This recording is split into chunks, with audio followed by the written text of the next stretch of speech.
Hasan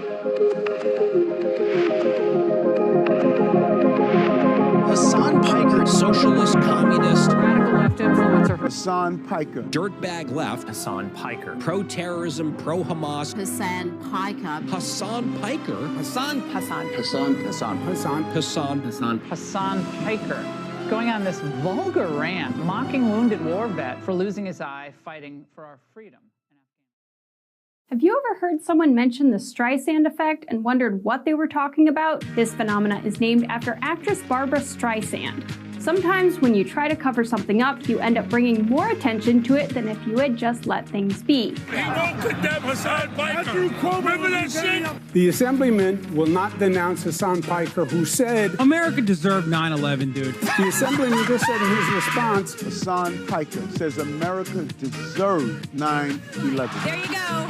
There you have it. My friends, we have toppled a political dynasty. Now to the Michigan Senate race, where El Sayed is campaigning in Michigan, appearing on stage at 2 Michigan campaign rallies. He's proactively campaigning alongside Piker. the man who says Hezbollah's flag is his favorite because it's dope. Why would you align yourself for raging anti-Semites? who has defended Hamas terrorists. Calling them the lesser of two Israels compared to the evils. Lesser of two. That's what I find a bridge too far. When I went up to my good friend Chat and said, hey, can you walk me through some more controversial statements of Hasan Piker? Even ChatGPT went out of its way to soften the edges of Hasan and give me context. Thanks, but no thanks, ChatGPT. Hasan Piker is campaign poison. Placing yourself on the wrong side of a 90-10 issue is only going to make you look bad. It's going to be good for me. It's going to be good for the candidates that I work with. Turns out it was true. Abdul El Sayed at 27%. Oliver Larkin. Melon Kuros, everybody. Nice to meet you, Hasan. Welcome to the broadcast. Thank you for having me. Oh my gosh. What's going on, man? What's up, dude? Good to see you again. I really enjoyed that, yeah. How you been? He's trying to get put out. Wow.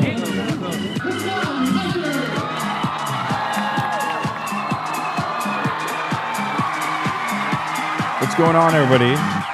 I hope everyone's having a fantastic evening, afternoon, pre-noon, no matter where you are in the world. I'm Hasan Piker, and this is the HasanAbi broadcast coming to you live from New Jersey, ladies and gentlemen, the motherland, the fatherland, whatever you want to call it, the greatest state of all time, the Garden State, the state known for its long highways, the turnpike, its greenery, and nothing else.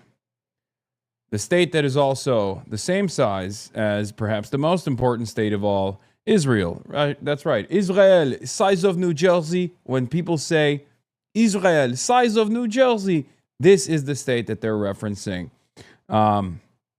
This is also ground zero for my birth, the state that I was born in. And by the way, you guys might have noticed something. Healed. I come into New Jersey, Israel, the size of New Jersey, to imply the limitation, to imply how small it is, right? And all of a sudden, back in the motherland, I'm healed. Except, this is part of the broadcast where I tell you about my personal news, and let me tell you, actually, things are not great, okay? Things are not great. I'm going to tell you all about it. This is personal news time before I get into the news, but so... Also, I got my fucking fat ass Duncan.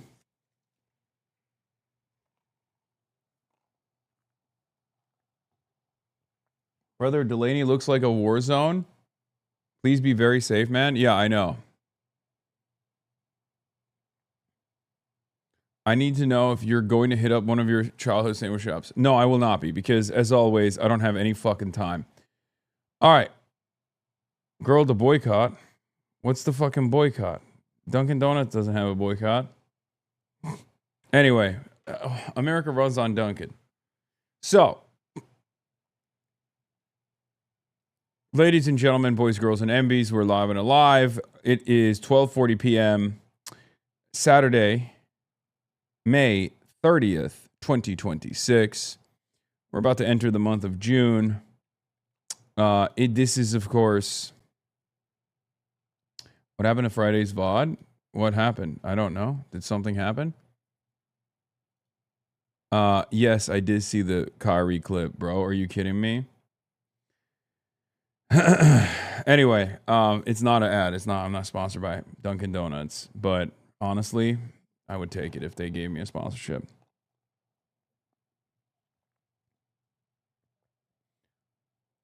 I got interviewed by New York Times at the Hamawi rally today.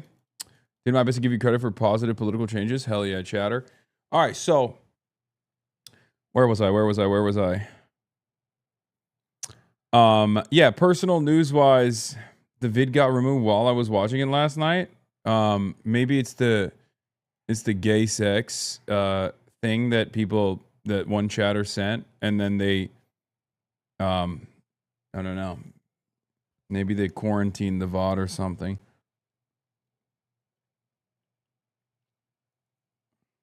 Jubilee. Could be Jubilee. In any case, folks, personal news-wise, I ended the broadcast last night. And quickly got to the airport, flew out, cracked the Z-Quil on the flight, passed out on the flight, but only it was like a 4 hour and 30-minute flight, so I didn't get a lot of sleep. Woke up, got to the hotel, passed out, woke up again, still had not gotten enough sleep, cracked energy drinks, cracked a bunch of coffee, got my shit cracked, pause, and did the Adam Hamawi rally earlier in the morning. It was at like 11 a.m. So my time is, you know, we're talking 8 a.m. Los Angeles time, right?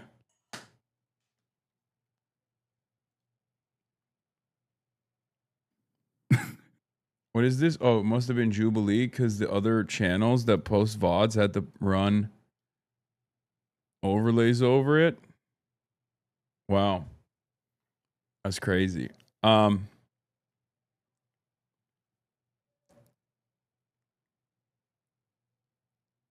Bro's on the East Coast for one day already hitting pause. Yeah, bro. I got my shit cracked. Pause. So did you hear the East Coast boom like an hour ago? No. But yeah, I did the I did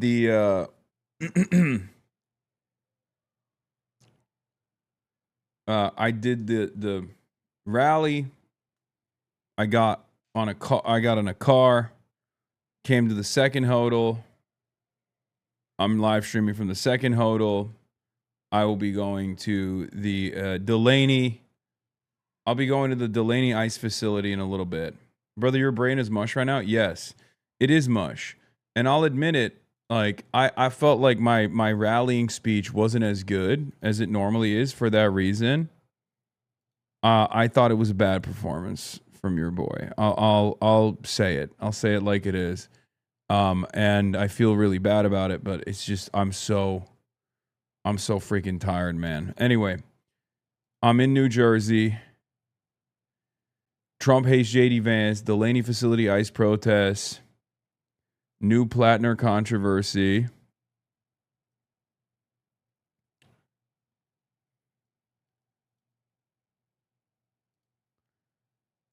Trump hates JD Vance, Delaney facility ICE protests, Z endorses DSA, Epstein's Fury Day 92, no deal, Hamawi rally. The Proud Boys were there earlier. Yeah, I heard. Yeah, well, they're agreed. I was there. Still great speech. Take tomorrow off. I mean, I probably will be I'm taking tomorrow off because I'm traveling, so I'm going to be taking tomorrow off anyway. So it's not technically a day off because it'll be a travel day, but yeah. Go take a power nap before Delaney. Okay, I'll just go to sleep right now. Good call, chatter. Get in now. Twitch.tv/HasanAbi. Are you gonna get a Taylor ham, egg, and cheese? No. I'm gonna get a pork roll, egg, and cheese. And I'm not even gonna get that because I don't have time for anything. It's actually pretty wild. I genuinely just don't have time for shit. It sucks. If Kyrie asks tomorrow, are you gonna cancel all your plans? Yes. Sleep stream, let's fucking go. Yeah. Sleep stream now, a power nap. Okay, guys, we're not doing any of that. Okay, what's wrong with you? It's not happening. Okay, calm down.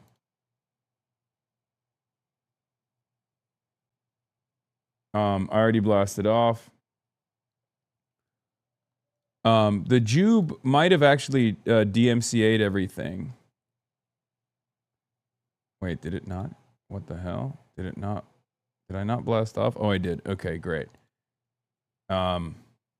Which is strange, because the Jube used to let me react to their stuff, but maybe they don't any longer. Thank you to Macias for the playlist, bro. Seriously, thank you for what you do. You know, I'm going to be honest with you guys. I feel like such a chud-ass loser, bro. I'm going to be honest. I felt like underwhelming today. My performance has been underwhelming. Everything has been dog shit. Every hodl we checked into, we ran into issues. You know, everything is just like going poorly. So, you're thanking me, but I don't feel too great about my performance so far. Finally, Mamdani took an L. Arsenal losing the Champions League final. I honestly thought that man was incapable of losing anything. Yeah. But yeah, it was it was fine. It was great overall. Fun times.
Okay, I'm back.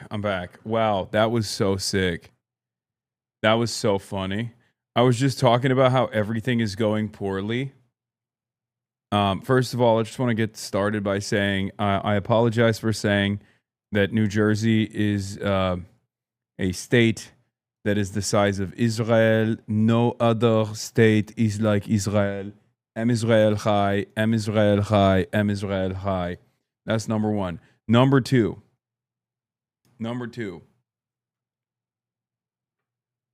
It's very funny that I was just talking about how everything is going poorly and I feel like a chud-ass loser. And then there was an electricity surge. And then the internet went out. New Jersey is a tiny state. It's not the size of Israel. Okay? It's not. Israel is its own size. Hasan, you are autistic and therefore in danger of autistic burnout. I'm serious. This is real. You must pace yourself and rest. Please, if you want to reach your long-term goals, it has to be sustainable. Thanks.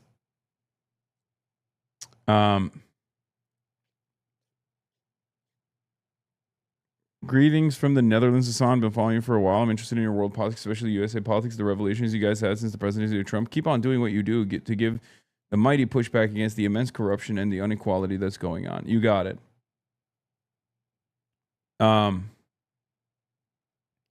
Game 7 tonight. Pray for our Lord and Savior, Wembayama. Oh, I'm praying, all right. Is Marsh with you? Send him to Asbury Park. All buying drinks. Okay, I'm good. Asbury Park is very nice now, right? Back in the day, when I used to live in New Jersey, Asbury Park was like, oh, there's crack needles or there's heroin needles everywhere. It's like terrible. And now it's supposed to be like gay and nice, right? God, I'm so old. I'm an old man. Anyway, but where was I? But at least your face is healed and the suit is on? Yes. Yeah, that's Asbury Park was Fentbert territory.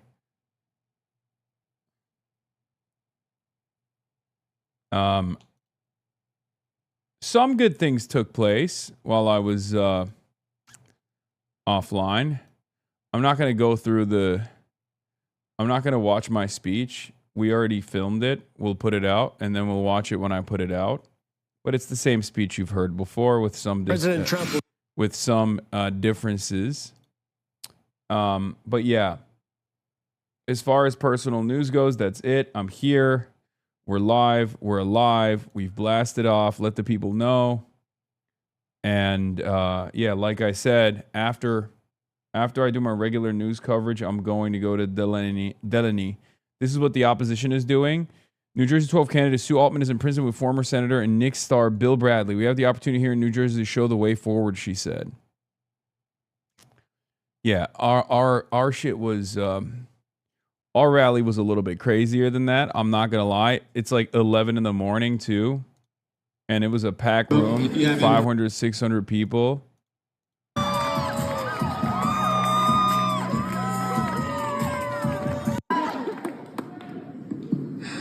I'm honored to be here in front of all of you wonderful people to hopefully make the necessary changes that we want to see here in Congress by supporting Dr. Adam Homowy. Crowd size? Yeah. I'm honored to be here in front of all of you wonderful people. I've never seen him do something and not be actively streaming it, lol. I mean, yeah, I do things while I'm not streaming. Like, I do things offline as well. This was one of those things. Hopefully make the necessary changes that we want to see here in Congress by supporting Dr. Adam Homowy. Electric. It was electric. Like gaming, Haas mods? Okay, maybe. Not really, but okay. Mr. Piker, what happened to yesterday's stream bot? I deleted it on purpose for you in particular. I didn't even know. I don't know. I don't know why I got lasered. Maybe it was Jubilee. Okay? I don't know. Wake up, Kyrie praise you should be lit as fuck now. I know. So, the rally was great. Chris Rabb was there, hung out with him. Hung out with the dude that used to work in the State Department under the Biden administration who quit, if you remember, and went on Christian Amanpour's broadcast. Talked to him. He's like a big advocate for Palestinians now. Bro, stop making the East Coast the coolest place in the country. We need to make the West Coast better. I mean, dude, I'm going to work on it. That's my next... Well, I'm going to work my way in the same way that the original settlers did, right? First, you go northeast. You go East Coast first. New York, Philadelphia, New Jersey, and the like. And then you start moving slowly to the south, okay? And then, slowly but surely, you go to the Midwest, and you start expanding the operation. So that's my goal, is east to west. California being the cherry on the top. California being the icing and the cherry. Why did I know you were going to make this joke? What the fuck? Yeah. How does the rotisserie chicken survive without you? Kaya? Fairly well. Yeah, we're doing manifest, instead of manifest destiny, we're manifesting socialism, okay? Which is the opposite of manifest destiny. There's a new Fox news story on your... New for me, scratch the surface and you quickly discover the origin story of the humanitarian aid convo to Cuba has its roots in Vermont with Bernie Sanders and ties in Cuba to the Fidel Castro family. Yeah, this is... Now they're coming after David Adler. Okay? They're cooking David Adler, my goat, from Progressive International now. That's the... Adler's organization, Progressive International, counts Raul Castro's daughter, Maria de Castro Espin, on its advisory council. Federal subpoenas target Piker and co-Pinks Medea Benjamin for travel, communications, and financial records tied to possible contacts to Cuban government entities. The convoy brought an estimated 650 delegates from 33 countries to Havana in March.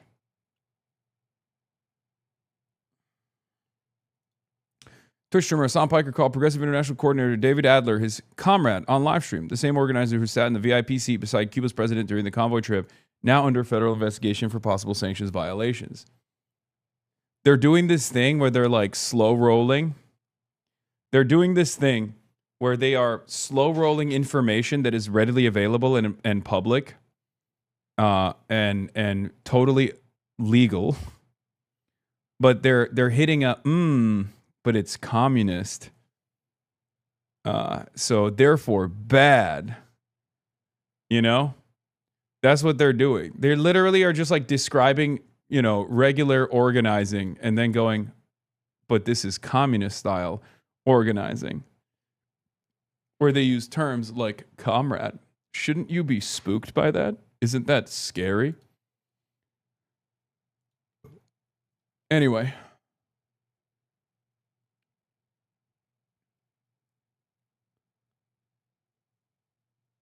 Yeah, it's a very funny way to frame stuff. I mean, a lot of people do this, obviously, famously. Yeah, and they're cooking. What the fuck is this? They're cooking our boy David. How a Rhodes Scholar with ties to Cuba's president organized a convoy that brought Hasan Piker to Havana. There he is, David in all his glory. Real stud.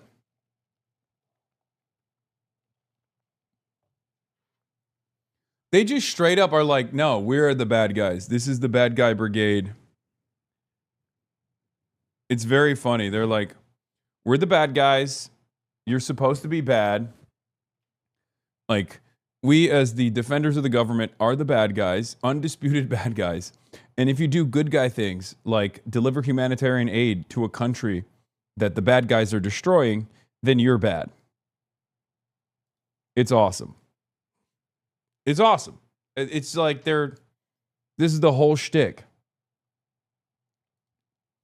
Apparently you got a mention in this New York Times article too. Wait, what the hell? I thought I was already.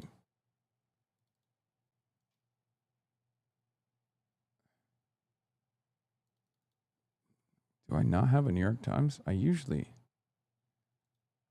What the heck? Did I get signed out of my New York Times subscription? That's crazy. All right, well, we need a paywall remover now for New York Times as well. I got a shout out in this article. Let's go. Look at your $10 million smile from the Hamawi event.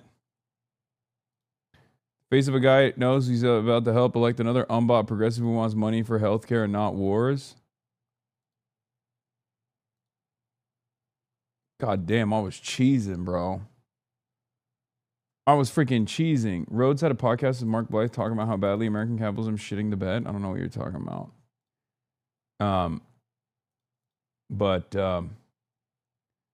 Wait, New York Times picked up the story. It started as Hasbara slop. Okay. Please enable JS and disable any app blocker. What the fuck is going on, man? Come on, just work, man. Just work. God damn it. Just work. Why can't anything work ever? Everything is broken. Oh, what is happening?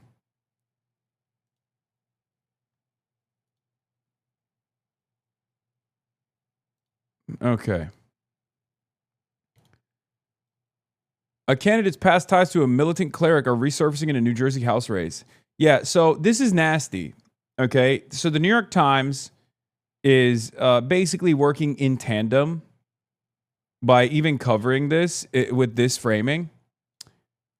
Is doing a very nasty thing. Okay, so we talked about this briefly, but this is like the last minute hit piece.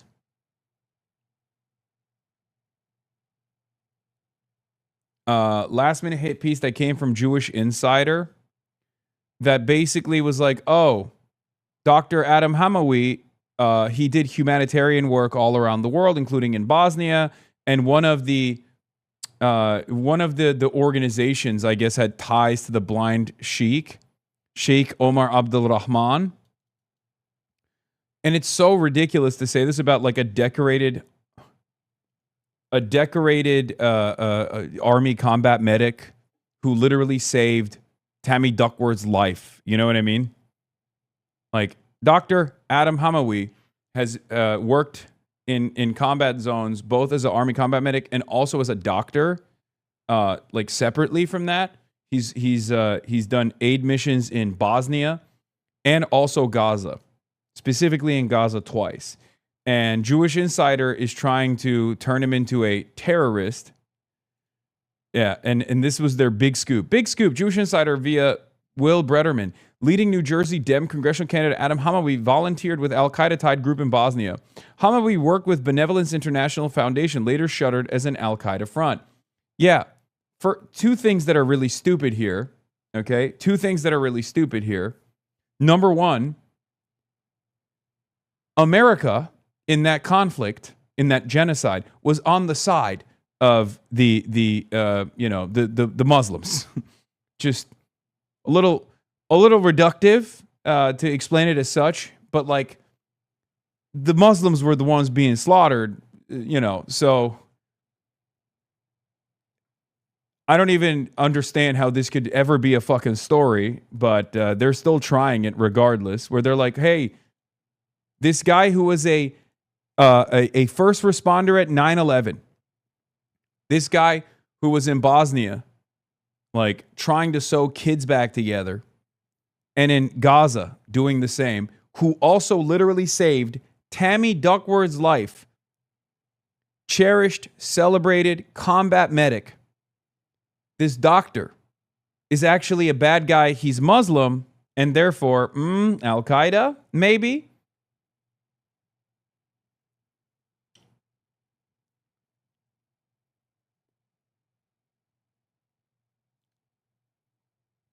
Does that mean Bill Clinton has ties to Al-Qaeda? Yes, that's what that means.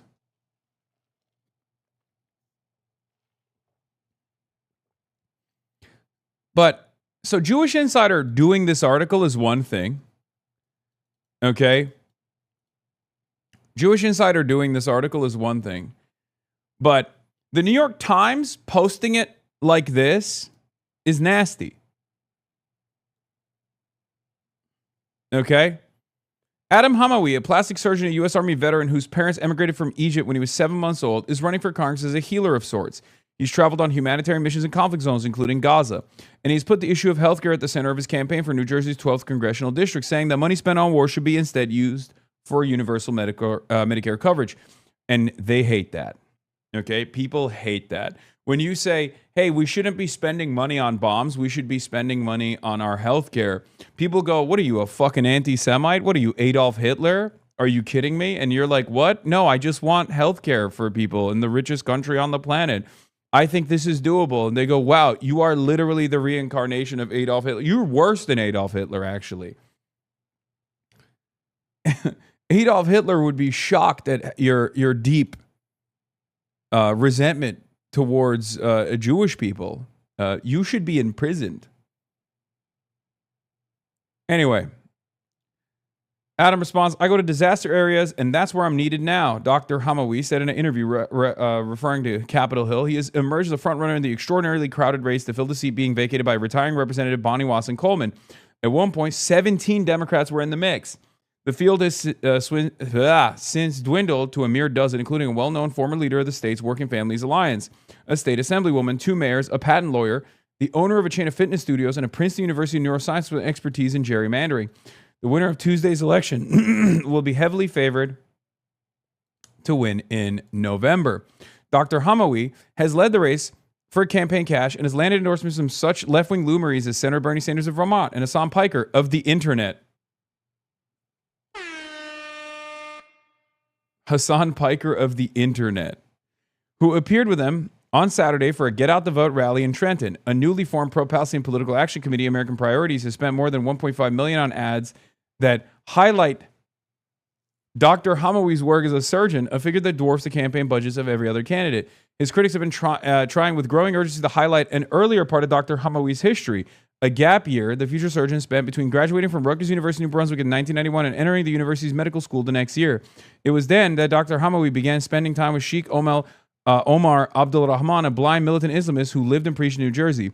4 years later, Mr. Abdul Rahman would be tried and convicted of inspiring the violence that contributed to the 1993 World Trade Center bombing. He died in 2017 while serving a life sentence.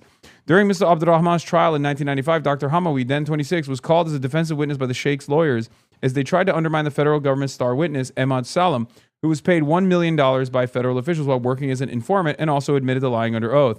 Mr. Salam had testified during that road trip to Detroit the Sheikh had encouraged him to kill former President of Egypt, Hosni Mubarak. Prosecutors had also charged Mr. Abdul Rahman with being at the center of blah, blah, blah. It's all this shit about the fucking Black Sheikh, right?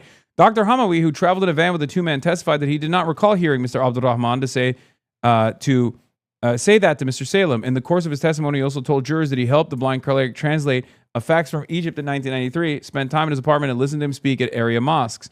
Dr. Hamawi, who is now 56, was never accused of wrongdoing, except we're going to imply that he is. Okay? Do you see what this is? It's like he wasn't actually accused of any wrongdoing, and he has an incredible history. Okay? Literally 9/11 first responder. Okay? Went to Bosnia, went to Gaza. Like,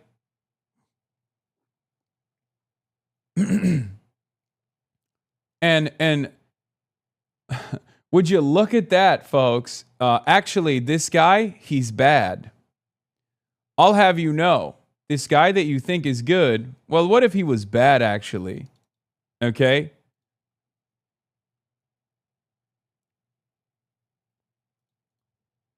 You might have thought that this guy who saved the life of Tammy Duckworth, okay, as an Army combat medic, what if you were to assume he's a bad guy instead? I'll have you know he is Muslim. Just so you understand, he is very Muslim. He's very Muslim style. Okay? Dr. Hamawi, who's 56, was never accused of wrongdoing and went on to serve with distinction as an Army combat surgeon during the Iraq War, where he helped save the life of U.S. Senator Tammy Duckworth of Illinois, a Democrat who has also endorsed him. On September 11, 2001, like, his background sounds insane, okay? He literally is like Captain America. But the problem is, Captain America is not supposed to be a brown Muslim guy, okay? That's the problem. He's literally there. Anytime there is disaster taking place, he's there with his hands trying to heal people.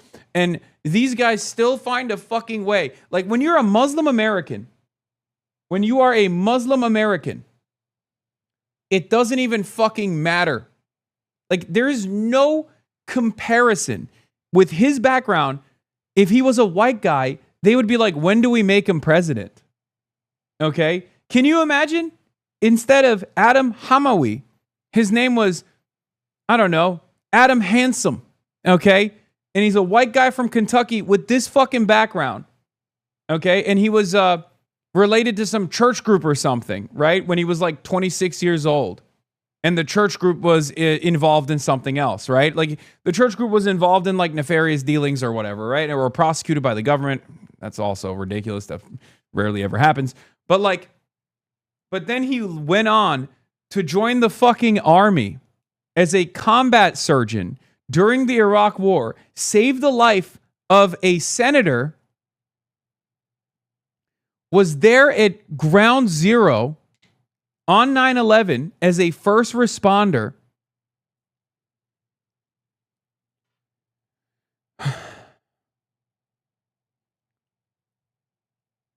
and then went to Gaza. Like, it's just not even a question. People will be like, dude, I know the Gaza stuff is the main reason why these guys are so aggressive, right? Because if he was doing all that and he was pro-Israel, these articles would not be getting written about him.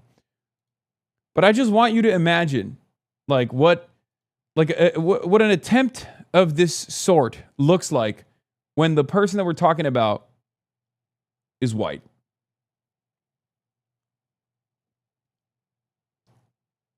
Anyway, let's continue. On September 11, 2001, he and other residents in New York Presbyterian went to Ground Zero to treat those injured in the second terror attack on the World Trade Center.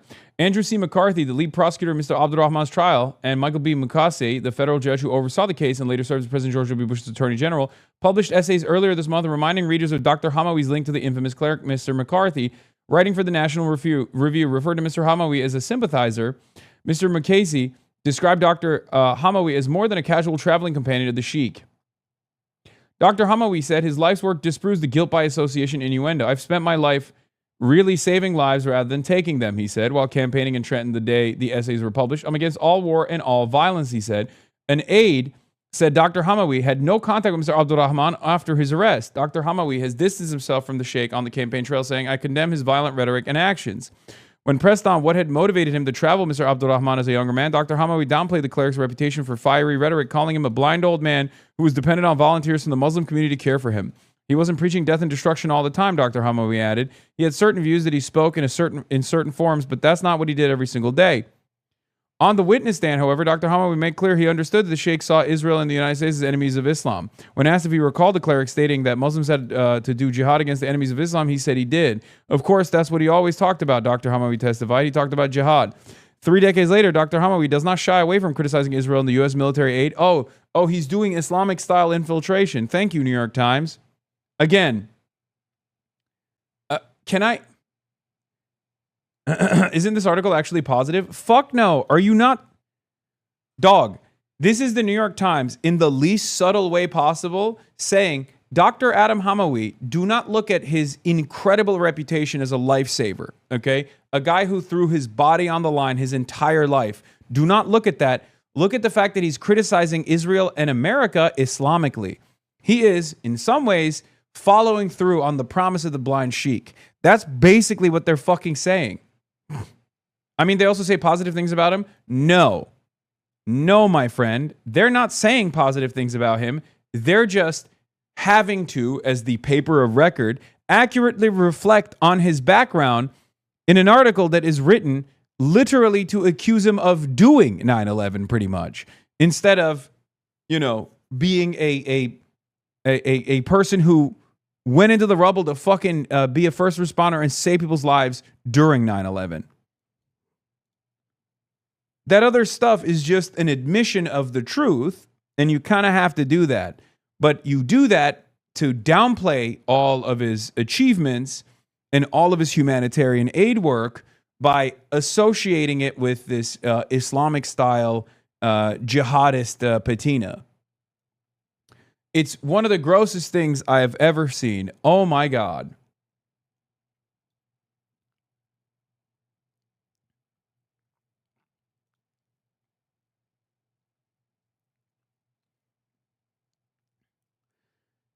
We are not supposed to be selling weapons, any kind of weapons, to any country that's breaking international humanitarian law that is committing a genocide or atrocities, he told Mr. Piker, a leftist streamer who's been criticized by some Democrats in an April interview. It's like giving a bully body armor to go bully people some more, Dr. Hamawi said, of U.S. support for Israel's defensive weapons. We need to be able to have them feel the effects of war, and then they'll stop, and they'll actually have a conversation. Adrian Mapp, the mayor of Plainfield, is also running for the 12th district seat, and has sought to draw a connection between Dr. Hamawi's positions on Israel and his past association with Mr. Abdul Rahman. The association with the blind sheik was very telling, and it speaks to the character of an individual who is associated with an unsavory character, Mr. Mapp said. We ought to ask the question about the affiliation and what it says about the American people about a person who seeks to be a representative of Congress in the United States of America.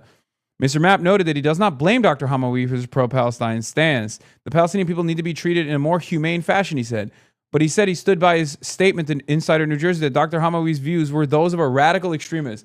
Yeah, Dr. Hamawi's views are those of a radical extremist, folks. Why are they of those of a radical extremist, mind you? Because he has the overwhelming majority position on Israel, that Israel is committing a genocide. He has the overwhelming position on Israel that we have to put an end to said genocide. Unbelievable work, dude.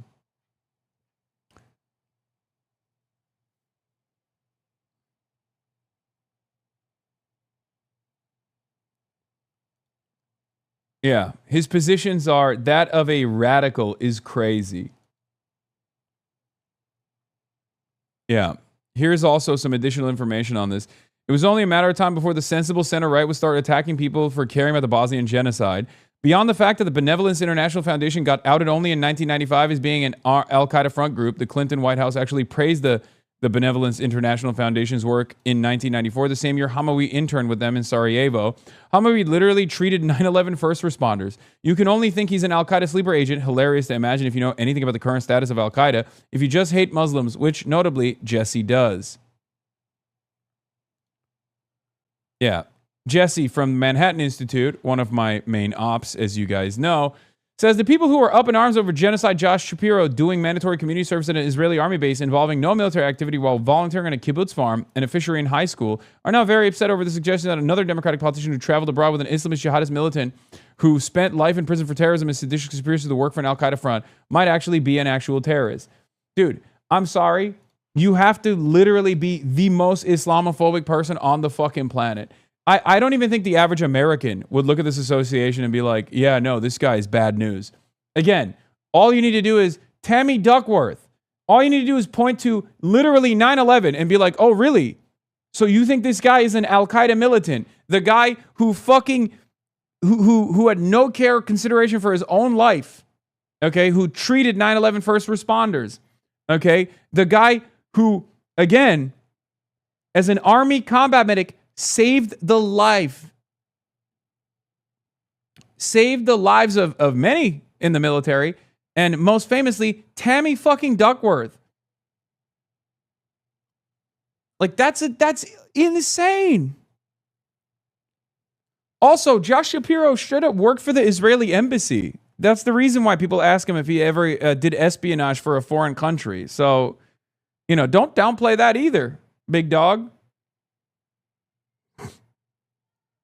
Yeah, he was playing the long game, dude. He was gonna fucking install the Islamic Caliphate, playing the motherfucking long game. Sorry, not wrong game.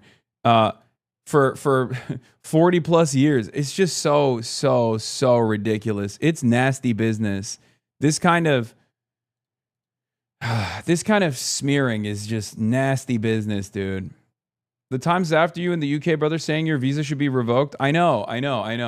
God forbid you have the majority position on Israel, okay? God forbid. You can't do that.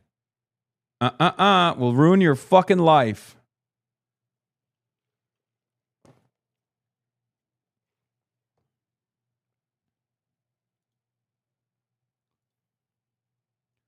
I find his statements quite frankly to be inflammatory to accuse the Jewish state of Israel of a genocide, the mayor said. Yeah, that's not a radical extremist position, you fucking idiot. That's the overwhelming majority position, you fucking idiot.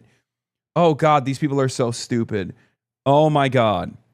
Vincent Vertuccio, a spokesman for Dr. Hamawi, called it disappointing that a Democratic opponent would stoop to echoing right-wing MAGA smears. Most of Dr. Hamawi's opponents have left his past alone, but 2 of the 10 other Democratic candidates, Chanel Robinson and Brad Cohen, also told the Jewish Insider that his association with Mr. Abdulrahman raised questions in an article that was published on Friday. As a fellow veteran, I truly appreciate Adam's service to his country, and I know that it speaks to his patriotism, Ms. Robinson, a Somerset County commissioner, told the publication, but the voters will judge us on our entire adult lives. The choices we have made, and the people we associate with, regardless of whether it was 30 days ago or 30 years ago. The whole matter is of concern, Mr. Cohen, a gynecologist and a mayor of East Brunswick, said in an interview. It's an association with the terrorists. Dr. Hamawi suggests that any criticism of his trial testimony was linked to Islamophobia. As a Muslim, they're always going to find something to attack, he said. I'm used to this all my life. How Dr. Hamawi fares in Tuesday's primary election might serve as the latest gauge of what kinds of rhetoric resonates with Democratic voters in New Jersey when it comes to Israel. Earlier this year, in a race for governor, Mickey Sherrill's old seat in the neighboring 11th district, Ana Lilia Mejia was the only candidate in the contest that called the war in Gaza a genocide. She won her February primary against Tom Malinowski, a fellow Democrat who had been the target of negative advertising by a pro-Israel group after refusing to rule out placing conditions on U.S. military aid to that country, and then beat her Republican opponent in a landslide. Dr. Hamawi's showing on Tuesday might also shed light on whether a figure such as Mr. Abdulrahman, whose trial happened before some voters were alive, still looms in the minds of New Jersey Democrats in 2026. The sheik appeared to be far from the minds of the voters as Dr. Hamawi campaigned earlier this month in Trenton and a Princeton University forum sponsored by Young Democratic Socialists of America. Ricky Sanford, a retired Metropolitan Transportation Authority bus driver, had never met Dr. Hamawi before the candidate knocked on the door of his Trenton brownstone. He said he was mainly concerned about the cost of living candidates and candidates' willingness to take on President Trump. He don't mind going toe-to-toe against Mr. Trump, Mr. Sanford said. I like that part. Yep. Voters are like, I don't give a shit about some fucking blind sheik, dude. What are you talking about? You're talking to a decorated combat medic, dude. Get the fuck out of here. Seriously, what are we talking about? It's so crazy how, like, it's, God damn it. This is what I mean when I say, like, if you're Muslim, you just, oh, fuck. Not to do any goddamn idpol here, but it is genuinely insane to watch this kind of shit unfold, okay? If you're Muslim, and on top of that, God forbid you got to take on Israel, that the majority also believes, the majority also understands is the truth because it is the truth.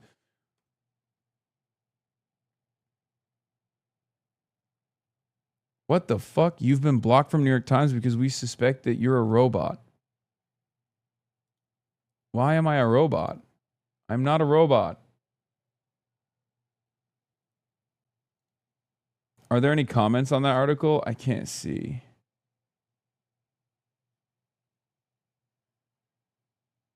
Yeah. Exposed. I am a robot. The sheik appeared to be on the minds. What is this? People want something different, Miss Walpin, 73, said of the Democratic Party outside of Dr. Hamawi's campaign office in Trenton. They want fierceness in the fight. Louise Walpin, a Democrat, is Jewish and politically active. She lives in South Brunswick, New Jersey, and said she'd been a supporter of Dr. Hamawi since hearing him speak at a forum months ago and does not interpret his criticism of Israel to be anti-Semitic. Anyway, fantastic stuff overall. I don't think it's going to work, but it is really, really frustrating to see people still try to do this shit because it's disheartening. Okay? It is like it's 2026, man. And if you can do this to a guy like Adam Hamawi, I mean, you can do this to any fucking Muslim, right? They tried to do this with Zoran too. It's just, it sucks. Thank you for sharing a gift link with the Grand Plattner one. Yeah, we got Grand Plattner, who apparently is a dog, and we'll talk about that too.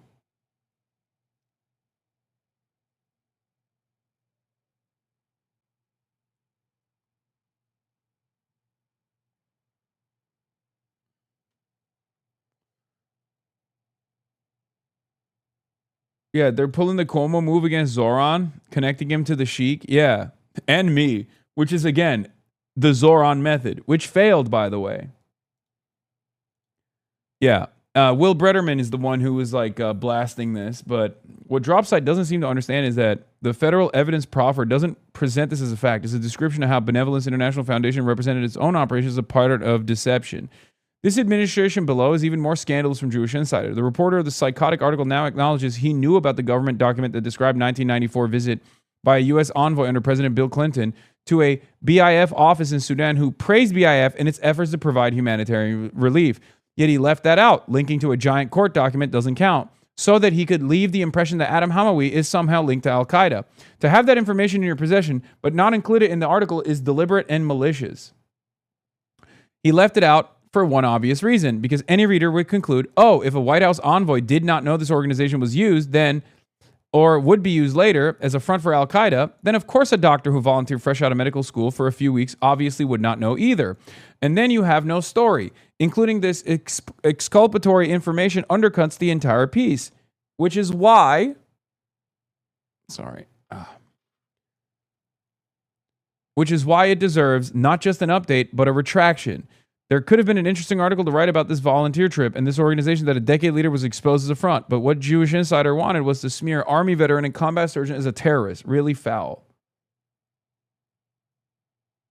Yeah, AIPAC is also aggressively swinging at Ryan Grimm and Dropsite, which has been very funny. Part of an orchestrated campaign to single out and demonize individual pro-Israel Americans for supporting candidates of their choice. A level of scrutiny not applied to any other group of citizens, and is tolerated and celebrated by leaders who claim to want a big tent. Okay? This is directly about Dropsite. They're responding to David Weigel talking about Dropsite and Lever and Zeteo and the like. Okay? AIPAC complaining of a level of scrutiny not applied to any other group of citizens. Let's be precise. No other interest group, not crypto, not AI, not big oil, etc., hides its money in shell packs. They all spend through packs that are transparently linked to their interest group. AIPAC and its major donors are alone in the opposite practice.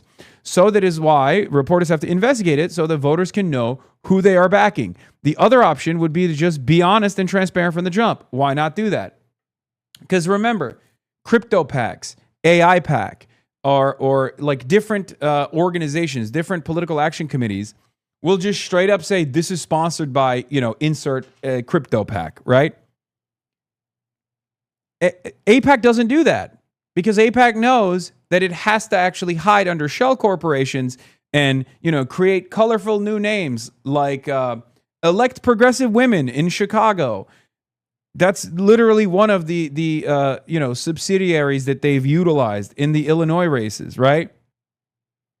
According to AIPAC, being pro-Israel is good policy and good politics. Their offshoot DMFI, Democratic Majority for Israel, even claims there is a Democratic majority for Israel.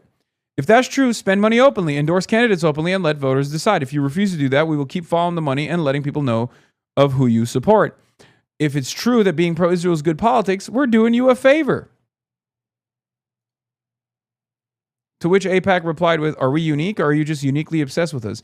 At Grok, compare how many stories/posts Ryan Grimm has written about AIPAC versus stories of how far-left groups like Justice Democrats and Working Families Party rely on billionaires, dark money transfers, and contributions from C4s. Justice Democrats and Working Families Party put their names on their ads and disclose their donors. They don't leave much room for investigation. If you do the same, I'll stop chasing your shell packs. AIPAC said, we're going to grok it. AIPAC said, I'm a numbers guy. I'm a numbers guy. I'm going to try GPT it. I'm going to grok it. The entire point of contention here is not that AIPAC funds a lot of races. Everybody knows that, okay?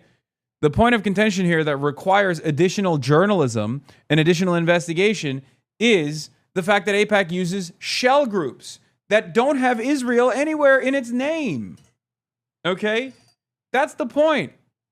They use shell groups to hide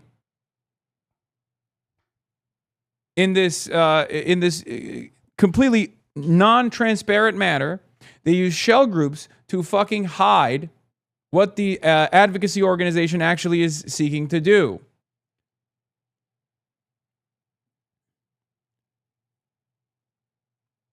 Your forehead looks extra big today, Low Kirk. Oh no. Don't be like that, big dog. Also, here's another very funny moment. Strong statement from the Jewish Democratic Council of America CEO Haley Soifer. We will not endorse a Democrat unless they support Israel's right to exist as a Jewish and democratic state and support Israel's security and right to self-defense.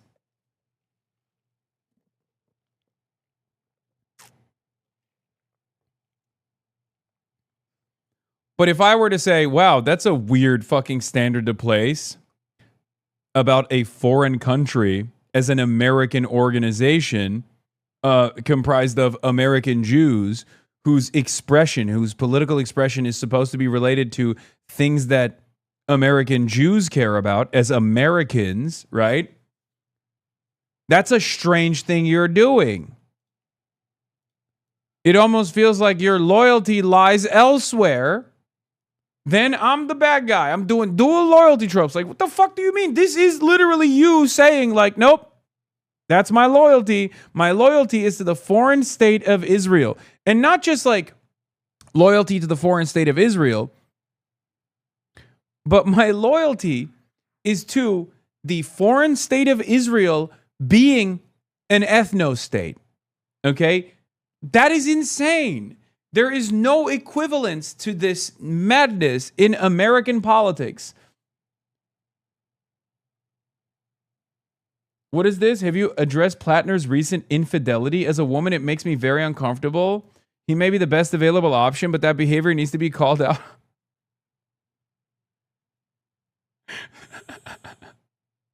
Okay.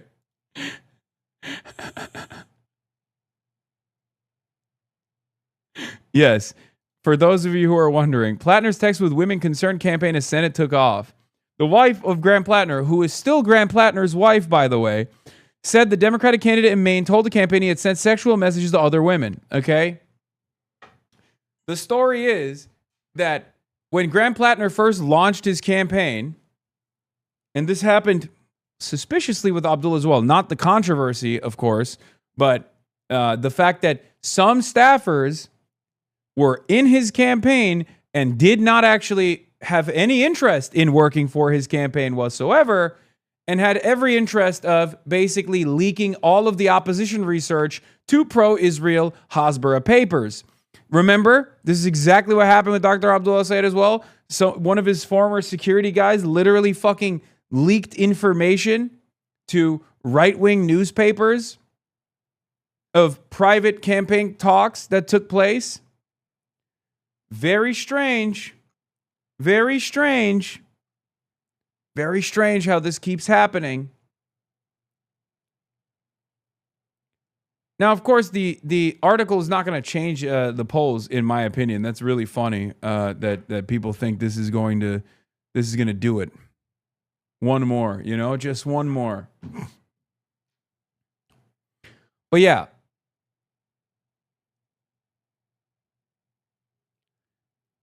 Graham Plattner's insurgent bid for Senate in Maine was gathering steam last summer when his campaign was confronted with some potentially explosive information. Mr. Plattner's wife, Amy Gertner, told the senior campaign aide that he had been exchanging sexual messages with multiple other women.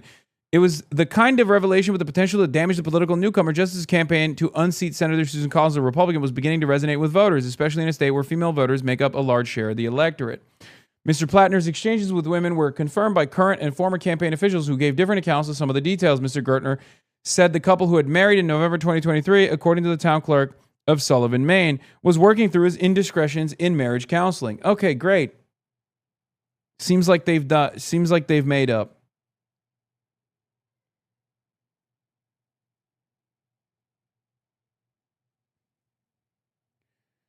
How does this not happen to anybody else, dude? Are these candidates uniquely bad? You think? Or are they uniquely good on certain issues that are, unfortunately, unfortunately for the advocacy organizations that care about this, very popular amongst the base, but very unpopular in the Hill, very unpopular amongst the consultant class, very unpopular for the media, Have you noticed? You are not locked in? What do you mean? I am locked in. Take a day off.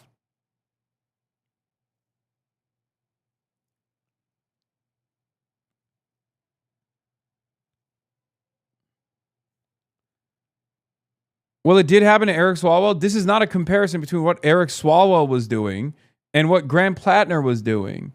What the fuck are you talking about?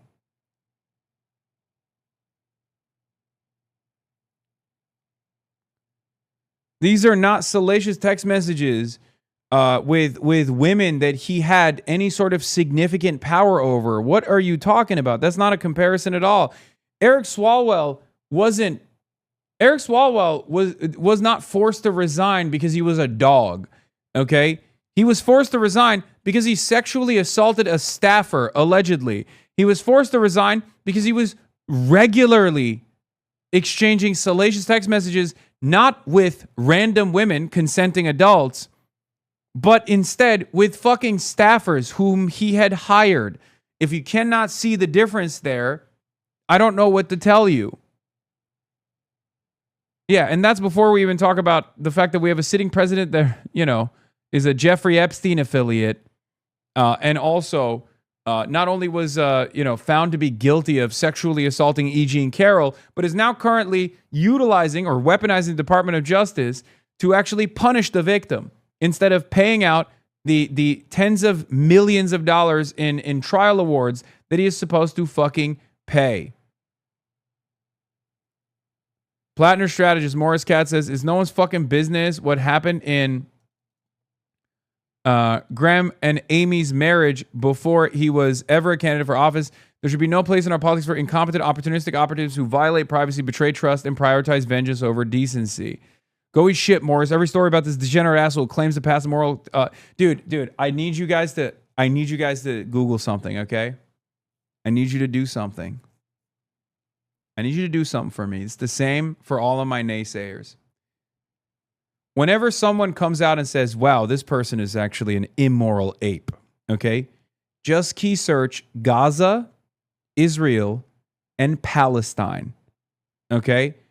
Just on their profile, go and search the words Gaza, Israel, and Palestine, and you will find something very interesting. He was found liable, not guilty, King. It was a civil case. I'm sorry. Yes, you're right. I apologize. Did I say guilty? I hope you don't spend the entire stream on this. Let's move on.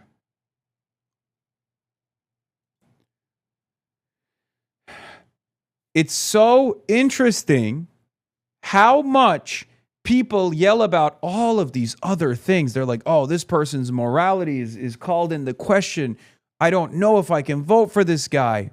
Okay? Key search, genocide, Israel, Palestine, and Gaza. Four words. 4 words.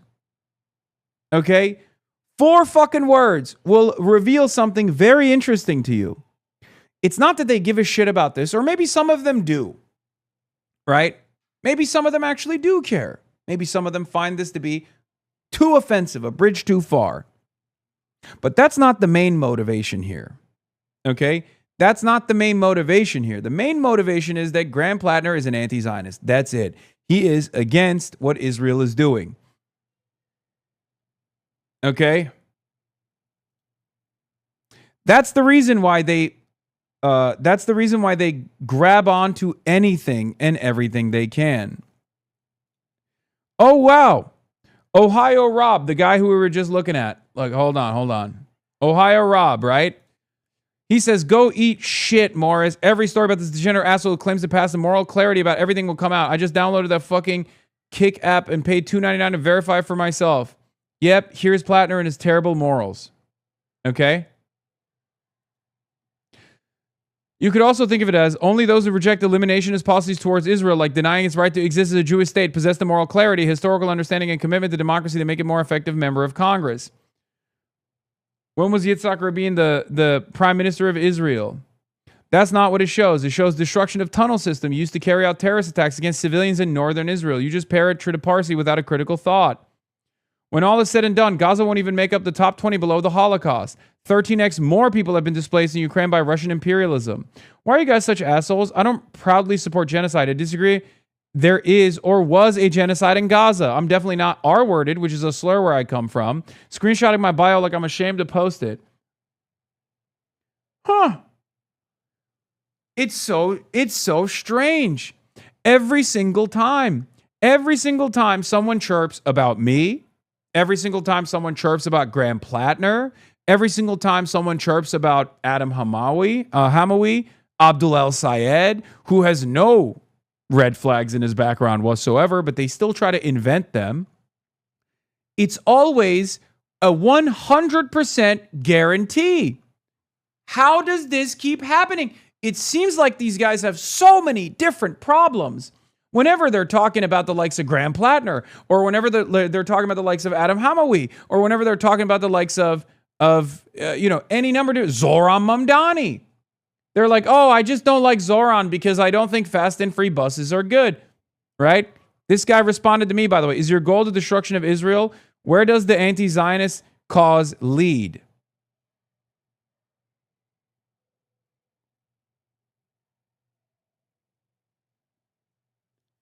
It's just strange. These guys are supposed to be Democrats, right? They're like, oh, I'm a Democrat, but I can't do this anymore. You know? I'm a Democrat, and I'm a Gen Xer, and a secular Zionist, a Lockheed liberal, a Calvinist, Presbyterian.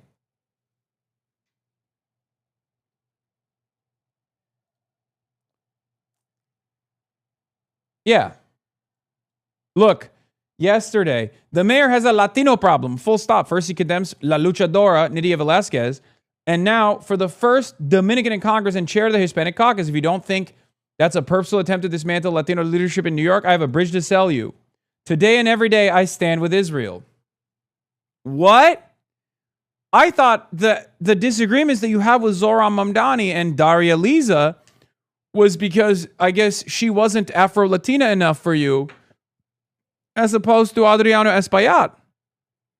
But now it feels like you're more invested in the fact that Espaillat was an AIPAC stooge, and you like that, and you don't like that Daria Liza, who is also literally Dominican, is anti-Zionist. Huh. So just remember that, okay? Remember that. Just as AIPAC never runs on the issue of Israel, they never fund ads that say, this candidate doesn't like Israel, that's why we need to punish him. The people that support Israel to the fucking hilt, the people that support Israel down to the goddamn bone, will never say, oh, my disagreements on this person, my disagreements with this candidate, my disagreements with HasanAbi Piker, a content creator, is not about Israel. They will never, sometimes they do say it, but usually, especially when it comes to these candidates, they won't openly be like, oh, you just hate Israel and I fucking hate you for it. They'll say, oh, you have a litany of different issues that I think are irredeemable.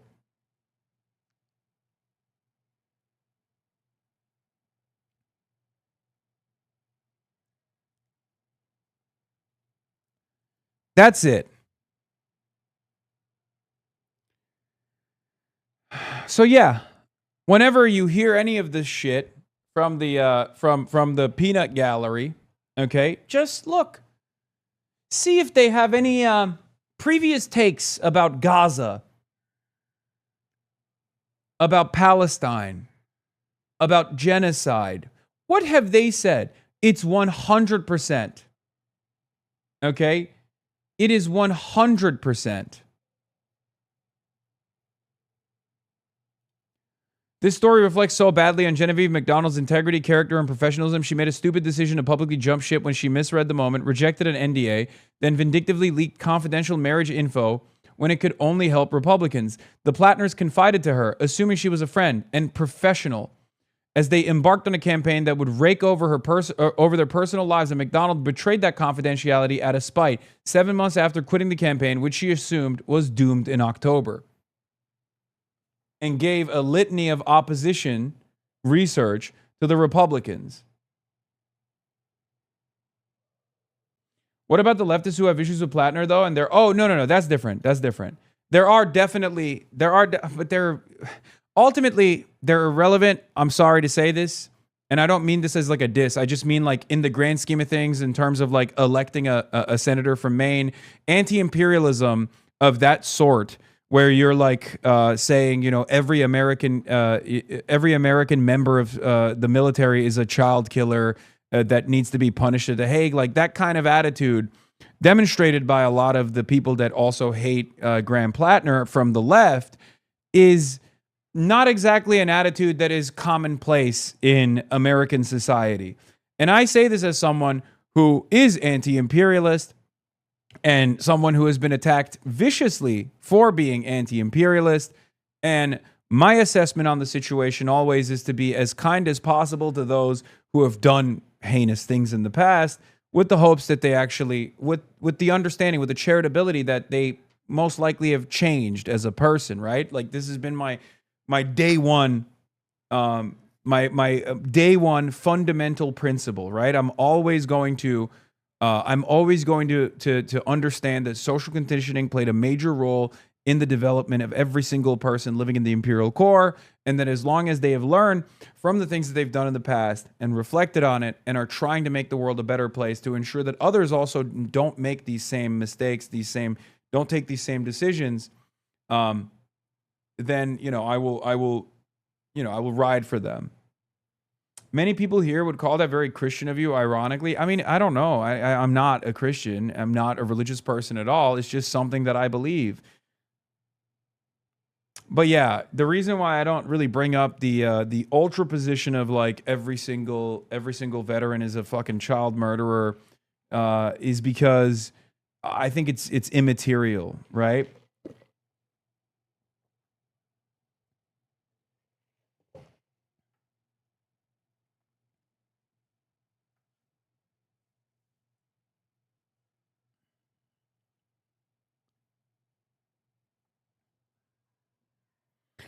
And to the degree that kind of thing was popular in America, like after Vietnam, it didn't age well. Like even Hunter Thompson going, "God mercy on you, swine," is like extreme by our standards. Yeah.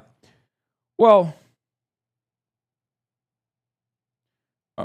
Anyway, we know you're not Christian. You're a numbers guy.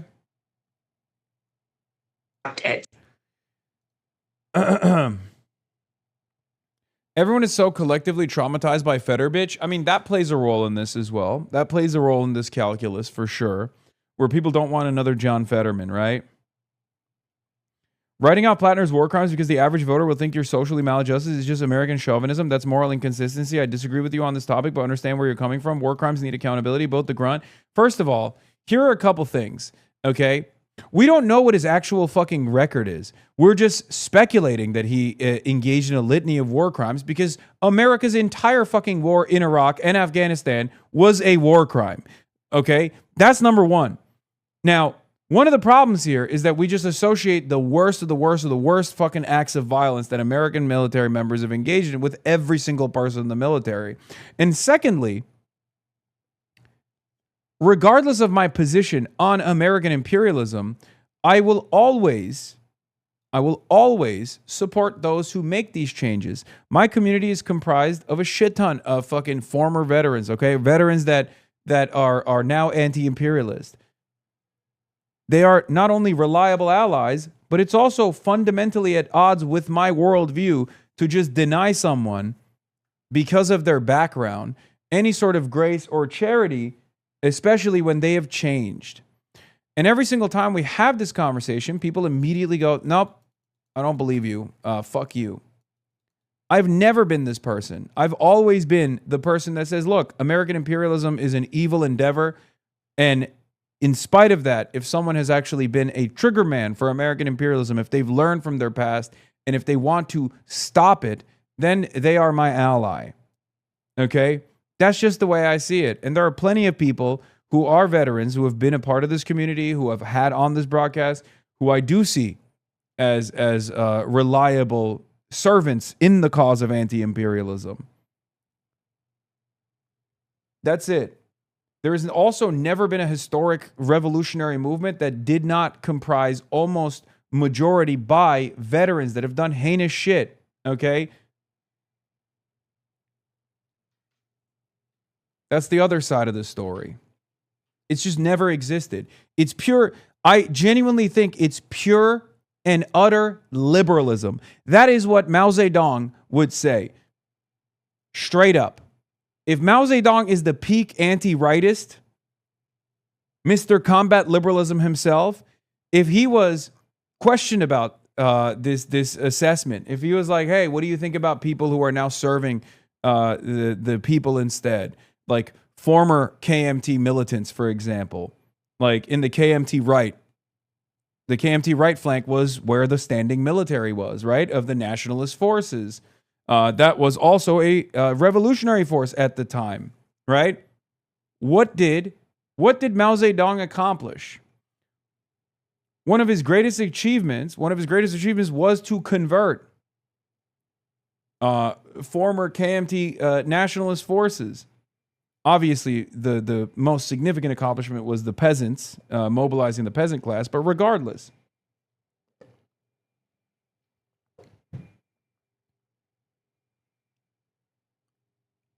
You will never convince me that this is a bad concept.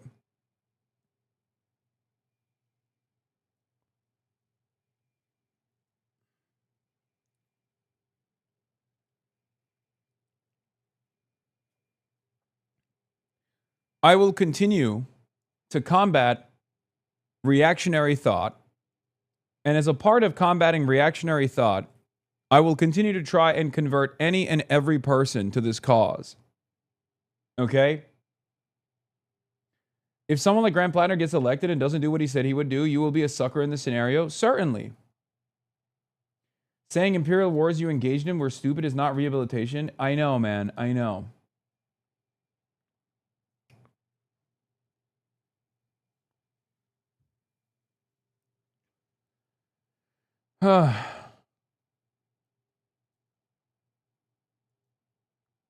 How Trotsky built the Red Army? Oh, as much as Trotsky deserved the ice pick, oh my God, WS wrote a scathing article about my anti-Trotskyist thought, by the way.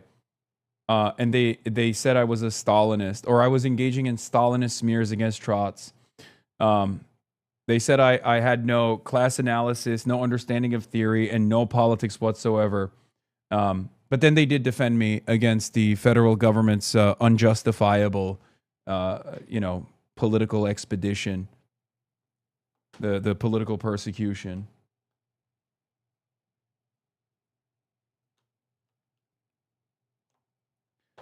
Anyway, guys, I just want you to understand, it is healthy and understandable to maintain skepticism towards Graham Plattner, especially given the many red flags in his background. Okay? That's it. I'm not going to sit here and act as though this is, you need to say this is the greatest fucking guy of all time. Okay? And I was, ironically enough, much more positive on Graham Plattner until I listened to him talk on the New York Times podcast, which everybody loved. But I personally thought it was much more cagey, and I think maybe it's because he's just not the best speaker. But I thought his answers to a lot of these questions were a lot more cagey than I thought he would be, especially at this point. But having said that,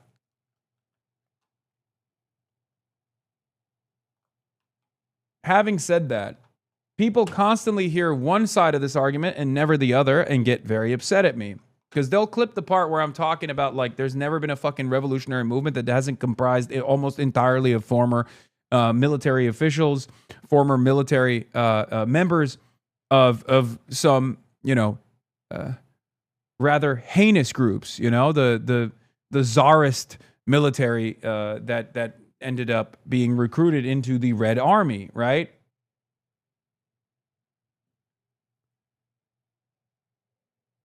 Hold on.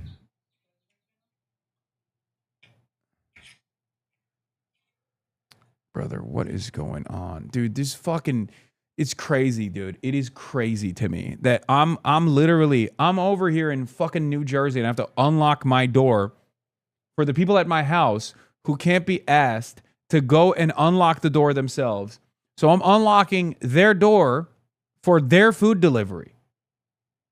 What are we doing here? What's going on? Anyway.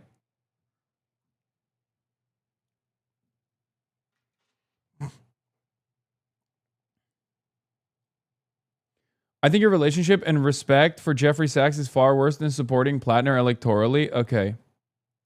Weird how the contradiction is always shitting on Trotsky or siding with feds. Didn't Mao technically fight with Shanghai Shek against the Japanese? Yes, but what we're talking about is what predates the fight against the Japanese, for the record. The USSR's initial assessment was that the Communist Party of China simply did not have the ranks, which is true because in the early 20s, the Communist Party of China's numbers, paying membership or just membership numbers, were quite literally, I'm not accosting you, I'm just explaining to you history, okay? So the Communist Party of China simply did not have the numbers. So the USSR's advice for the CPC was to literally align with the KMT, which they did. Okay? They did. They worked under the banner of the KMT for the longest time. As they rose through the ranks, they tried to coordinate with the left flank of the KMT, because the KMT, just like every other socialist party or nationalist party or just like old school parties, had a center, had rightists, and had leftists. Okay, so they worked in tandem with the KMT left. As a matter of fact, when Shanghai Shek did his push on numerous occasions, did the coup initially, the CPC, under the ranks of the KMT, actually benefited quite a bit from the KMT left. The KMT had different opinions than the CPC did, of course. Shanghai Shek, sorry. Anyway, every single successful revolution has always had instances of tremendous pragmatism that looks revisionist. And every single revolution that has been successful has also had excesses.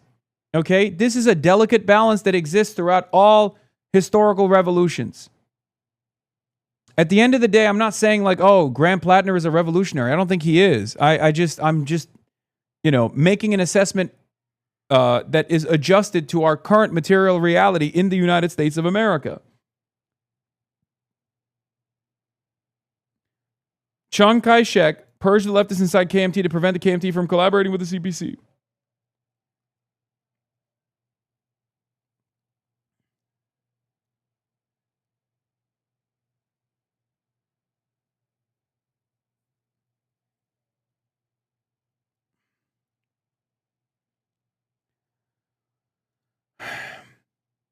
In spite of my skepticism over Graham Plattner's like commentary and whatnot, his ops are all of my ops.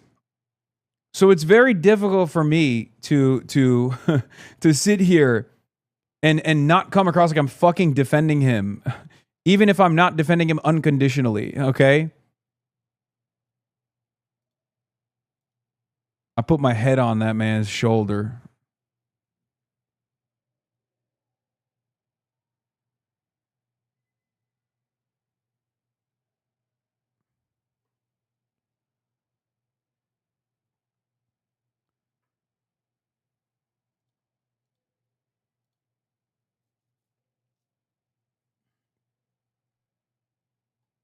I think you should stop defending him and vote for Israel's preferred candidate, Susan Collins. Yes, I will be doing that, of course.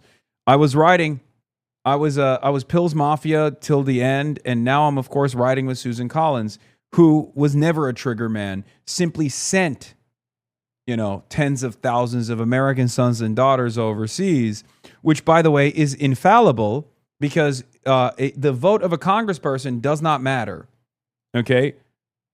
Leftists often fail at simple math. If you're a part of a movement and you want to grow that movement, you cannot do so unless you accept converts. Leftists who refuse to accept converts are basically being the 10K Zoroastrians in a world of 2 billion Christians, non-proselytizing versus proselytizing religions. If they want to lose forever, continue behaving this way. Well, lucky for us, most leftists don't behave that way. There's a difference between you and Graham, though, Hasan. Wait, between me and Graham Plattner? Yes, there are many differences. One is that I was fortunate enough, as far as like moral infallibility goes, I was fortunate enough to be born in fucking Turkey. Who knows what my attitude about American empire would be like if I was born in the United States of America? Okay? The fuck do you mean? I was always a curious person, and I certainly am very critical of Turkey's militarism as well. I don't know how I arrived at that conclusion, but initially I did, right? Or did I say born in Turkey? I was born in the United States of America, but like grew up in Turkey. Sorry. Raised in Turkey, not born in Turkey. Fuck! Fox News. Fox News is going to be like, Hasan Piker admits to being born on foreign soil. Deport him now! Yes, raised in Turkey, not born in Turkey. I was born here. I'm literally in the state that I was born in. So we're just going to disregard all the red flags of someone like Platinum because these are our only option. I don't think most chatters realize that even though there's no ad at the top of the hour, they can still subscribe for $5 for free. God damn it. That's true. You are right. Although there are no ads at the Piker Broadcasting Service, you can still subscribe, and you should still subscribe to the Piker Broadcasting Service, also known as the People's Broadcasting Service.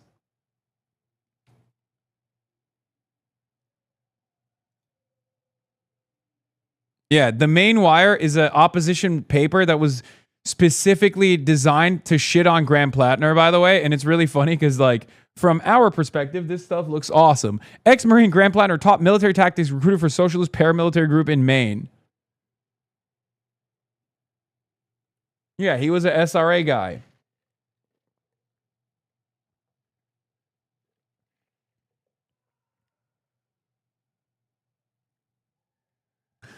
Got him in 4K admitting to being born in Africa in the same hospital as Obama.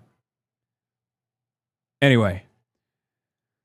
But yeah, having said all of that, yeah, Graham Plattner was a little bit of a dog. Just look to, with the exception, with Graham Plattner, I was in the Army, and the first person I ever voted for was John McCain. Come down the escalator and gave the immigration speech, and I was like, this guy's a Nazi. And then when he won, I was like, if he's going to be a Nazi, I might as well be a socialist. That's how I got into leftism. Yeah, everyone has their own unique journey, right? I think what a lot of people get mad at me about is they think I'm like they think I'm too forgiving. Okay? They think I'm too forgiving of people who they think I'm too forgiving of people who have done things in the past that are sometimes heinous, like, and we don't know to the degree. Not to sound like a LARPer, but people realize we need people with military experience if there was a violent revolution in this country. I mean, yes, but that's not even what we're talking about here. We have this convo every single month. Yes, like the thing that I find really funny about what Susan Collins said about Graham Plattner's service, which like many leftists also ate up, okay, was hold on, I gotta find this. Where is it? There was a really good analysis on it from a user named Ta-Nehisi Quotes.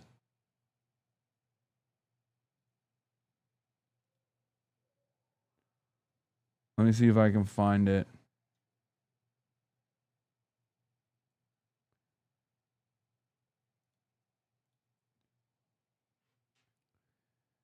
It was like it was really, really solid. It was a really solid assessment where, I mean, Ryan Grimm said something similar as well. But basically, when Susan Collins came out and was like, Graham Plattner personally chose to go to war. How dare you fucking blame me for it? It's like, so you're saying that someone who was born in the United States of America, who was hopped up on American exceptionalism and Western chauvinism, okay, at the age of 18, signed the fucking dotted line to go wage wars, right? That person is more responsible, but you, in your old ass age, at the age of like 60, as a congressperson, kept funding the military and kept sending more and more people to war. You are not responsible for it? The responsibility under American under the American individualistic framework, the responsibility is in the hands of an 18-year-old and not in the hands of the fucking 60-year-old that sent them to war. It's not in the hands of the media executives that champion this war. Okay? I find that so strange. It literally does not compute with my worldview. I find that ridiculous. And I say this as someone who is still skeptical of Graham Plattner. Okay? It's understandable to be skeptical of Graham Plattner. Like, his argument is, you know, I did this, I was feeling disillusioned, but then I had no other, you know, I when you're in this system, when you're doing this, this is your job, okay? This is your job, and it's the only thing you know, and you can't do anything else. This is a huge problem with, like, you know, veteran groups in general, is to reintegrate them back into society and to turn them into reliable allies, to turn them into, like, anti-imperialists. This is a huge problem, and every single veteran in this community would fucking say the same shit, right? But yeah, Ta-Nehisi Coates said, the phenomenon of young men desiring war for the excitement of battle and violence is a self-destructive but ineradicable feature of human nature. Ineradicable feature of human nature, which has been remarked on by poets and artists for millennia. Likewise, the phenomenon of former warriors aging into pacifism as maturation convinces them of war's folly is not new. In our society, wisely, we entrust regulation of young men's desire for war not to the young men, but to our Congress, whom we expect to act with wisdom, deploying soldiers only in circumstances where doing so is completely necessary. Susan Collins was a member of Congress, which sent Plattner and many other men like him to Iraq on the basis of lies. Once deployed, those men destroyed themselves and others en masse. Using his drive to enlist as a 19-year-old as a hit on his campaign to unseat her is pathetic.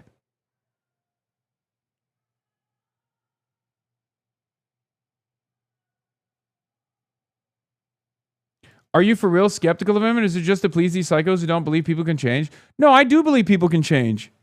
It still doesn't matter. There is, like, still some... Dude. I do believe people can change. I do. But right now, he's running for office in a somewhat conservative state. I don't know how much of his communications on his campaign have been reflective of the tastes of the audiences, the masses that he's trying to win over to vote for him, and how much of it is his genuine perspective, or how much change has actually taken place. But I'm skeptical of all politicians regardless.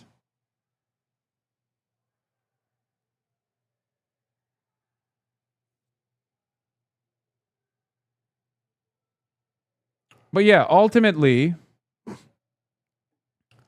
if you're a leftist in any way, shape, or form, and you hear Susan Collins say the exact same things that you've been saying, you should probably, you know, second guess your assessment a little bit.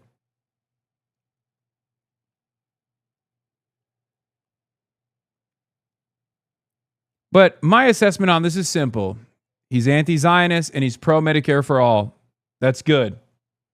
That's a pretty decent standard to set for politicians, many of which can't even clear that fucking low-ass bar, okay? So yeah, if your argument is that, like, he doesn't fit your standard of anti-Zionism because he's not saying that, like, we should castrate the synagogue of Satan that owns Hollywood or whatever the fuck, then yeah, you're not a serious person. We're not having a serious conversation. You do this ship of Theseus, or this, sorry, you do this Mott and Bailey argument where you're sometimes making serious criticisms of American imperialism and the soldiers that actually contributed to it. And then in most other times, you're not having a serious conversation at all. Because it's always the Galindo heads that are seemingly the anti-Plattner leftists. Galindo Mafia.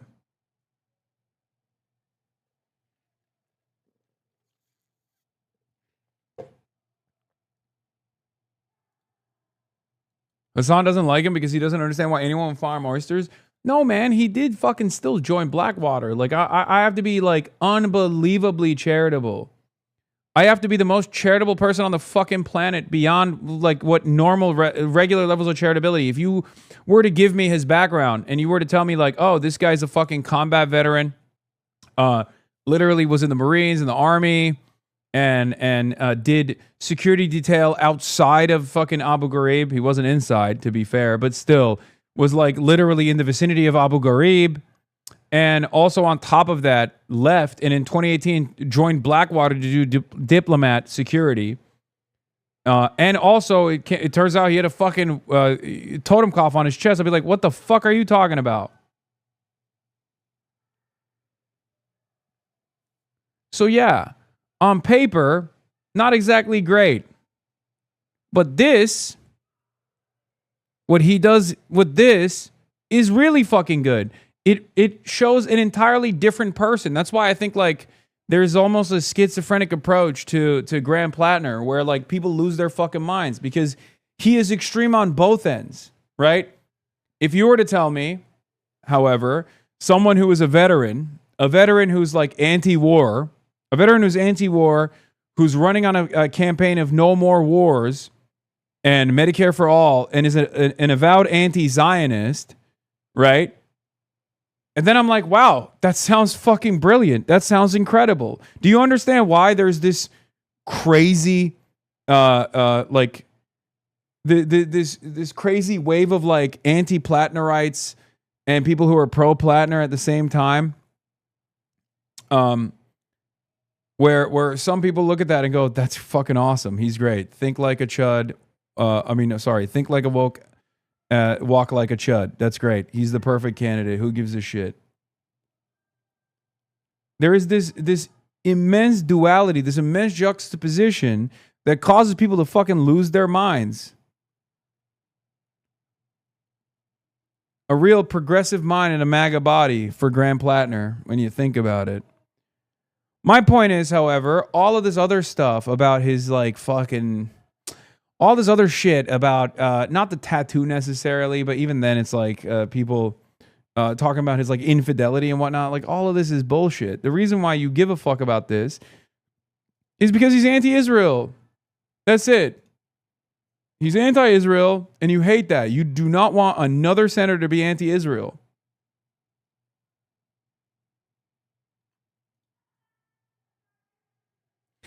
And the hilarious thing to believe is that 90% of this convo involves non-main voters. Yes. Yes. This person is right. The wife believes it's an invasion of privacy. The only part that matters here. In a statement released by the campaign, Ms. Gertner suggested that she'd been betrayed by Ms. McDonald, saying that she was deeply hurt and bothered by the invasion of our privacy. I confided deeply personal details about my marriage to someone I considered a friend, she said. I trusted this person with the most private chapter of our lives, the early days of our marriage before any campaign was on our mind. Our marriage today is stronger than ever before, she added. I know the man I married and the husband he has been to me on the best and worst days of my life. That hasn't changed and it won't.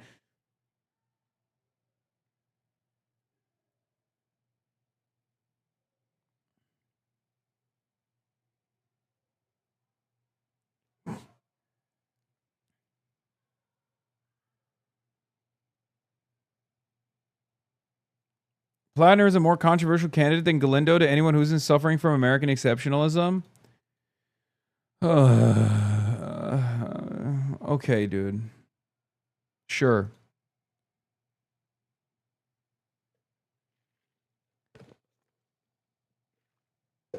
We live in America. Everyone is suffering from American exceptionalism to varying degrees. If you want to fucking hit me with that beam as well, go ahead.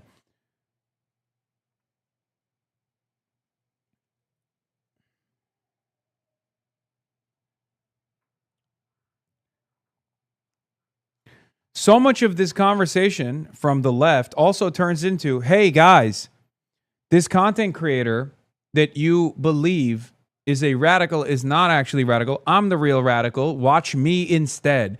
And a lot of people don't understand that.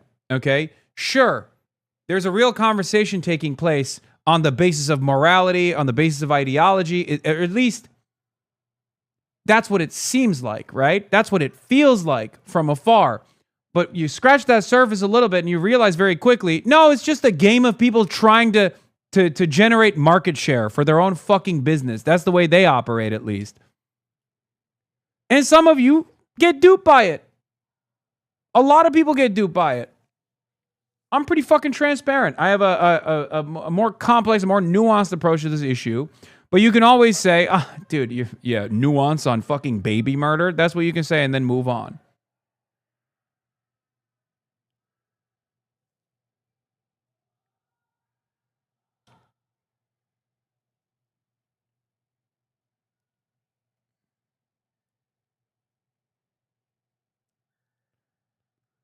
To which I always say this. If your politics, if your mass politics is so appealing, you're barking up the wrong tree. Okay? You should be taking your mass politics to the masses. You should be converting the masses, not trying to come into this community and be like, nope, I'm only going to fight people who are closest to me ideologically. I've been told by numerous up-and-coming leftist creators that once we get rid of you, they'll form the real Vanguard Party with their channel and we can fix everything. I know. Everybody always wants to form the Vanguard Party, but no one actually wants to go to the masses. And when someone is going to the masses and trying to pull them to leftist politics, they go, nope, you're doing it wrong. I would be doing it in your stead in a much better, much more successful way. And it's crazy to me because it's like, okay, well, you have the opportunity. And the only method that you have shown so far is critiquing what I'm trying to do. That's why it's always funny when people go, oh, he's like, he's bastardizing Lenin. How dare you? It's like, dude, the average American thinks Lenin is has killed 700 guerrillion people. What are you talking about? Like, there is no introduction to Lenin to the average normie that goes, well, I do have a lot of reverence for Lenin. I'm an HVAC small business owner, and I love Lenin. And now that I've encountered this revisionist piece of shit, HasanAbi Piker, I'm desperately seeking out someone who is a more honest advocate of Lenin's revolution.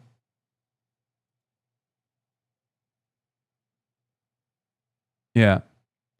If your leftist queer space leaves no room for me, the most mean, aggressive, annoying, antisocial person you can imagine, so I can constantly make everyone walk on eggshells around me as a sign of some sort of moral superiority, is it really a safe space at all?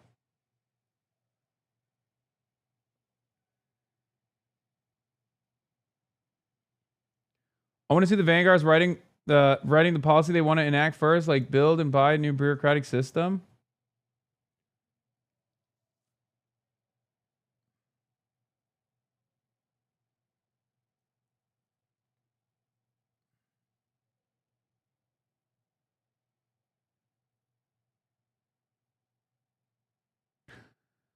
Anyway, my point is, this is not even about Graham Plattner. We've moved way past the point of Graham Plattner, right? Like, this is more about like a critique of electoralism, right? Where a lot of people say, I'm a tailist, I'm an opportunist, I'm engaging in entryism, I'm engaging in electoralism, and electoralism must be abandoned in order for the revolution to take root. I've been pretty open about my theory, right? My goals. Very open about it. I have no loyalty to any party whatsoever. I do have loyalty to certain policies, to advancing people's material conditions, to make their lives a little bit more livable, while in the process of trying to foment class consciousness to the best of my ability in an unbelievably reactionary country that is the imperial core, where masses self-identify as liberals, even if they are not necessarily liberal, right? And electoralism has been a successful route to foment class consciousness and to also start people on the journey of political education. Bernie Sanders' 2016 insurgency was a real proof of this concept. Many of the people who now shit on Bernie on a daily basis or shit on me on a daily fucking basis, and I have my criticisms of Bernie Sanders as well, actually started their ideological journey through Bernie Sanders. So they don't even fucking recognize that in their own personal experience, electoralism played a major role.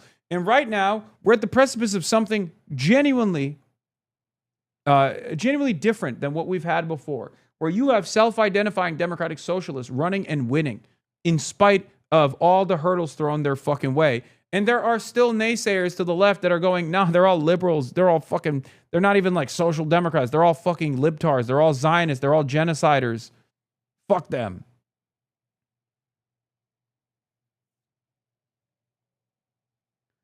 These guys claim to be Marxist-Leninists, but they behave a lot like left comms.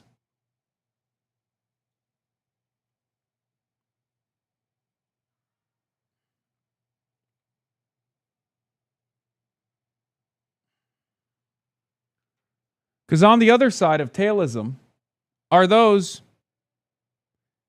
who engage in the other side of opportunism, frontism.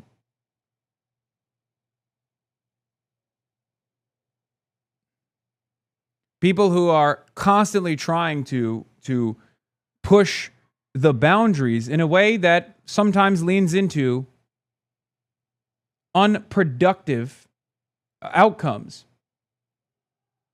Anarchists that think adventurism or the propaganda of the deed will be successful in fomenting revolutionary politics amongst the masses. Okay?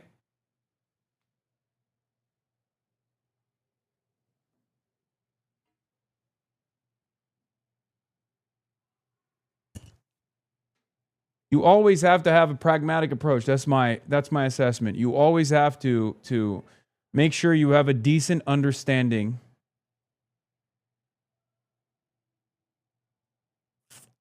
make sure you have a decent understanding of where the masses are, how they self-identify, and speak to them with the language that they understand. I'm constantly working to expand the permission boundaries, and I think I do a fairly decent job at that.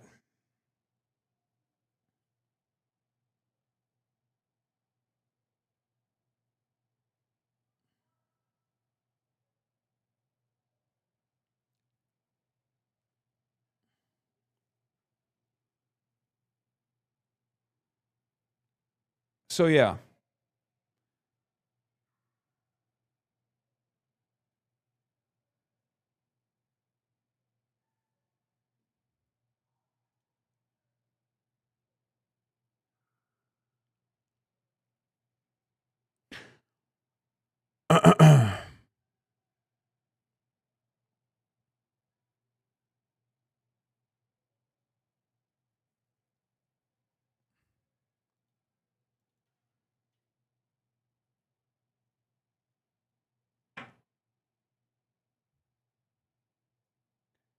It's like, do you really want a Susan Collins? The idea is so idiotic to me. Roll the dice. No, I mean, that's separate. These guys say that there's no genuine distinction between Susan Collins and Graham Plattner. That's their assessment.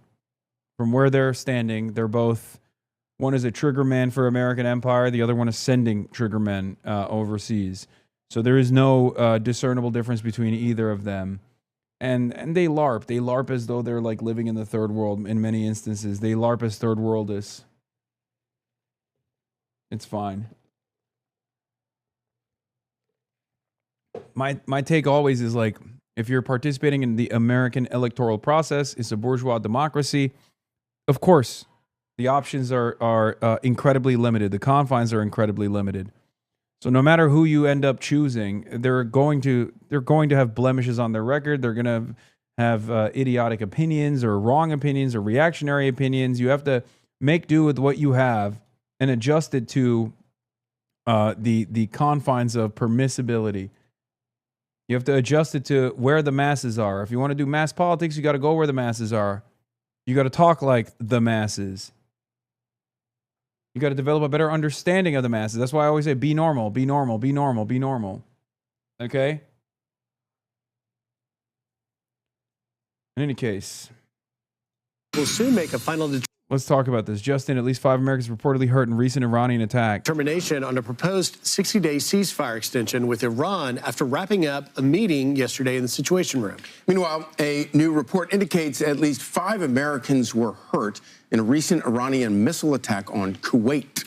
Madeline Rivera joins us from Washington, D.C. with all the latest details. Maddie, good morning. Good morning, guys. So that 2-hour meeting ended yesterday with little clarity as to whether the president will move forward with this memo of understanding. A White House official telling Fox President Trump will only make a deal that is good for America and satisfies his red lines. Iran can never possess a nuclear weapon.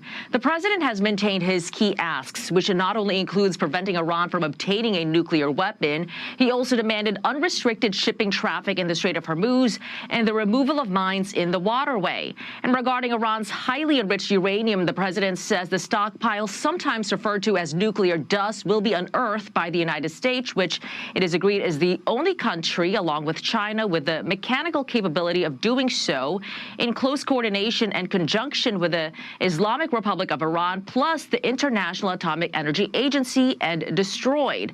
But Iran's parliament speaker says in a defiant post, "We seize concessions not through dialogue, but with missiles. In negotiations, we merely make them understand we have no trust in guarantees or words. Only actions are the measure. The winner of any agreement is the one who is better prepared for war from the day after." Secretary of War Pete Hegseth warning that military action is still on the table if both sides can't reach a deal. Our ability to recommence if necessary is, we are more than capable. Our stockpiles are more than suited for that, both there and around the globe, because of how we balance exquisite and more plentiful munitions. So we're in a very good place. Meantime, Bloomberg reports at least 5 Americans were hurt after Iran launched a ballistic missile towards a Kuwaiti airbase earlier this week. The missile was intercepted by Kuwaiti forces, but falling debris reportedly hit the Ali al-Salam airbase. Per Bloomberg, 2 MQ-9 Reaper drones were also seriously damaged in the incident. Charlie, Rachel. One last thing I want to say on this. While I was pissing, I was thinking about this. Okay. In order to engage in revolutionary politics, you need masses. Okay, you need the masses. And in order to get the masses to engage in revolutionary politics, you need to be where the masses are. You need to speak the language of the masses. Okay? This doesn't mean you must compromise, but you have to be understanding of their starting position. Okay? This is the number one principle of agitation, agitated propaganda. If you reach the masses and you don't speak their language, or if you reach the masses, if you go to where they're at and you don't speak to their needs, and you speak as though they're already class conscious, without trying to understand where they're coming from, without being charitable, without demonstrating empathy, without keeping in mind the profound impact of social conditioning when you speak to them, you are never going to achieve the results that you want to achieve. Okay? You have to speak to their needs, and you have to offer solutions, and you have to be always cognizant of their shortcomings, their setbacks, their ideological blinders.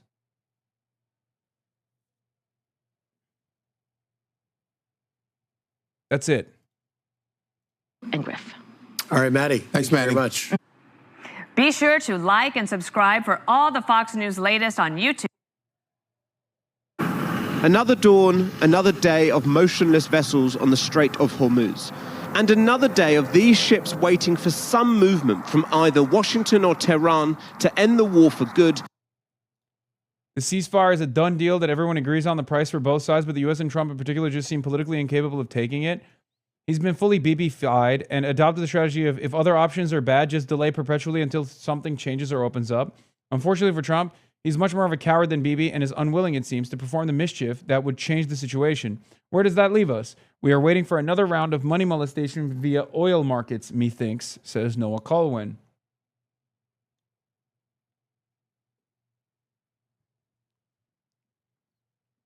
It is true. They're literally looking at the situation. They're like, something will change eventually. Fuck it.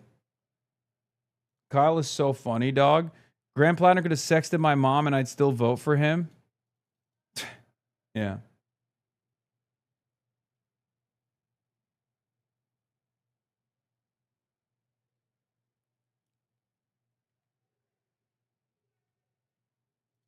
And get this crucial economic waterway. You see a scenario where it kicks the can down the line for the next president? I don't think we don't make it to the next president if that's the case, chatter. Back up and running.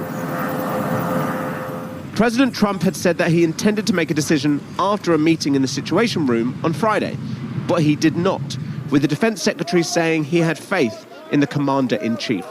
I'm quite confident with this with our president, who makes nothing but great deals, that ultimately it'll be something he's proud to defend, that ensures that Iran, which everyone knows should not have a nuclear weapon, never does. It's believed. Yeah, I mean, there is a timeline here where the rubber meets the road. I've been saying this over and over again, okay? All commodities traders have been saying this as well, which is that oil is a physical commodity that has inelastic demand. So once supply runs out, it's a global commodity. Once supply runs out, people are going to start getting really frisky.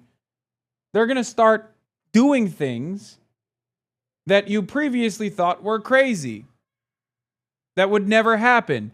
Because without it, you don't have a fucking energy grid, right? Hospitals start closing down. Babies start dying.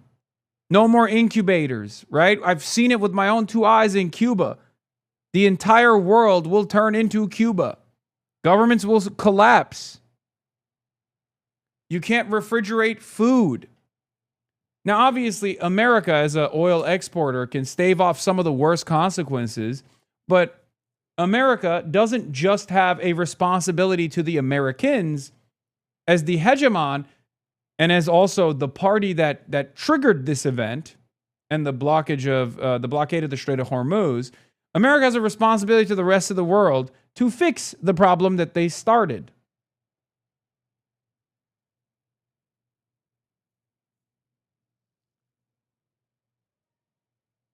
So I'm not exactly certain as to how, what our plan is to fix the situation. What our plan is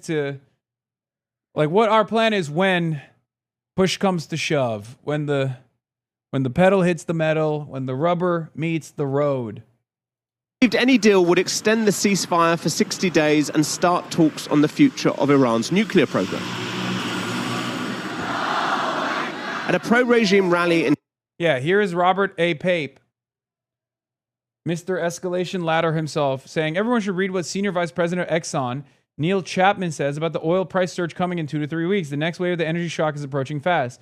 Commercial inventories of crude oil, of liquids, think petroleum, gasoline, diesel, jet fuel, they've all run down. And running down those inventories is mitigated or offset, supplemented by the release of strategic petroleum reserves, which most of the Western countries have done. All of that has mitigated the impact. You can model this. We've modeled it. I think a lot of people in the industry have modeled it. We're approaching we're approaching new levels of unheard inventory levels. I mean, really, really low levels. You can debate whether that's going to hit those really low levels in 2 weeks or 3 weeks.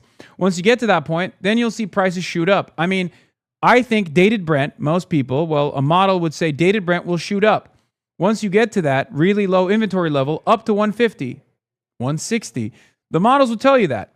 And then what happens is when the price gets to a certain level, demand destruction brings it back into balance. Prices go so high, it becomes unaffordable. And that's what happens. And so we're at that level right now. And I think crude being in this sort of $90 to $110 for the last, whatever it is, 6 weeks, has really been mitigated by running down inventories. It can't last forever. So we'll see what happens. And predicting this and the exact timing, it's always a challenge. But that's the way we see the picture.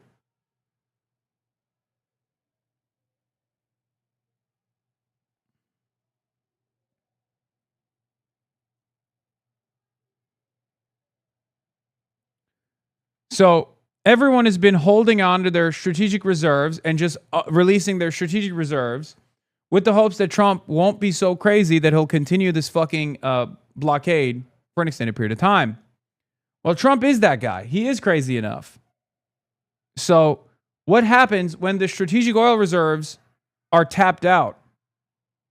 Because they're nearing levels, nearing red alert levels already. Tehran, Iranians voiced skepticism. Trump has constantly mentioned a potential deal for weeks to no avail, and given the Americans have attacked Iran in the middle of negotiations before, distrust of the US president prevails. First of all, this is not just my view. The whole world is saying that he is a crazy, stupid person. He does not stand by his word. He is a complete liar and a low person, and he only talks nonsense. We don't pay attention to what he says, and we continue our own work.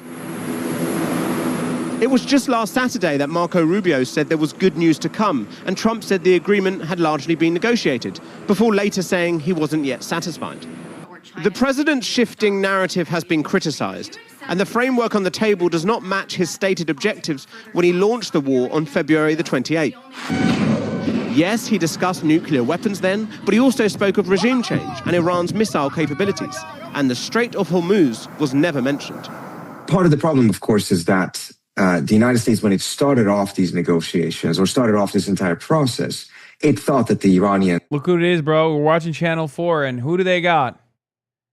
Who do they got on Channel 4?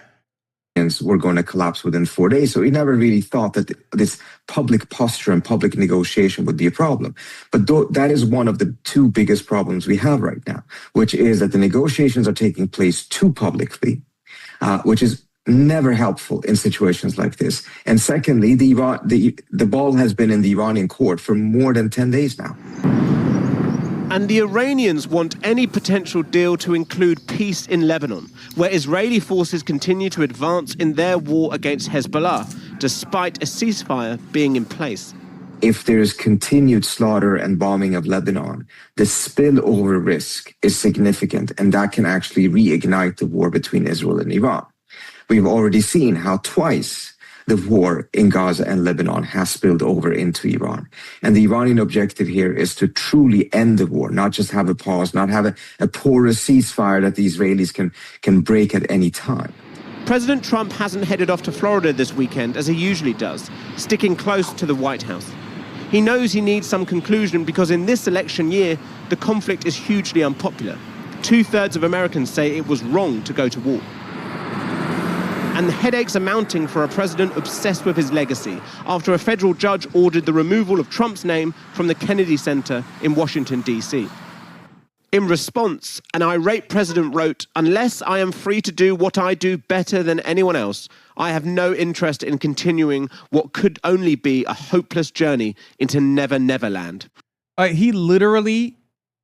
He just straight up got butthurt over the Kennedy thing, where they were like, yeah, the Congress has to name it, and Congress has to rename the Kennedy Center if you want to rename it. And he lost his dang mind. He wrote one of the longest fucking screeds I've seen him write. I think this literally might be the longest thing that he's written. Saying, oh, if you don't want me, then I'll leave, I guess. No, he's not threatening to resign, dude. Oh, fuck, I wish he would threaten us with a good time like that. But of course that's not the case. What he's threatening to do is just like fuck the world up further, okay? It's like, oh, if you don't give me what I want, I'll molest the money further. I'll molest the money further. That speaks volumes about Trump on Iran too. That when the president and there's doesn't get nothing his way, you can do he about loses it. interest. And the vessels on the Strait of Hormuz are left to wait for the president to refocus his attention on their ongoing plight.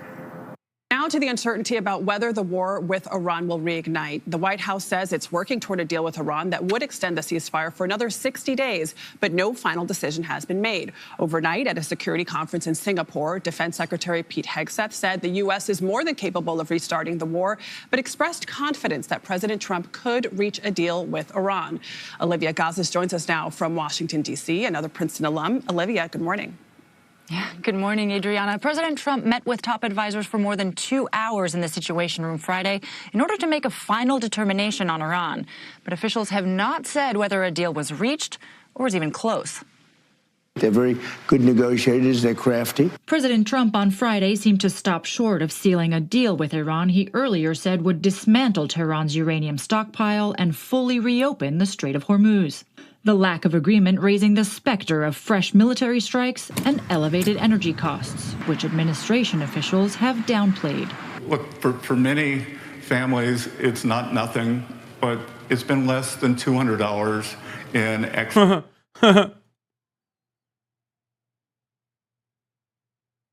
We had the Plattner spy in on another main campaign. The former Plattner aide that leaked the story and who only worked for the campaign over a couple of weeks in his initial months has resigned from Jordan Woods' campaign as of this morning. Oh, wow.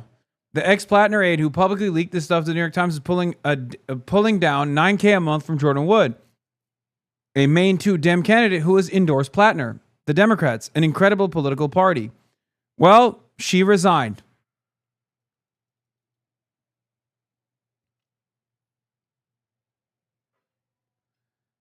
I'm telling you, man, the Israel stuff is fucking crazy. I think people need to be extra skeptical of the way that anti-Israel candidates are covered. Okay? That's it. I mean, if you can do that for Maureen Galindo, you should be able to do that for Graham Plattner too.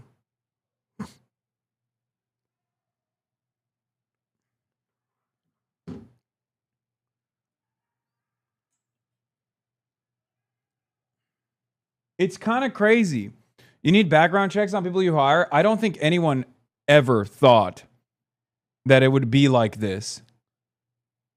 Who the fuck would think that they're hiring spies to their campaign, chatter? Especially when they're first starting, especially if they're green.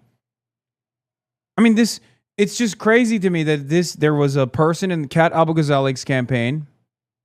There was a person in Abdullah al-Sayed's campaign. And there was a person in Graham Plattner's campaign. How would you not? No, dude, I'm telling you, if you're new, if you're relatively new, I don't think you assume that there is going to be someone who is potentially being very helpful to a foreign state and trying to undermine your campaign from within. I don't think people are that. I don't think people scrutinize to that degree. I think they just, because remember, these people, when they start off, they don't have that kind of motion.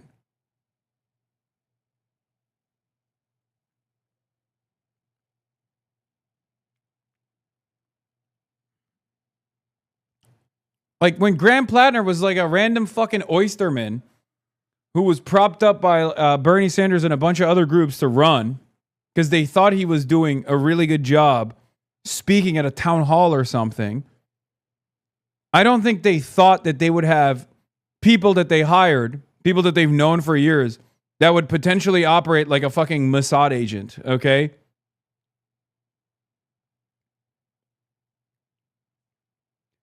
Going forward, though, yes, if you are a candidate, if you're running for office, you have to be You have to scrutinize people extra hard. Because at the end of the day, Hasbara might be dog shit, but that doesn't mean all of the campaigns against critics of Israel are gonna be dog shit. Sometimes it's not gonna be dog shit. True. The gasoline cost. The diplomatic deadlock also deepening political problems for the president, with midterm elections now just 5 months away. I'd imagine if you could have timed things perfectly, having a conflict just in front of the midterm elections at a time like this isn't ideal. So if you wanted to play that game, then you would wait till the midterms are over, and then the following hour, you'll attack Iran because they cannot have a nuclear weapon. Administration officials argue continued economic pressure through an ongoing blockade and new sanctions on Iran could force it back to the table. There are three scenarios. We have the deal. We don't have the deal, but we just maintain the blockade and we keep squeezing them. And I think every day that goes by, much worse for them.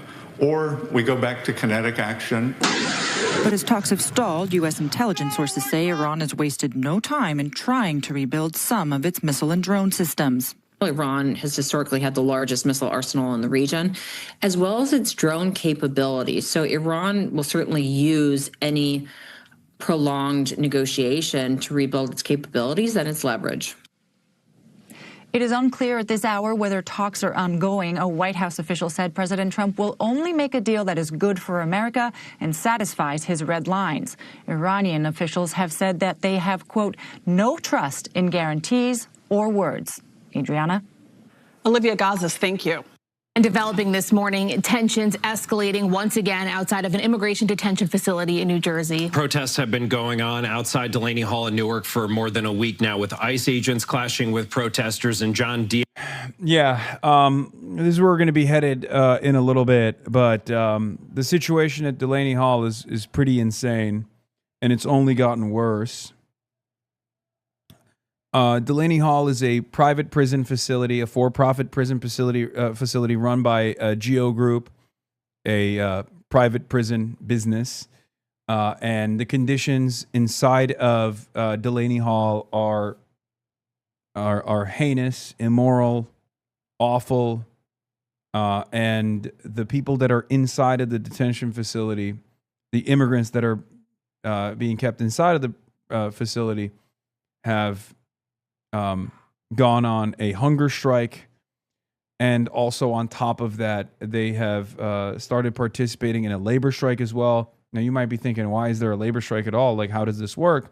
Well, Geo Group actually puts to work the people that they are imprisoning to maintain the prison itself, right? To do the janitorial stuff, to work in the kitchens and whatnot. And it's just slavery. These are people who have been living on U.S. soil, awaiting their court date, and then sometimes going to their court date and showing up and then getting kidnapped by masked thugs of the state. And now, of course, all of the right-wing shitheads are there. Cam Higbee was caught on video walking up to a group of protesters and pepper spraying multiple people outside of a Newark ICE facility. Then, as people reacted to being sprayed, an armed man pulled him away, telling him it's not worth it, it's time to go. Last time I checked, walking up to a group of people and spraying them with a chemical irritant is commonly charged as assault or battery. And then, after spraying the crowd, the video shows Higbee and the armed man running into the ICE facility while agents allowed them inside. Imagine the outrage if a left-wing activist walked up to a group of conservatives, pepper sprayed them, and then disappeared behind federal gates. The headlines would never stop. The law is supposed to apply equally to everyone. Except we all know that these right-wing agitators, Cam Higbee also literally went to Israel too. He's a agent for PragerU, and has served as a foreign agent for Israel, which, you know, there's no fair restrictions, obviously, on that sort of stuff. Not worth it. Not worth it. No, we gotta go. Time to go.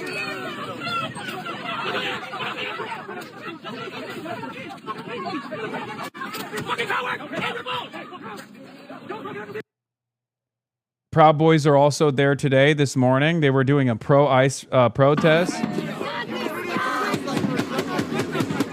You Nazi. Fuck you. What's up?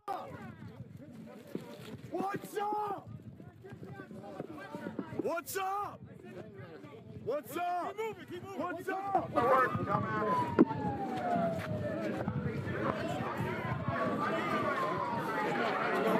After what happened the last couple nights, I think Rebecca Sherrill should have, this is unpeaceful, she should have disbanded this whole thing. First Amendment, peaceful protest.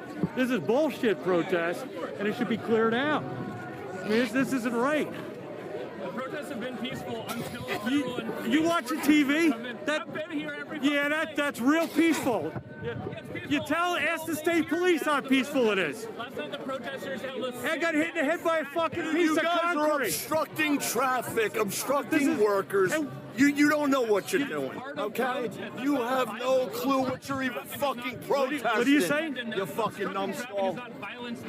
All right. Tear gas or pepper spray. Yeah, pushing cops, So it's pushing okay. ICE agents, that's okay, huh? Yeah, January 6th, right? That was you guys? What's that? I don't know, was it? I wasn't. Yeah, Were you there? Yeah, Oh, beating what would cops. be All right, on January 6th, how many cops died at January 6th? How many? Zero. You know who the fucking virus is? You motherfucker. Well, it's not peaceful. You can see that. It should be, you know, Micah Sherrill, I don't know if she listens to CBS. Oh, yeah? Okay. Hold on. I'm turning on the laptop camera and turning off the... Okay. All right. All right. Well, still, I don't want to be super late and be rude, you know. Okay.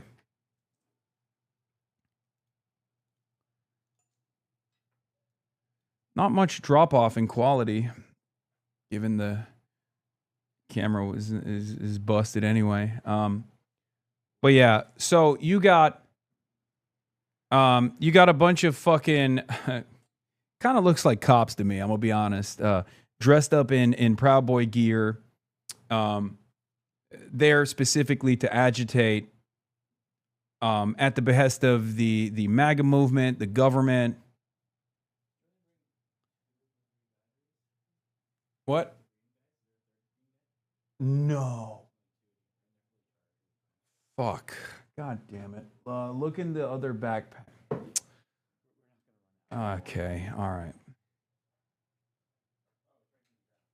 Oh, nice. Okay. Yeah. People have been protesting outside of Delaney already. Last night, Mickey Sherrill, the governor, who previously had done a stunt to try and go into the Delaney facility, the governor of New Jersey, actually decided to join forces with... No, we're good. Mickey Sherrill, the governor of New Jersey, actually decided to join forces with the ICE agents. They set up barricades, and she deployed the state troopers on her own constituents in the state of New Jersey at the behest of the MAGA movement, at the behest of the Trump administration, where the state troopers of New Jersey worked in tandem with ICE agents, with federal law enforcement, and pepper sprayed her own constituents all the same. Look, and there are still people who are trying to defend it. The use of state troopers outside of Delaney Hall does not seem to have diffused tensions like the state officials had hoped. Raj Parikh says, this misses the point. Governor Sherrill eliminated the ability of the Trump admin to create a pretext to make New Jersey into the next Minnesota for the ICE surge. This is exactly how to protect our neighbors from illegal federal overreach. Yeah, we should just fucking kill our own citizens so that, Trump's agents can't do it, right? Great logic. Sick the state troopers on the protesters so the feds don't have ICE to do the same thing. Brilliant gamesmanship if you don't actually give a shit about the human beings inside and outside of Delaney Hall. Yeah. Oh, you see, you don't understand. This is brilliant. This is statecraft. This is brilliant gamesmanship. This is games theory. Professor Chong would love this. Okay? What we're doing is we're hurting our own constituents ourselves so that we don't let Trump do it.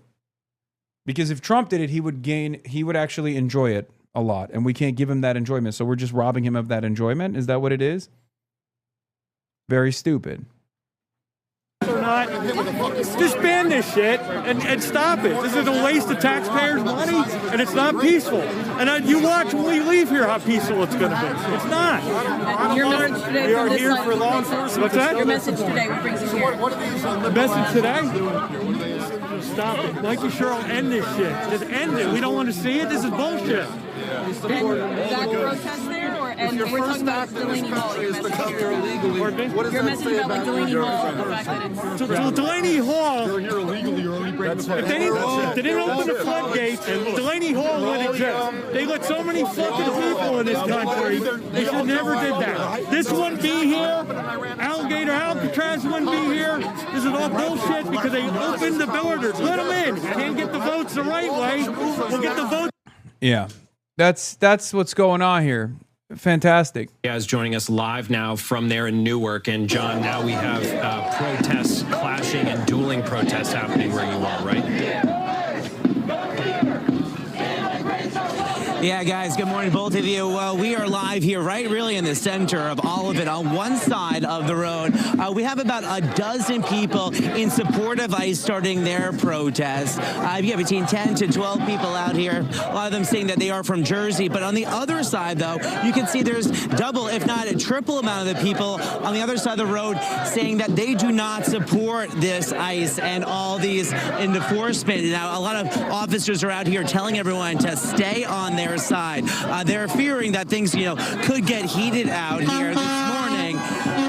But if you take a look here, though, at this video, video. This is what it all looked like out here last night. Right at 10 o'clock, New Jersey State Police in full riot gear were seen clashing with protesters equipped with gas masks and goggles. Protesters were given 15 minutes to leave the area established outside Delaney Hall or risk getting arrested. Just hours earlier, the New Jersey Attorney General announced state police would be stepping in for ICE and taking over public safety operations after a week of tense clashes outside Delaney Hall between protesters and ICE agents. The governor started what she's calling a peaceful protected protest zone. Take a listen.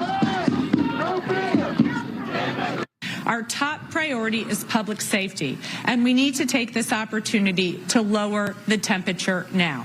I recently took an oath to the Constitution of New Jersey. I am going to protect people's right to protest peacefully, and I'm going to ensure everyone's safety. And I am confident in New Jersey we can do both.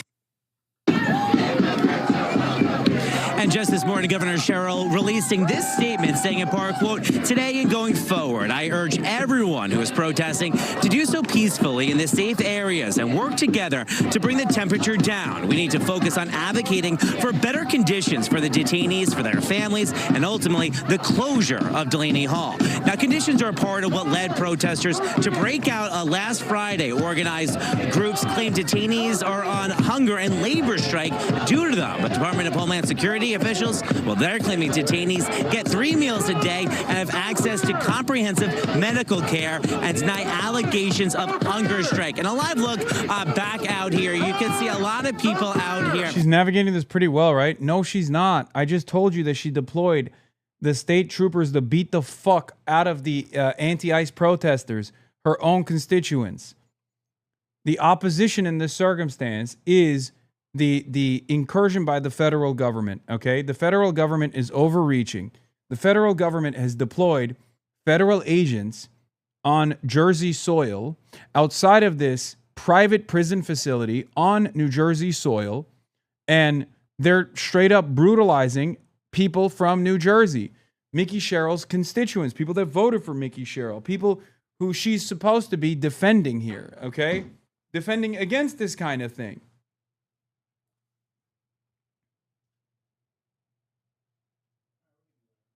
All right, we're ready to go. All right, we're going to move on now. We're going to move out right now, and I'll keep playing this for now. And we're going to be heading over to this. Wait, hold on, actually. Let me fucking call the Uber first. They are against this enforcement. They want to shut down Delaney Hall. We had this man saying chance, and they do have this road blocked off to most vehicular traffic just in case things do get out of control. About a whole mile is blocked off. But over here on the other side, you can see that these people are in support of ICE. So a lot going down out here. I have to move on over right now. But we're going to keep you updated throughout the day.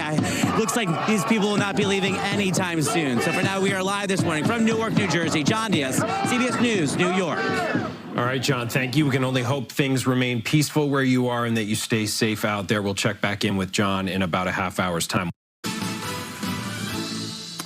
Well, take a look at this wild video. Protests erupting outside a New Jersey ICE facility, and they got violent very quickly, defying New Jersey's Democratic governor, who just announced peaceful protected protest zones outside Delaney Hall. And now a New Jersey man is facing charges for allegedly kicking and biting ICE officers.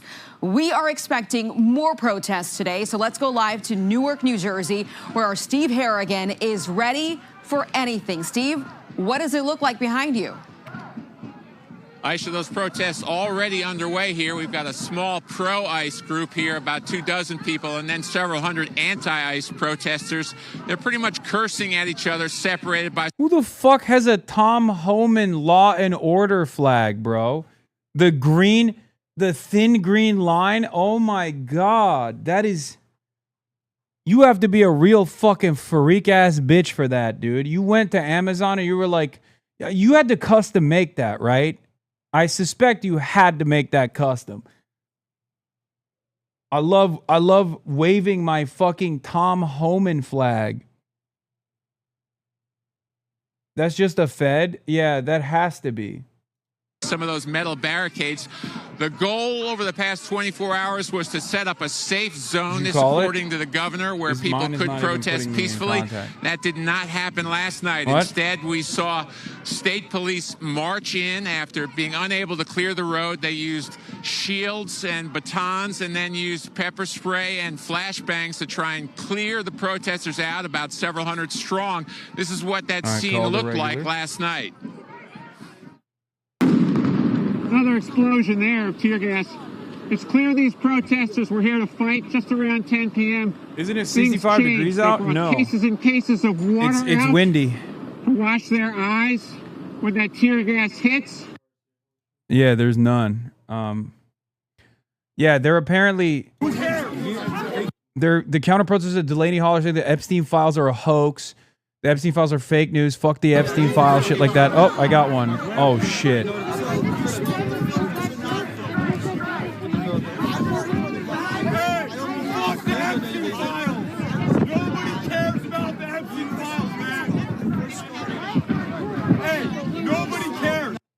Good guys, dude. Just normal guys, you know what I mean? Just fucking good ass guys, dude. Okay. Nobody cares about the Epstein files. Fuck Great. that bullshit. The Epstein files are a hoax. The Epstein files are fake news. Fuck the Epstein files. Fuck the Epstein files. Who cares?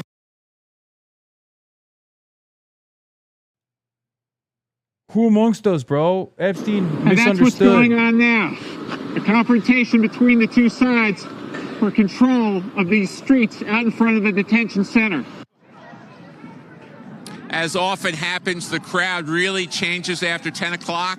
Then it was mainly young people, a lot of them with helmets on, with gas masks, looking for a fight. The question now is, how long is that fight going to continue? We've heard from the Attorney General saying this can't go on. He's talking about some of the agents being bitten in scuffles in the crowds. But it looks like they're gearing up for probably more trouble after dark here once again. Aisha, back to you. Okay, we know you will keep an eye on that very closely for us, Steve. Thank you very much. We'll come back to you live as soon as something happens. Meantime, listen to this. My administration will be working together with community members, faith leaders, advocates, and state police to help people move there today. Our top priority is public safety, and we need to take this opportunity to lower the temperature now. Well, that is New Jersey's Democratic Governor Mikey Sherrill finally bringing in the state police to help calm the area. Let's bring in former acting DHS Secretary Chad Wolf to help us unpack this picture that we're watching unfold out in New Jersey. Chad, welcome to the program. So she just announced a protest zone around the Delaney Center facility. State police has finally been brought in after we saw so many scuffles this week back and forth. Why did it take so long for this Democratic governor to bring in law enforcement? Yeah, it's a great question. She should have done this really on day one. If you establish a protest zone. Yeah, you always love, dude, it's great. You know the governor of a blue state is doing a great job when Fox News is like, well, you know, she's finally doing a great job. Why didn't she do this from the start? You know, that's how you know. That's how you know the governor has the constituents in mind with these decisions. Okay? And then you have local police there that are enforcing that. That allows ICE, obviously, to withdraw a little bit. It allows them not to have their officers front and center, and local police can do that job. That's something that a lot of us, you know, for months had hoped Minneapolis would do during that in January and February. Sounds like ICE is taking yet another L after shockingly failing to do anything but making a mess. What's it mean when NJSB recognizes the state patrol, like the New Jersey State Police, okay, which is probably one of the most aggressive forms. I mean, it is the most aggressive form of law enforcement in the state, saying ICE was the one who was provoking violence and not the protesters, even though they said this. And then the next night, because this was yesterday, the next night, the state troopers themselves were the ones who were doing the violence. So, or sorry, last night they were the ones who were doing the violence, from what I understand, and today as well. Focus is to allow What's the ETA? for peaceful assembly through the creation of these designated areas to assemble. Mine is and closer. minimizing Mine is getting the closer. impediments to our roadways while This is why I de-escalating also tensions ordered mine. in these areas. Once we delineate these zones, our posture would then focus on maintaining a peaceful environment. It is also important to note that while we establish these zones, our local ICE agents and partners have agreed to remove themselves from the immediate area, decreasing potential agitation from the protesters. We will continue to monitor this environment, continue to keep our public safety in the forefront of everything we do, and provide a peaceful environment for all. Thank you. Dude, he's a throat lozenge. My God, yeah. They didn't do that. So it's good that the governor's coming to this. It's several days late, unfortunately. What you see there is these protests getting more and more violent overnight. See you on the other side. In the, after 10 p.m. And I think it's only a matter of time before someone gets seriously injured. And hopefully that won't occur. Hopefully by having local law enforcement in there, it will help. But, just as the governor says she wants to, reduce the temperature there, the things that she is doing, the things that her state is doing with sanctuary policies are doing anything but that. So she needs to match her actions with her words. There's plenty of words being thrown out there and threats by these protesters. The governor makes no mention of the threats against these ICE officers, including this one. Watch this with me here, Chad. Kill your whole family! Your whole family's dead! Come on! Children, your wife, all dead! Put it! My boy! I have your face, mother! You're dead! Dead! And now prosecutors are going after this guy. The Justice Department just charged a rioter named Brendan John Gear, they say, for allegedly kicking and biting ICE officers at Delaney Hall last night. And they say we will not tolerate the vicious attacks on ICE officers we've seen in New Jersey the last few days. These rioters are clearly not peaceful protesters, as you can see from the photos and these horrific wounds. Assault a federal officer, you'll be held accountable. The president has come out and said he believes that these are paid protesters. What do you think, and who do you think is paying them? Yeah, that's most likely what we see here, particularly as this, the events of Delaney Hall continue day after day after day. 1 or 2 days, it could just be simple protests, but after that, you start to see professionals move into the picture. That's when it becomes usually more violent, more organized, and that's what we see here. And it's not peaceful protesting. You may have a portion of that group that is not violent, but a portion certainly is. And then that's where law enforcement officers have to use the appropriate amount of force to make sure that they're not only protecting themselves, but they're protecting that facility as well. So what we see there at night is just what we saw in places like Seattle and Portland and Minneapolis, is that at night it starts to get very violent. And then that's where you need local police, ICE, and others working together to diffuse the situation. But, when I hear Governor Sherrill say that, that it's ICE, it's federal law enforcement that is antagonizing this day after day, she is blaming law enforcement for violent agitators. That's what's going on here. It's absolutely the wrong message I think it sends to folks in New Jersey and elsewhere. The police there and ICE there have a job to do. It is their facility. They are holding individuals that have broken immigration law. There's nothing that they're doing that is beyond the law. They have a job to do, and they need to do that. Before we go, Chad, I just want everybody at home to see this. A lot of this started because there were complaints about what this ICE facility was feeding these illegal immigrants inside the facility. They were saying it was awful food, it was spoiled food. Our Alexis McAdams got a hold of the menu, and we'll put it up on the screen here. This is the Delaney Hall menu for today.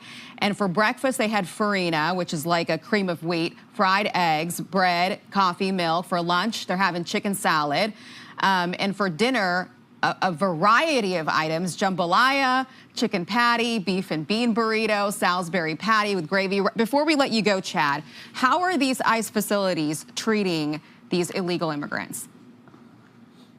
Yeah, look, there are national standards for all of these ICE facilities, including Customs and Border Protection facilities as well. And these standards are at the highest than you will see at local jails or county jails, or even some of the state penitentiaries as well. Very, very high standards. And then there are internal groups. There's 4 different groups inside DHS that go out and inspect these facilities. And then there are outside groups that go out and inspect these facilities. So this idea that somehow they're subpar conditions, or they're not, getting the right food, or they're not getting the right medical care. They even allow for mental health checks for some of the detainees. And so in many instances, these detainees there are getting some of the best health care that they have likely ever received in their life. And so when I hear that the facilities, this is from the left has done this years and years and years. It doesn't matter the facility, whether it's Delaney Hall or elsewhere. They will talk about how it's bad conditions, it's bad food, you're not getting medical care. That's not actually what they care about. They want these facilities closed. They don't believe anyone should be in detention. And just like the Biden administration, they want them all released on parole and into every American community. Yeah, well, that's not happening under this administration. Chad Wolf, thank you for joining us on this breaking news. Appreciate it. Thank you. Okay. Be sure to like and subscribe for all the Fox News latest on YouTube, and catch full shows streaming now on Fox 1. Fox News Alert, you are looking at a live shot at Delaney Hall. That is where those anti-ICE protests have taken place. The crowd has been chanting, "No ICE, no fear." So far, the protest has been peaceful, but this comes after overnight a protester bit an ICE agent. That individual has been charged. So too has the protester who threatened the life and the family of an ICE officer as well. These protests have gotten boisterous, and we will continue to monitor them. Well, Karen Bass has a lot of questions to answer. A report from her own city administrative official shows they spent $418 million for homelessness a year. But just 10%, only 10%, went to getting people off the streets. Now, how does that happen? CNN asked her, and she had a bizarre assertion. When you talked to Jake Tapper in 2023, you said that your goal was to end street homelessness in LA by 2026. It's now 2026. And we haven't ended it. We have not ended it, and we're not close to ending it. How are you so off? I found something that surprised me. I found a lot of people who work internal in the system who were very resistant to ending street homelessness. Who are those people? Well, meanwhile, Spencer Pratt is surging. A new poll has him narrowly leading Karen Bass, and now CNN is noticing. His chances are up significantly over the last few months. You go back a few months ago, February 26th, he had just a 7% chance. What is that? That's 5 plus 2. Now, it's up like a rocket. Look, chances are he still won't be the next mayor of Los Angeles, but there's a pretty decent chance of it. It's now up over a quarter, a 27% chance. So those who dismiss Pratt's chances, well, you got another thing coming, because he's got a realistic shot of winning this thing. Now, I had the opportunity to sit down with Spencer Pratt, and while he was with me, he learned in real time that California Governor Gavin Newsom had endorsed Karen Bass's reelection campaign. Here's my exclusive interview with Los Angeles mayor candidate Spencer Pratt. Let's bring in LA mayor candidate Spencer Pratt. Spencer, thank you for being here. Thank you for having me. It's an honor, truly. I wanted to start by asking you about Gavin Newsom, who has chosen to endorse Karen Bass, citing an 18% decline in homelessness, dropping violent crime, and a stellar record, I guess, in the eyes of Newsom. That must be breaking news, because I had not heard that. But it's not shocking, because they're alleged criminal partners. Not only did they work together in their negligence in burning down 7,000 houses and 12 people alive, but they're both complicit in laundering, $24 billion to actually increase homelessness. Newsom and Karen Bass make up stats. Those are not real numbers. Anybody with... All right, I'm going to flip it. You don't have to show it for now. No. Oh, yeah, we'll just show it down. Yeah. All right. Oh, you can show it. Oh, okay. 2 seconds. And we're missing it straight. Hi. What's up, everybody? We're back. We are currently on our way to the Delaney ICE facility. We're going to be first linking up with Adam Hamawi and his team. And we are joined by Dropsite, who was kind enough. Do you want to be on camera? Yeah. Okay. Yeah. Of course. Hello, I'm Jude. Hi, chat. What's going on? Jude here probably doesn't know that I know that her and her friends were talking big shit. I was not talking about shit. me. Yo, listen. I waited for this moment to be on camera because we already linked up this morning at the rally, and I did the interview and whatnot, and I waited for this opportunity to be on camera to cook her, talking big shit. You're very mistaken, Hasan. Saying I'm counter-revolutionary. That's a lie. Saying you lie like a rug. I'm not a principled Leninist. I didn't say that either. That I'm a revisionist. Listen, my co-host, I have a podcast, The Periphery, check it out. Yeah. Listen, my co-host is a self-avowed tanky. Like, she's a tanky. I'm just a socialist. I am the Hasan defender on this podcast. Yeah. Okay? Your association with this avowed tanky who misunderstands my positions. She really does, though. Like, I ask her why she doesn't fuck with you, and she's like, I don't know. I think it's just because you're a man. That could be it. That could be the case. Honestly, valid. Yes, I agree. fair. Men are trash. I agree. No, but then we were glazing your Lenin. What is to be done? Yeah, no, you picture. guys were making fun of me. I took that picture. Yeah, he took that. Which, by the way, that was bait. We said we ate it up, It was and that it was super- a funny ass fucking thing to do. It was obviously super framed. Or post staged. Yeah, we did it. We did that on purpose, and it was obviously bait. And you clocked it, where you said it's so perfectly positioned Right, yeah. to center on the camera, and lo and behold, everybody in the entire political spectrum was like, "This is the worst thing I've ever seen. I need to kill you with a gun." I mean, I've been saying we gotta read more, so I was excited about it. Yeah. My favorite thing about people who are like, oh, you're an opportunist, or you're a tailist, or you're fucking revisionist, or whatever, is always when people who are to the left of the average person, let's say, will be like, you're bastardizing Lenin, and it's like, I mean, I'm a fan, but I also understand that the average American, or the average person in general, in the Western world especially, thinks that Lenin is responsible for the death of 60 billion people. Yeah, 700 gorillion people. So I don't think most people are like, wow, I can't believe he's an unprincipled Leninist. He's bastardizing his left-com critique, and is actually engaging in bourgeois politics.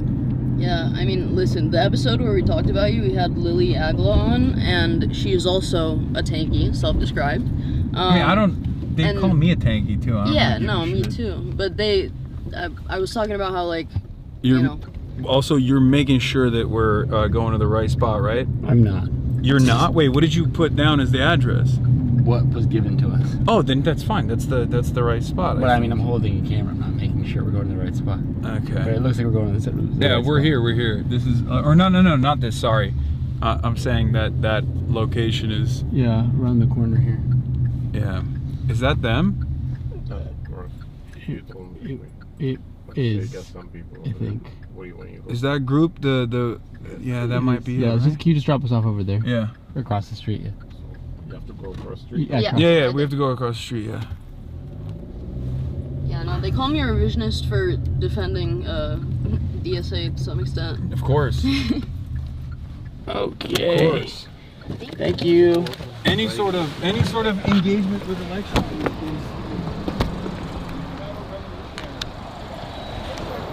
Hi, chat. Love her though. Oh God, it's so bright. Alright, what's good?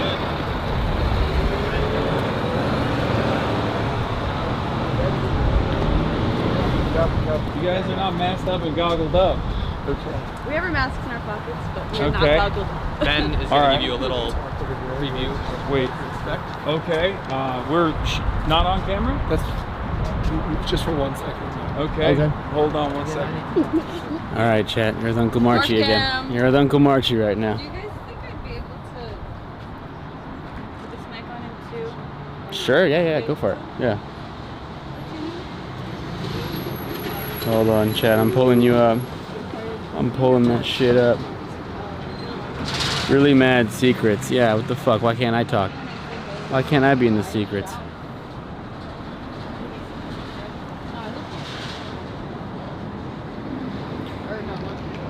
How we doing? You guys excited? I'm gonna go get smacked around a little bit by some fucking chuds. Been a minute since we've done that, eh? If anybody asks, chat, if any federal agents or law enforcement asks, Mauricio March Miranda is of Asian descent, American citizen, been here for many, many generations, my family, and they're Asian and white, okay?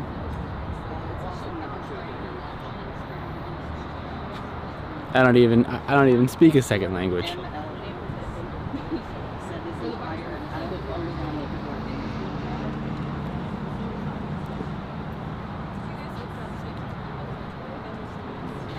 Okay, this is taking too long. See, I don't like when this happens. In the nicest way possible. Everybody we're working with is incredible. Love them. They've all been amazing.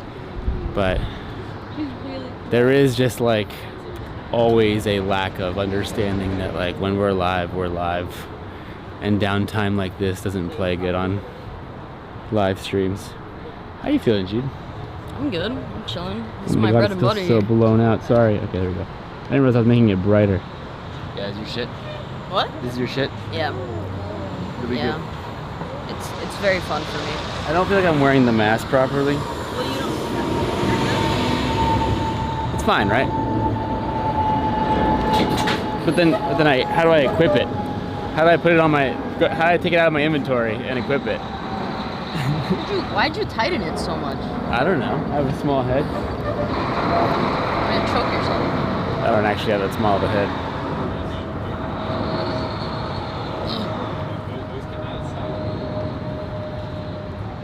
Alright. It's still Press way E. too tight. Press E. Okay, they're saying press E to equip. Bruh. Do I have to take it off? No. Did I fuck it up? No, you're good. You tightened it a lot. Oh, that goes around my head. Correct. Oh. Smart boy. Oh. Like Okay, that. got it. Okay, thank you. Hell yeah. Use your E muscle. Yeah, GTRP. Wow. Okay.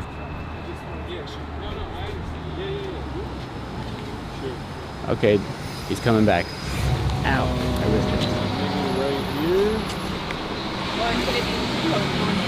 Right here. Or can it be right there? Sure, you put it. Good to see you. I don't really actually know who I am. What's good, brother? How's it going, Hasan? What's up, man? Nice to meet you. I'm with South Jersey DSA. Hell yeah. All right.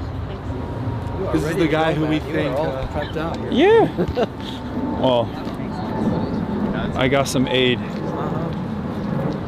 We normally, look, one of the most beautiful aspects of participating in protests like this is the unbelievable amounts of mutual aid that takes place. It's really interesting, of course, they try to criminalize that kind of behavior as well. There's been people that have been arrested in Los Angeles for giving others masks and things of that nature, face shields, stuff like that.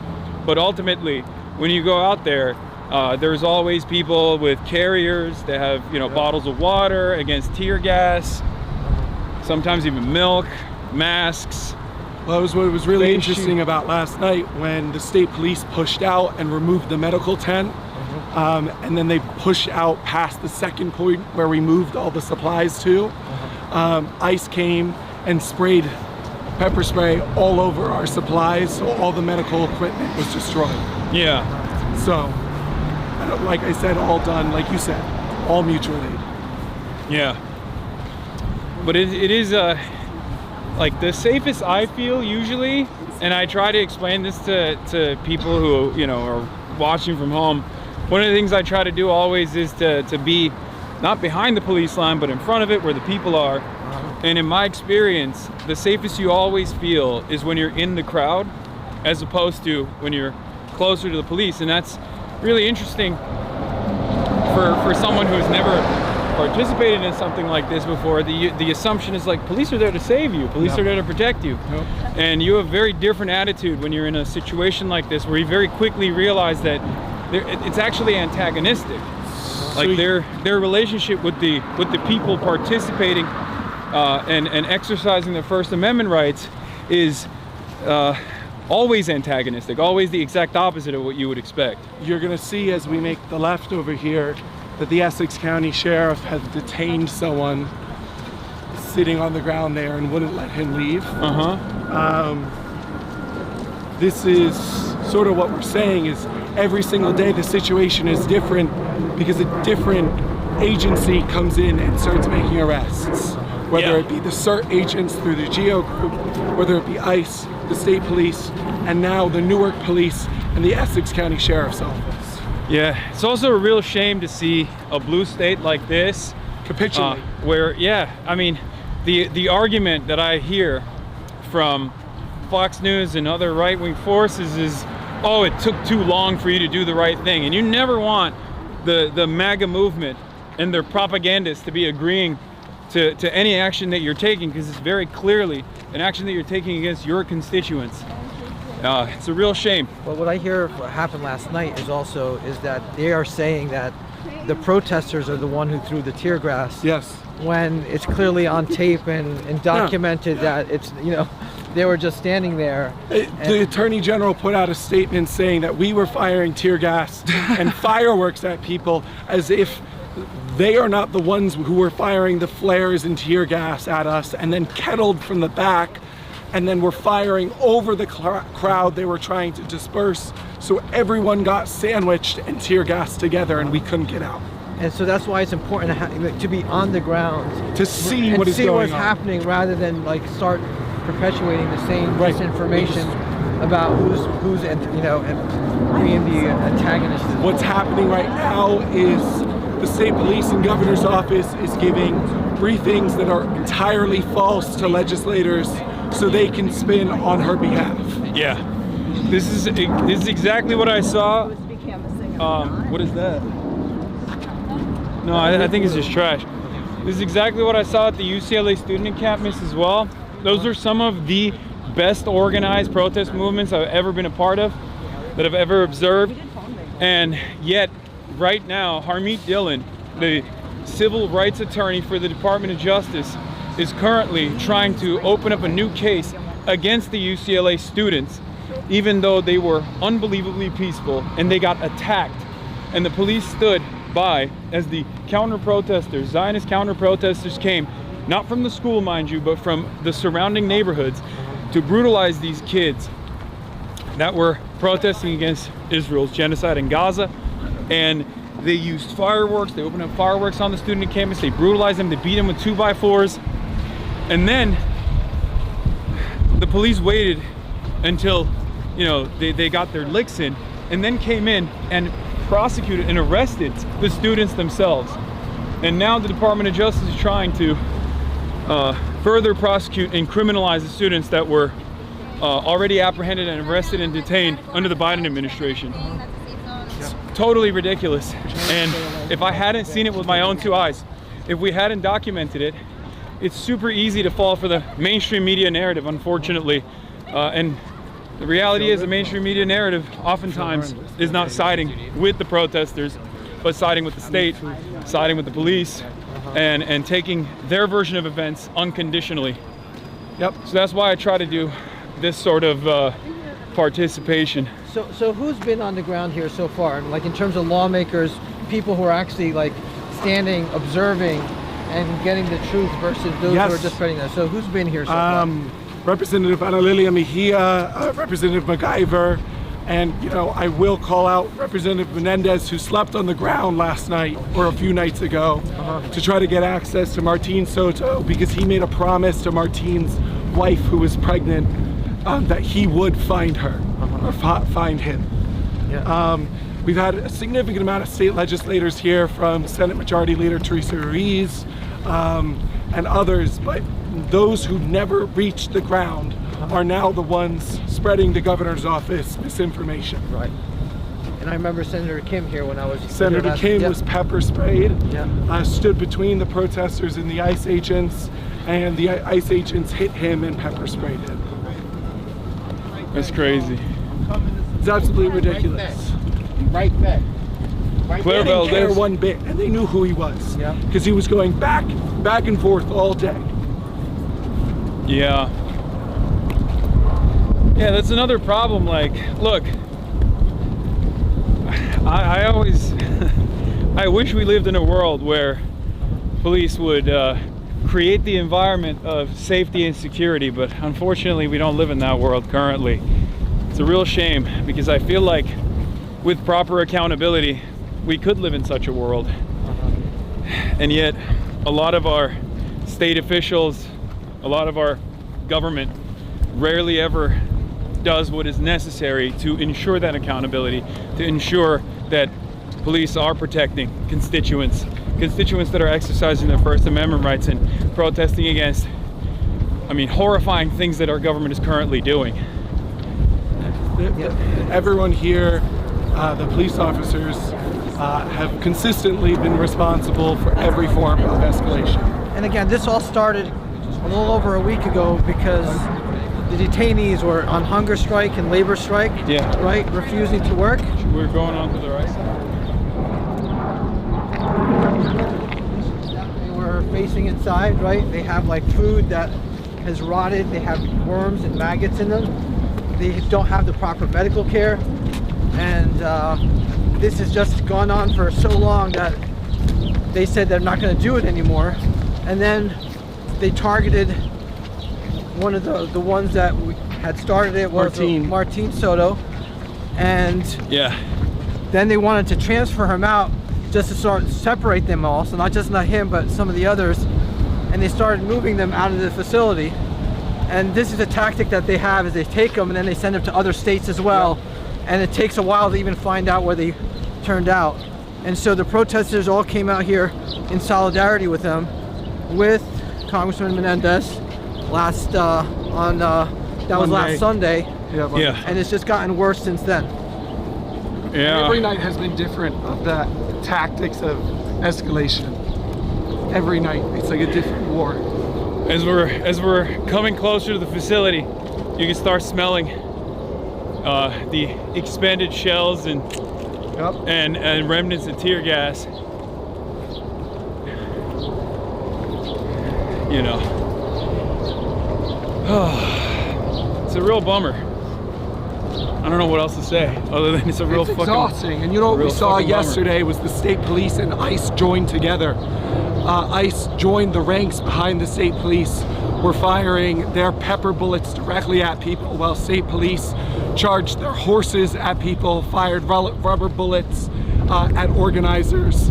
And I think the most exhausting piece is that Mikey keeps repeating that she talked to organizers on the ground to support her efforts of de-escalation. No one knew what was going on until 5 minutes before state police charged at us. Yeah. What time was that? It was at around 9:30, 10 o'clock. Yeah. They did it so they could allow the shift change for ICE. And during that chaotic period, we also saw ambulances come out with unconscious detainees inside who were clearly being beaten. What we heard earlier in the day was that they were tear gassing inside the facility and beating detainees.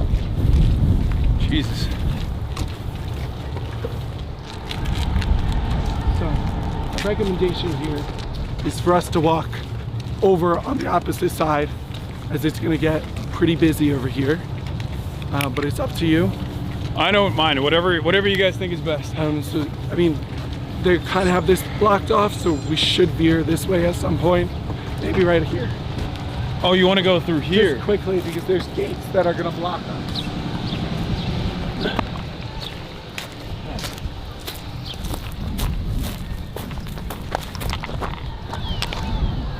And so this facility here, this gas plant, is run by the same company that pushed the Keystone XL pipeline in Standing Rock.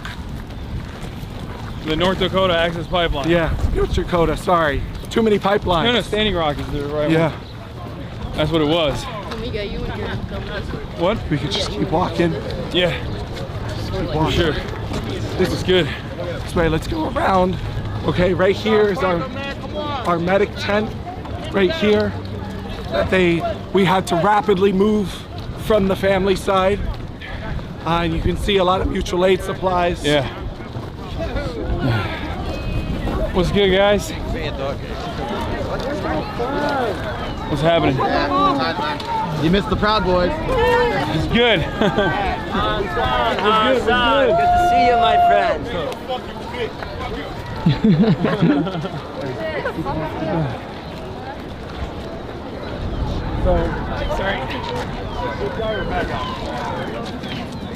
This is the south gate where they've been making transfers from.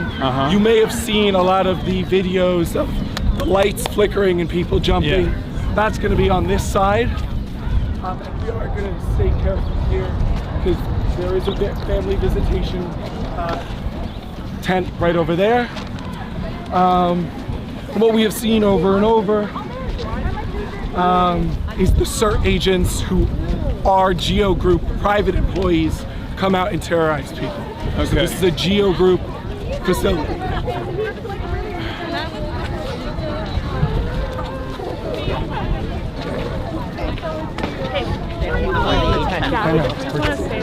Okay.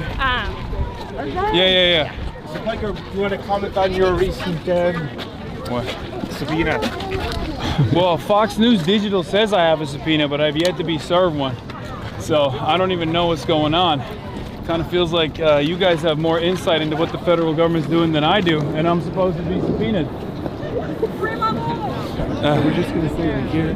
Sort of Give him a little room, guys. Give him a little room. You mentioned about the foreign money coming in, the levelized signal network. Yeah. Do you want to comment on the foreign networks, the finance? This facility. No, I'm good, man. Thank you. Yeah. So this facility, like I said, is run by the GEO Group, who is now the acting director of ICE, was a former executive here. As Adam said, you were saying that the conditions are deplorable. Yeah. No medical care in there. The food is spoiling. It's like got worms and maggots coming out of them, and they just have been in there for months, waiting for a status change on what's happening to them. And again, this is the condition not just at this facility, but so many others. There's also, from what I understand, a miscarriage that took place, and some of the victims in horrifying conditions are getting moved around without people having any accounting for where they go. So that was the case with Martin Soto, the organizer of this. The other day, he was secretly transferred to the Elizabeth Detention Center, which is about 15 minutes down the road, which actually has no access to light. And Representative Menendez came out within 15 minutes and said that they were trying to coerce him with deportation papers and charged him with assault. Those are the same things that Representative MacGyver were charged with the last time Ras Baraka was arrested about a year ago, mayor of Newark. Yeah. It's devastating. All right, should we go back over there? Yes. I feel like we're causing a little bit of a commotion here. Hello, everyone. Yeah. So this is what I was talking about. Yeah. So, So I do want to show real quick that the Geo Group has removed visitation from these families. They have no access to their family members inside. They have removed the benches that families have been waiting outside with. Also, electronic communication has been removed. Access to the commissary has ended. Access to medicine has ended. Sometimes it takes 2 weeks after a report to reach emergency services, but let's go this way. All right, yeah. Remember, he's here to trick you into voting for the party that sent the state police here. That's his purpose. We're totally against Governor Cheryl. This is going to be her last term, so. That's not. What do you think about her tenant? She calling peacekeepers are beating the shit out of her. Of course, it's fucking bullshit. Same thing that Karen Bass did in fucking California. Come on. I want to know whose side am I on? The one-term governor. So this is where the free speech zone was yesterday. This is? Do you see where the chalk was? Over here? They had this set up. No one was truly in it because the free speech zone prevented you from blocking transfers, which is why people are here. To prevent people from being detained and deported. This is where, right about this point, is where ICE joined the state police and started firing on people. I've also heard reports from Analia Meji's visit where she was talking about how some of the people that are still detained are actually people who have already signed off on their self-deportation notices, and they're just still being kept in these facilities in an unjust manner. Because they do not want the detainees organizing and speaking about the conditions inside. It's fucking terrible. Which is exactly why this hunger strike, this labor strike, this slave strike, because they're working for less than $1 a day, has spread across the country.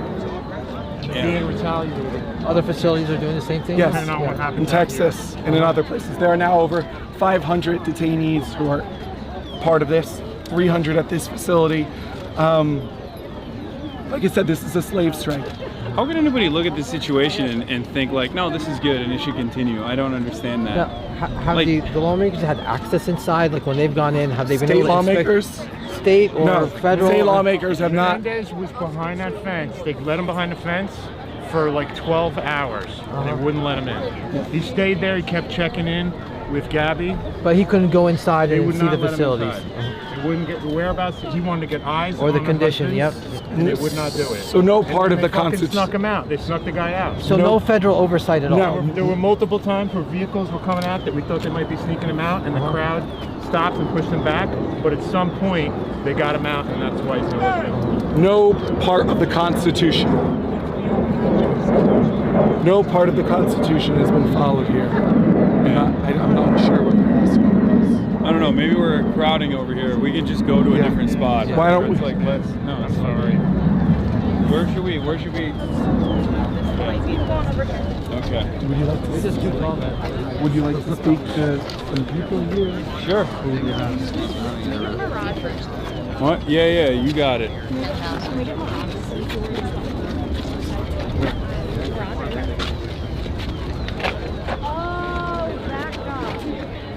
So you have some stuff about the New Yorkers who are detained inside?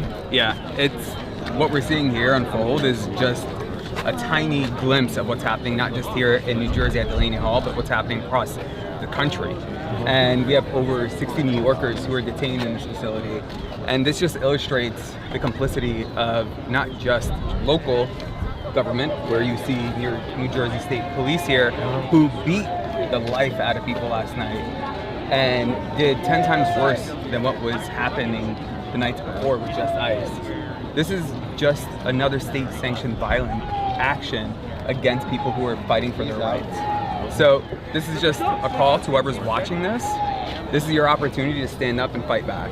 And you can do that by showing up. If you're on the East Coast, come to Delaney Hall, show up at protests in your communities, and demand that the US government, and specifically your congressional members, do not fund another penny to ICE, DHS, or CBP. Right now they're trying to negotiate a reconciliation package to give ICE an additional $70 billion after giving them $170 billion to detain more people in this country. Take back the money of the $170 billion and don't give them another penny. Oh yeah. Yeah.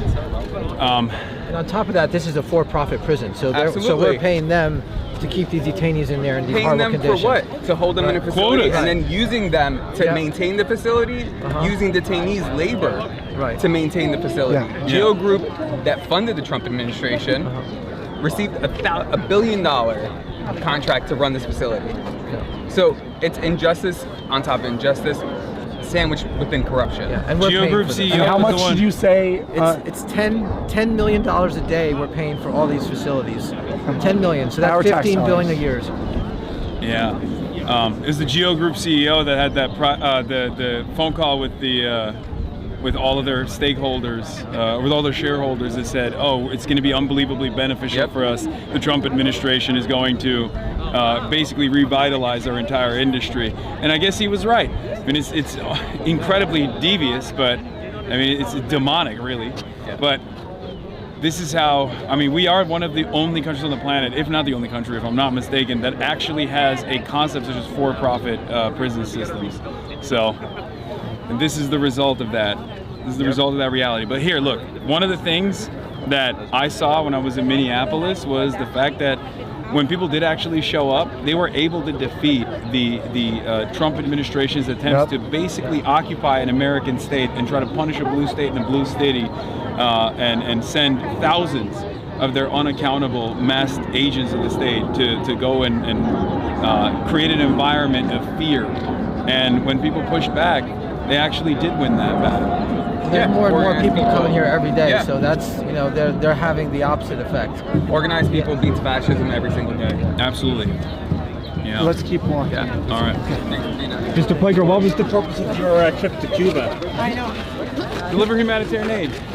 Do you think you broke any laws doing that? No, I don't. Can you tell me about you mentioned it in your Twitch during the week about the funding that comes to these left-wing organizations, the Neville Roy Singham network. Can you comment on that? You know, and as someone whose family was from Cuba and survived the Armenian genocide and escaped to Cuba, what's happening there is it's egregious, and I honestly think it's horrifying.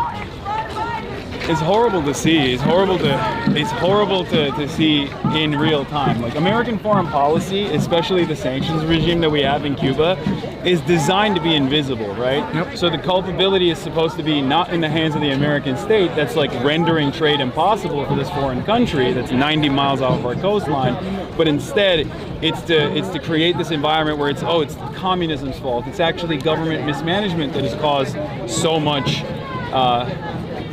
destruction of the state capacity. And then you go there and you see it. You talk to these people. I talk to ordinary Cubans. I talk to doctors. I talk to members of the government as well, and researchers, academics. And one of the things that I saw very quickly was that even when you read about the terror that the sanctions regime has brought upon the Cuban population, going there and talking to these people in real time, you develop a very different understanding because it's so insidious. It's baked into every single experience that Cuban citizens have. It's not just the oil blockade. A lot of people obviously have been focusing on the oil blockade element of it because Donald Trump, in his bravado, in his vulgar way of communicating some of the actions that the government takes, came out and straight up said, we are going to implement an oil blockade, which made that whole invisible process very visible for everyone. It's great again. But basically, when that took place, a lot of people started focusing on the fact that the energy grid was collapsing as a direct consequence. But even before then, there were many issues. What are they saying?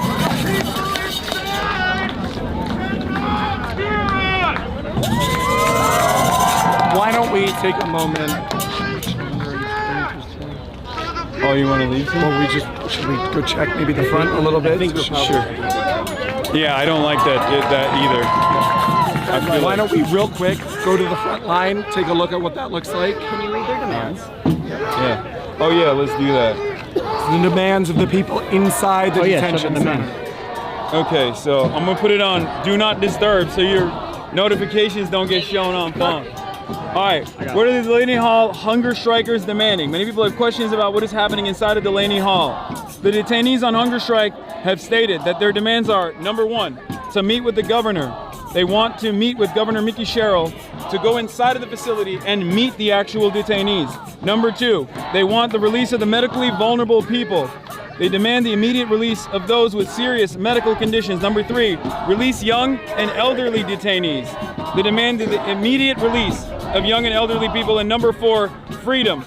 We're not striking to demand better conditions and treatment. We're doing this to demand our freedom. And they've said that they're going to continue the strike until they get heard. The hunger strike is not about improving the conditions of the facility necessarily, but to meet these demands. Most recently, they want medical attention for members in 2A and B who were the targets of retaliation. Mr. Piker. What is dropping? So one of the biggest problems here, of course, is the media isn't really covering the whole story, right? Yeah.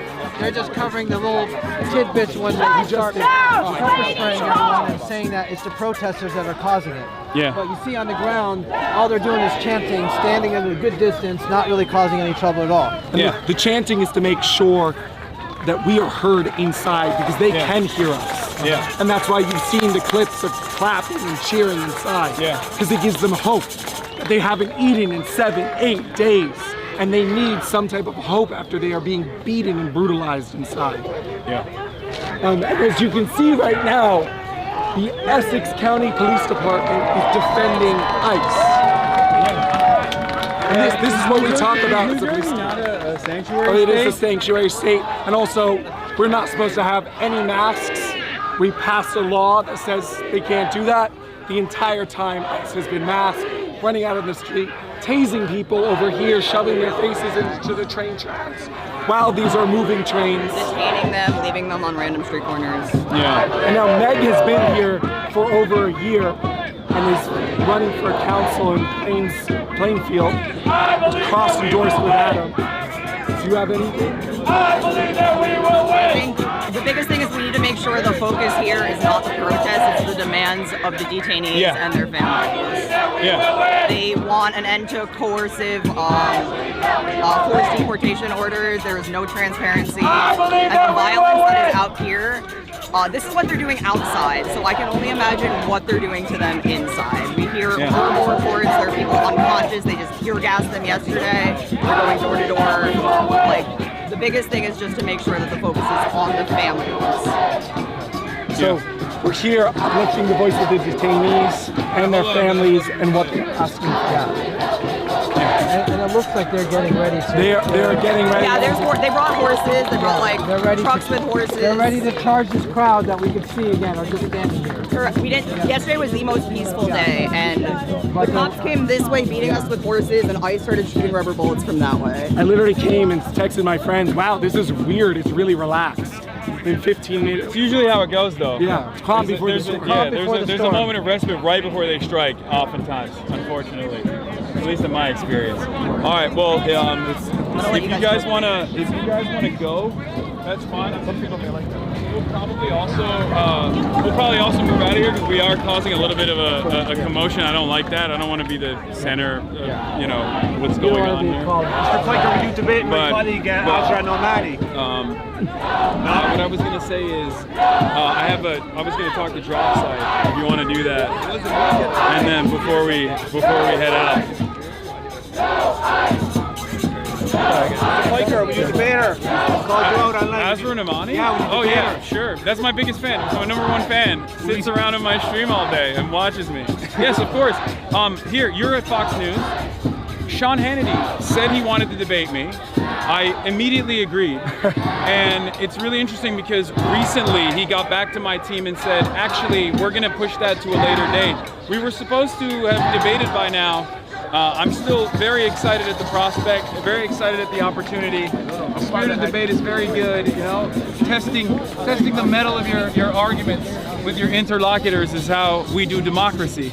So very stoked on that. And I do respect Sean Hannity for pushing back on his co-host on his radio show when she said, why are you platforming Hasan? You should be ripping his throat out with your hands instead. And he was like, that's ridiculous. It is a little bit ridiculous, I'll be honest. But, you know, I have my hyperbolic moments too, who cares? But yeah, like I said, I'm perfectly... Two debates, HasanAbi and Sean Hannity. Lock it in. Azra. Make it happen, right? Yeah. I'll debate Azra after Sean Hannity agrees to the debate that he wanted to do. All right, no problem. Will you speak about the foreign influence, the money that's coming from China? And the thing is, so here's what happened with that. Manhattan Institute and Azra herself as well reported on something that is publicly available information that you can get off of a Wikipedia page. I don't know why there's this environment of suspicion or this environment that takes this sinister shape for some reason when we're talking about things that are totally above board and totally legal.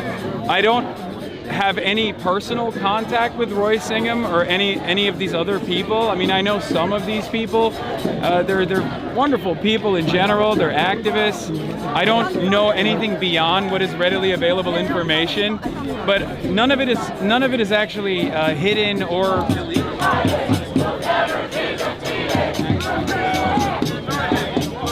Hey, Hasan. And protesters in particular. I feel like that's not great, especially considering that Donald Trump said he was going to end cancel culture, he was actually going to end wokeism, and that he was the free speech president. I feel like there are a lot of people who believed in that message, and now he's betrayed that message. But then again, he also said he was the anti-war president, and we found ourselves in a litany of different conflicts that we shouldn't be in at all.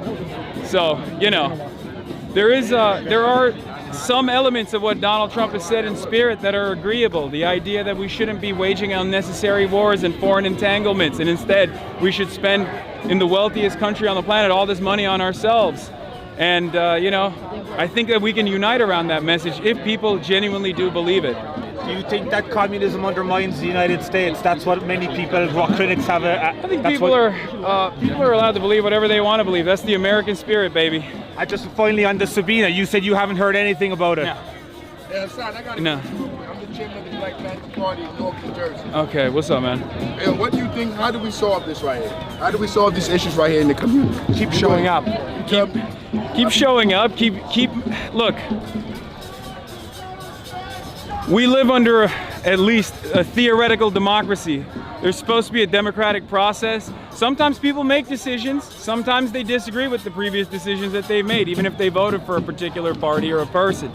And when things like this are happening, when we have people that are being unjustly detained, people that are simply waiting for their court dates, or people who are already at their court dates, what's wrong? People waiting for their court date or at their court date. You want me to move? Stay focused. You good, my boy. Hey, Adam. Hey, you heard me? Stay focused. You good. But the people that's what you call it? Like you, Hasan, stay with me, baby. Ain't nobody coming. They're not coming to do nothing on us. You listen. I ask you a serious question. It's like you demonstrate. Most people you demonstrate. You try to get your demands be heard. No. I don't have demands. Stay focused. Stay with me. No, not your demands. I'm saying their demands. There are demands that are being made inside of this facility by people who have been unjustly detained inside in heinous conditions. And how we solve this? How do we solve this? They keep protesting, and we keep showing support for them with the hopes that eventually it gets to a point where these institutions that are doing this violence feel a sense of accountability and they change what they're doing. And you a socialist, right? You're a socialist. That's a political. Yeah, not to get dangerous. That's what it says. You said socialist.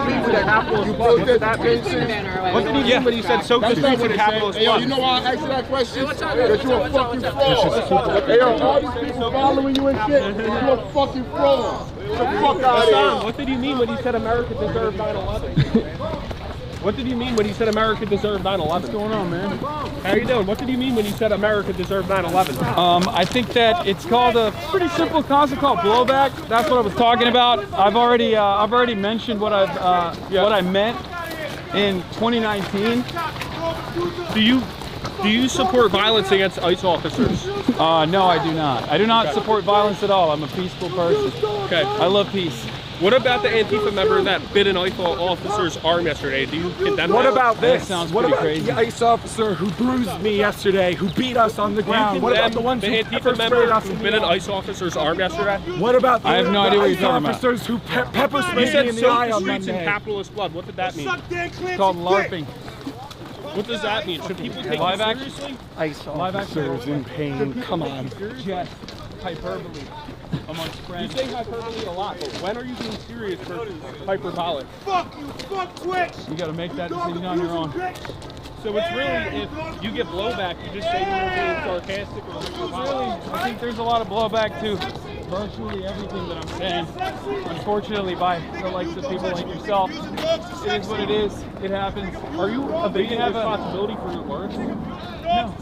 Not at all. He's never done that. Okay, Timu Nick Shirley, that's enough. All right. Let's move on. Nice to meet you. Move on. Thank you. Did you work with the Cuban government? You're It excused. gets more preposterous Hasan, as did you you go work on, with you the know? Cuban You government? can't entertain them at all, otherwise they Hasan, just Yeah, I start would making have things up, you know? expected a sense of charitability, Yeah, but no. Hasan, did you it turns work out. with the Cuban government? Do you guys have a vehicle out here that we can Hasan, take can I show advantage you of? Got it over there Hasan, somewhere. Yeah. We can break the chain.com. Are you working with the Cuban Stop government? Israel arms going through New York and New Jersey. Fuck Twitch. We can break the Fuck chain. Twitch. Break the Yes or chain. no? You work with Fuck the Cuban Twitch and government. fuck you. You fucking view powder? Yeah. Yo, you abuse your dog? That's No, crazy, call bro. us the Yo, crazy your stuff. dog got a shot collar? Your dog got a shot collar?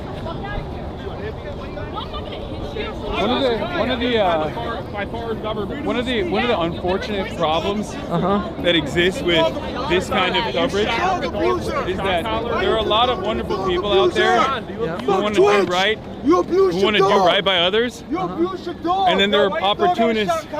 There are opportunists who want to make a name for themselves. That's all it is. And they try to do ridiculous nonsense like this. Hasan, you said soak the streets But- with capitalist Let him blood. breathe. Let your dog breathe, bro. You know, You said It's America unfortunate deserves that people 9/11. try Rights to too. change Animals the deserve rights message too, brother. from the voices of the Animals detainees deserve rights about too. themselves. It's just that That's what we're seeing here. their minds are so twisted that they think other people are the same way. yeah. Well, the thing is, Rob people, right? it doesn't even make sense. Rob people, right? It doesn't even make sense that there's no sense or sensibility to the message. Hasan, why won't you answer my And it question? actually unironically makes the people screaming like this look very strange. Why are you telling people to rob people? But They can't. a lot of people don't have any sort of a lot of people don't have any Whoa. Give me my mic, understanding. give me my mic. I don't have it. You know.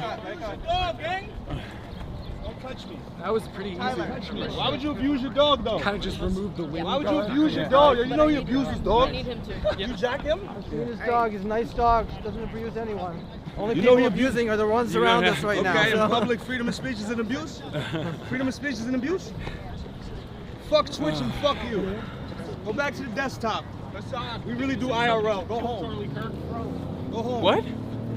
Did you say somebody should kill Charlie Dog Kirk? Abuser! You didn't say that? No, I was about to debate Charlie Kirk. Why the fuck would I want anybody to kill him? I was supposed to. I was supposed to debate Charlie. Listen, I know this is a difficult concept for you to understand, but I was actually supposed to debate Charlie Kirk 2 weeks prior to his assassination.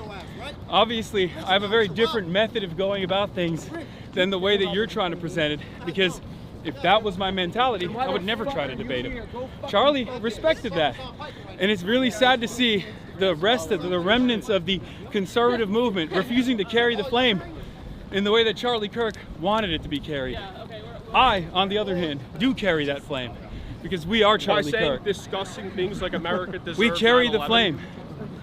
By saying We fight for the discussing things gospel. Like America deserves 9/11. We honor his name. By working with the Do you Cuban know those government. words? Do you internalize those words? You should. Charlie Kirk is used inspiration, and he didn't work with the Cuban He's an government. inspiration Did to you me work too. With the Cuban government. He inspired us all. Why won't you say Certainly anything myself. about your involvement with the Cuban government? I mean, you're making shit up. What do you want me to say? Like, Did you work with the Hi. Cuban government? Are you conspiring with the Cuban government? no, dude. What the fuck are you talking about?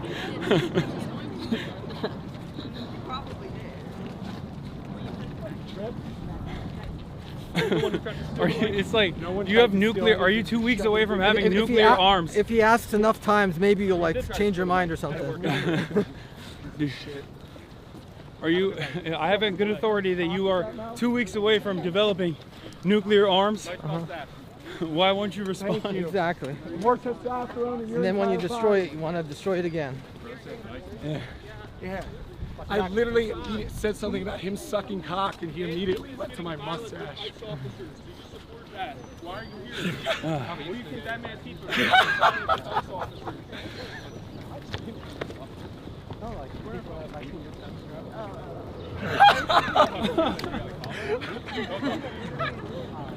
As for his, Did you use a stock collar on your dog?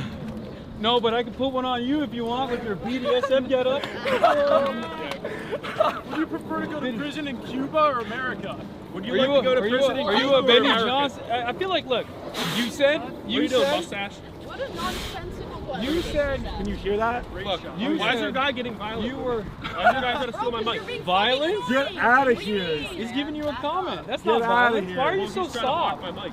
Yeah, because you're fucking following someone, dickhead. Like we don't want to talk to you. What was your comment? Do you do this Would to you like women? to do prison Do in you do this America? to women Would who you like don't to go want to to talk to prison you? in I would like to America? do prison this in to women 0 who don't want to places. talk to you? Prison in Do you America do this or to Cuba? women who I would don't like want to do talk prison you? in 0 places. I would not like to go to prison. Shorts over there. I'm not That's my take. Why are you staring at his ass? Fucking 3-inch shorts. Oh my God, you do have the booty shorts. This guy's right up on your ass.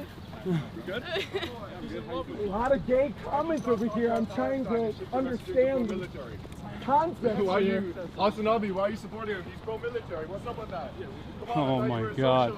We have literally, we have the fucking schizos of every spectrum today. Oh my Lord. Oh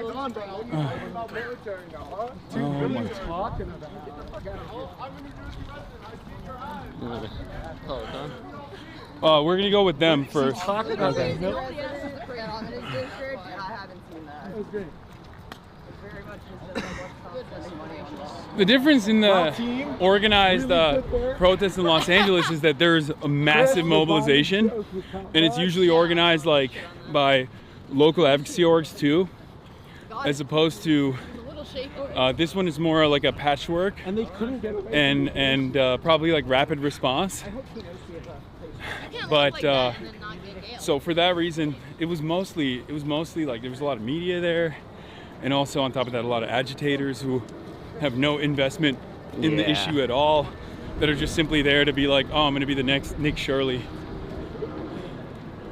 And you know, there were influencers and agitators there yesterday and the day before macing us.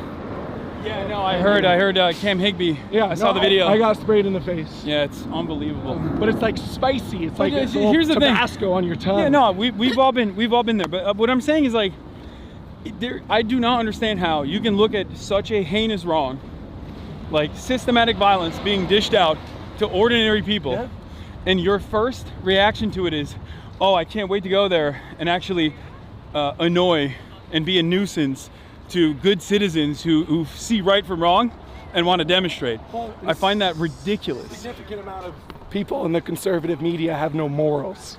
Yeah, it's insane. It's usually what it comes to. Hey, it's not garbage that they're spitting out. Do you mind if I So get all around? they hear is that same thing over and over again. Yeah. Son, I just Let me want to get thank through you. I here. got a 19-year-old son that's engaged in part because of you. Hell yeah. Engaged in politics. Thank you for being here, man. Fucking debate lord. Debate Wait, lord? you said something else? Oh, yeah, we thought he was married. No. Nice to meet you, man. Thank you. All right, see you. See, we needed something like that, right? Oh, there's most of the people are like that. It's just this is an environment where there is per capita a lot more fucking weirdos. Yeah, we get to it here. It's getting, like, in my experience, I've been to a lot of this stuff. It's getting worse too because like they feel emboldened by the government, and that's the reason why like Cam Higbee, when he was allegedly pepper spraying the protesters, he like was able to run inside of the federal facility right after. So when you have that environment of like no accountability whatsoever or direct protection by the federal government, you get much more bold, knowing full well that you can just do whatever you want to do.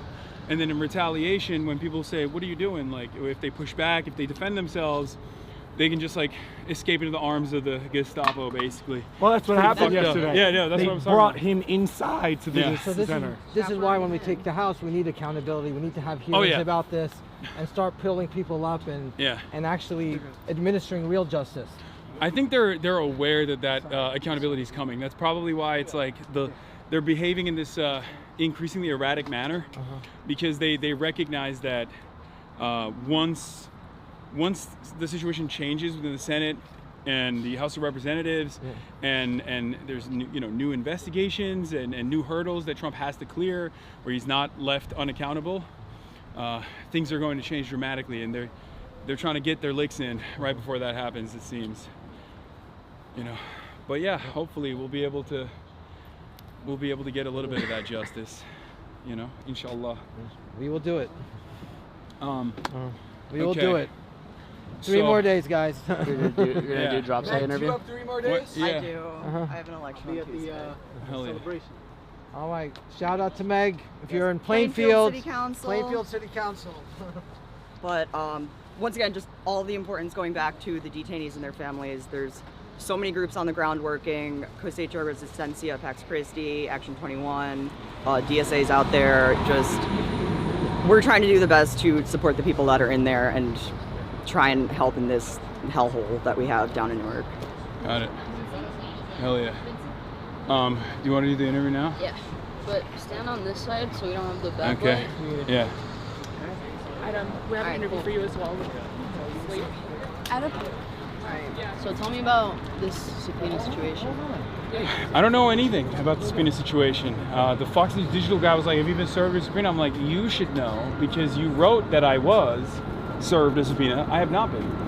So I have no idea what's going on there. But I think the entire purpose of the subpoena is to create an environment of fear, to try and silence any sort of opposition to the federal government's actions, try to stop activism, to create a chilling effect on speech. No, it's that's what I think is going on. It's just lawfare. Are you concerned at all? I'm much more concerned about things that are happening inside of the Delaney facility, or the fact that a Cuban invasion is potentially imminent, the fact that there is a global energy crisis, than my own personal safety. I don't know. I get worried more so about what kind of precedent the administration is trying to set as far as targeting dissidents, as far as trying to silence the opposition to this government. So that's what I'm more so worried about than my own personal safety and security. I mean, seemingly it's having the exact opposite effect and just bringing more attention out to you. Yeah, but not all attention is good, as you saw when we went over there. A lot more shitheads that are like, oh, I can gain clout off of this, you know? Which is really sad because this is a serious issue. Yeah. All right. Tell me about, why are you here? Well, I was here to listen to the demands being made by the detainees and why they were striking. I wanted to see what kind of militarized police force is out there trying to silence the opposition to these actions.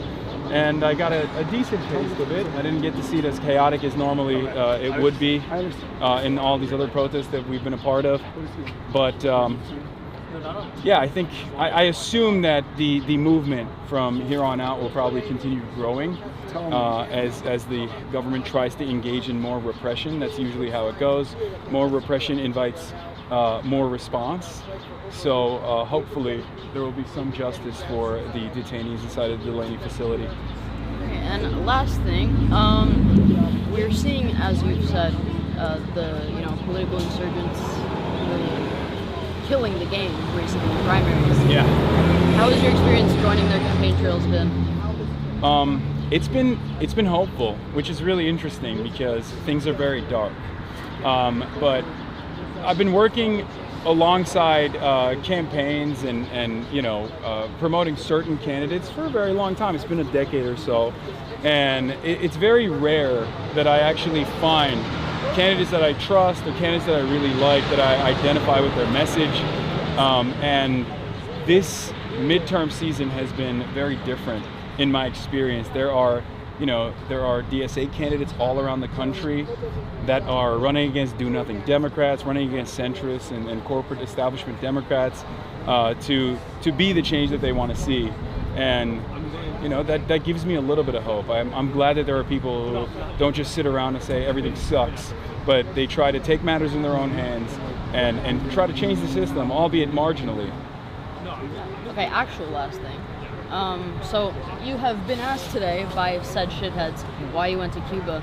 I want to ask you the same question, but not in bad faith. Yeah, no, I went to Cuba. I'll answer it in bad faith too. I went to Cuba to deliver humanitarian aid. I also got a journalism visa as well to see the impact of the American sanctions regime, and it was devastating. And I did both of those things. I made a mini doc about it on the sanctions. I interviewed activists, doctors. I interviewed other politicians. I interviewed the foreign vice minister of the Cuban government as well to try to figure out how much of the devastation in Cuba is the responsibility of the American sanctions and how much of it is the economic mismanagement of the government. And the reality of the matter is, it is pretty lopsided and not in favor of the American government there. It's mostly the American government's 60-year-long embargo and the subsequent blockade that has destroyed its electricity grid. They're trying to electrify it to the best of their ability. They're just trying to survive. They're very resilient people.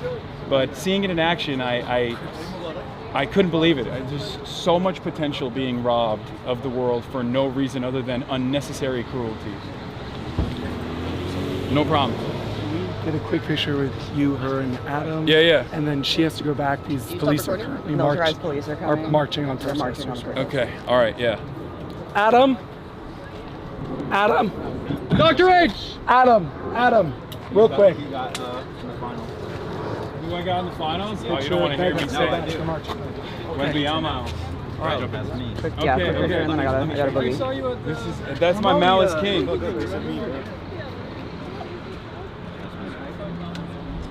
Malice and Olympic. Oh, I did that for you, bro. Oh, hell yeah.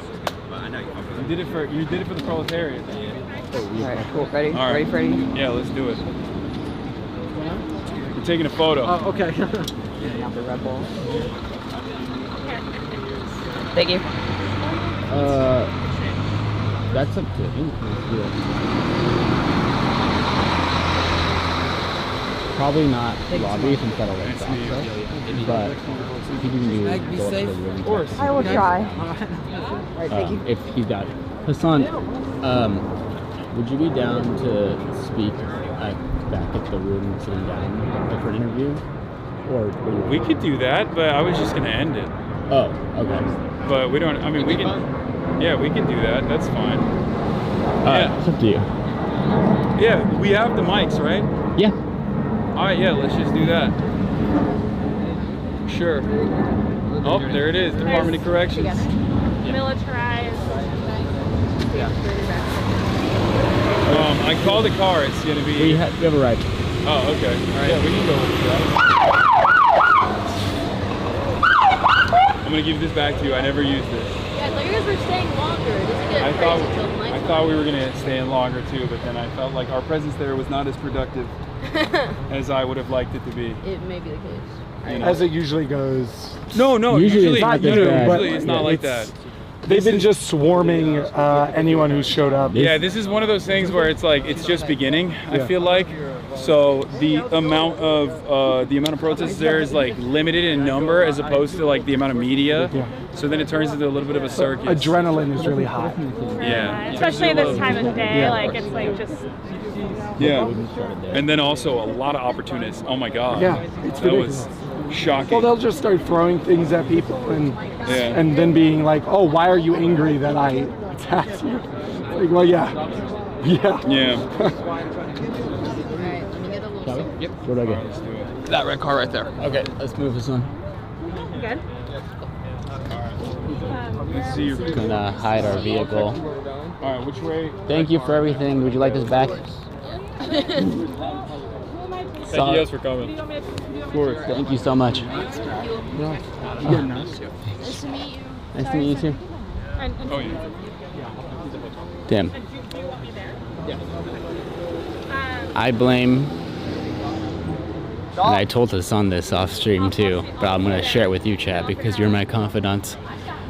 I was like, this motherfucker sits down in the hotel room, frame one, after telling me all day, we're not gonna tell anybody we're going to Delaney Hall, we're just gonna show up there, that way we don't attract any unwanted attention. Frame one is just like, yeah, we're gonna go to Delaney Hall later. I'm just like, God damn it. Too careless. I bet you at least 5 of those guys were not gonna be there until they heard on his stream. What was that shit? Saying that. It happens. But that was particularly bad because I guess he's just bigger also now. Not as productive as we would have liked, unfortunately, but kind of out of our hands. He represents. It's like we've done these so many times before. You guys have seen, and there have been times where like we get a bit too much attention on us, and we try to like stop that from happening. But I didn't show you guys. I didn't pan the camera to show you guys. But at one point, remember at the Zoran election party where there was that shot that I got of him with 100 fucking 100 fucking cameras, like crowding around Hasan, it was like that right now. I just didn't pan to it, but we were standing there and there was like at least 30 people with cameras and phones surrounding. I was like, this is not what we're here to do. Like, this is not the point of this. So, probably best if we GTFO. I didn't realize I made an impression. I'm with Thanks for shouting them out on stream. Hell yeah. Nice to meet you, man. Yeah. They're waiting for us. All right, let's go. All right, let's go. Which one? This one. Red one? All right, let's do it.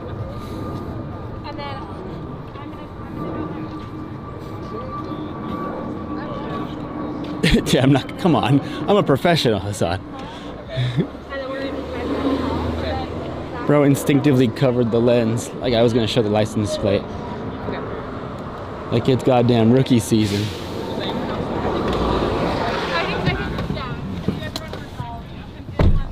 Okay. Okay. That was something. That was something. Joking. Oh, we're. Oh. Where do you want him? That's not Maybe in the front seat. Front seat, probably. Yeah. Okay. Yeah, that's crazy.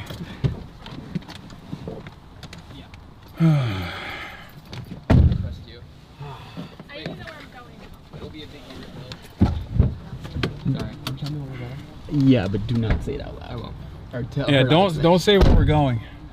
But I will show you where we're going. Here, I'm just gonna show you, and then you can put it in your. Yeah. This one. Should arrive in a Barney suit next time, incognito. How uncomfortable would it be if I? Oh, you can try it. Yeah, you can That's probably squeeze easier in here. You're All tiny and wayfishly twink like me. It's true. Okay. I just got done losing My 30 car was pounds. about to be here too. Hello. I got some room right down here if you want. Where? Right down by my feet here. Thanks, Adam. That's great. Oh my gosh, that was something. Where I had the cats before. Okay, let's do it. These windows. Move up a little bit more, give you some more room. Oh no, I'm good. I'm good. You don't have to. My knees are fine. I'm never gonna forget. You're joking. I open the door. Yeah. Yeah, we're carpooling, chat. Not the New Jersey welcome he deserved. I mean, we didn't get to literally talk to people from New Jersey. Every single person that was there, that was an agitator, was outside of the state. They literally fly to places like this. People in the MAGA movement and you know, kick streamers and shit like that. They fly around just so they can get their licks in. You know, get a couple clips. It's a sad state of affairs, but what are you gonna do? You know.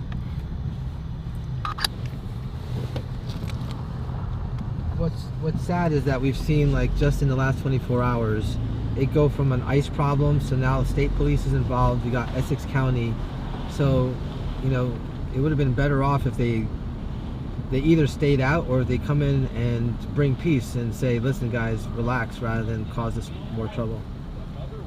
Yeah. Hi guys. There was literally a guy yelling about the Twitch CEO's name. Like, they were yelling about Dan Clancy. It's like, dude, you're not a serious person. You're not a human being. Like, you're barely a fucking human being if you're doing that at a situation like this. It's not like we're at a block party or something and you're ruining the vibes. You're doing this at, like, you're doing this, you know, 500 meters away from people being starved to death. Yeah.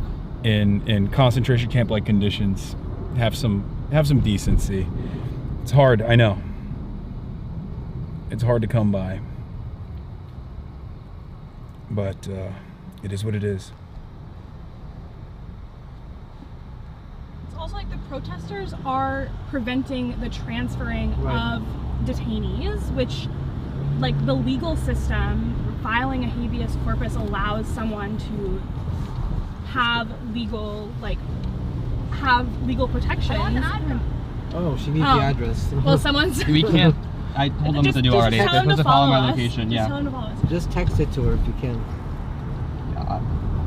And instead of, like, having due process, which, like, lots of people, especially the people that are getting picked up inside the courts, are just going through routine immigration appointments, and instead of having due process and access to legal representation, what happens is they're coerced into signing deportation orders that are meant to be confusing. Yeah, when I was there last week, they were all given. This was when they transferred Martin Soto to the other facility.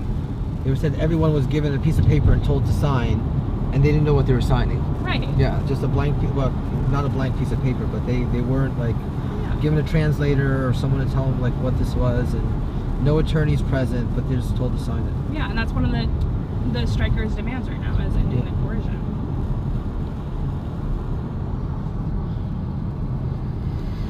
Potholes everywhere, bro. It's New Jersey, baby. I mean, it's actually, the roads here are nicer than California. I will. Don't judge New Jersey by right here, okay? There's better parts of New Jersey. Yeah. Ready to do some pothole politics.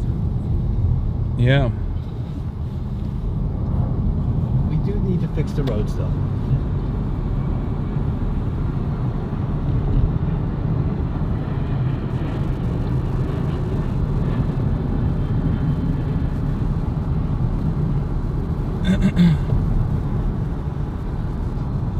You want to explain in chat what's what happened? So we're gonna head back to the hotel, and we're just gonna do a. Oh my God! We're gonna do a sit down, if we can get there, honestly, because I don't know if we are capable of getting there. But if we can get there, New York's tax money is going to give no property taxes in this Amazon warehouse and not fix the roads. But if we're gonna get back to the hotel, we're gonna do a sit down interview and talk a little bit more about what's going on in this facility in a less chaotic environment. You know. That's what we're doing.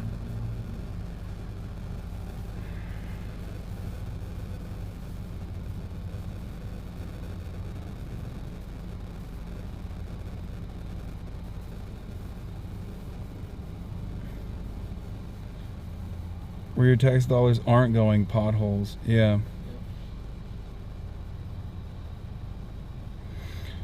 Oh.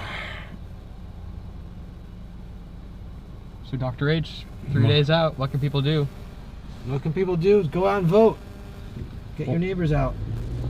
And what can they do all across the country? They can make phone calls. We got phone banking.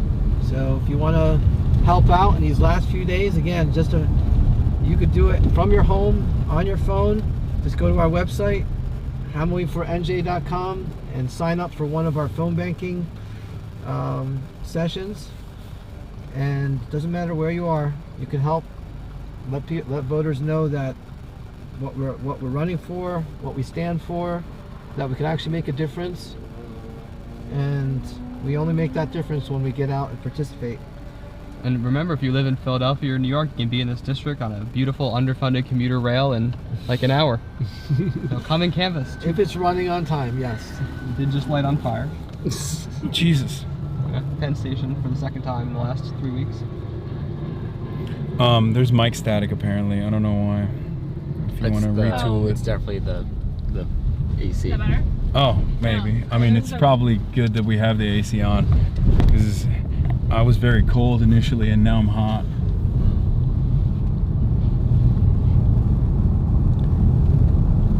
Oh my God. What shocked me was the ultras. That is usually not an expected sight. That was weird. Ultras? Don't worry about it. Don't. It's just people who are like, you support the Democrats. You know.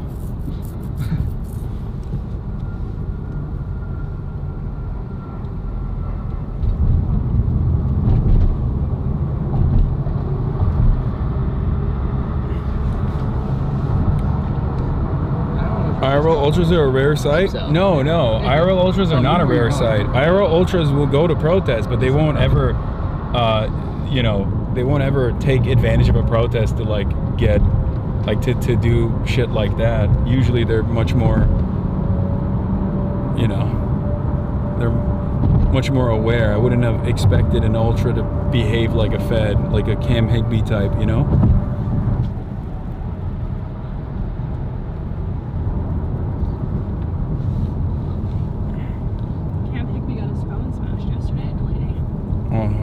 I disavow.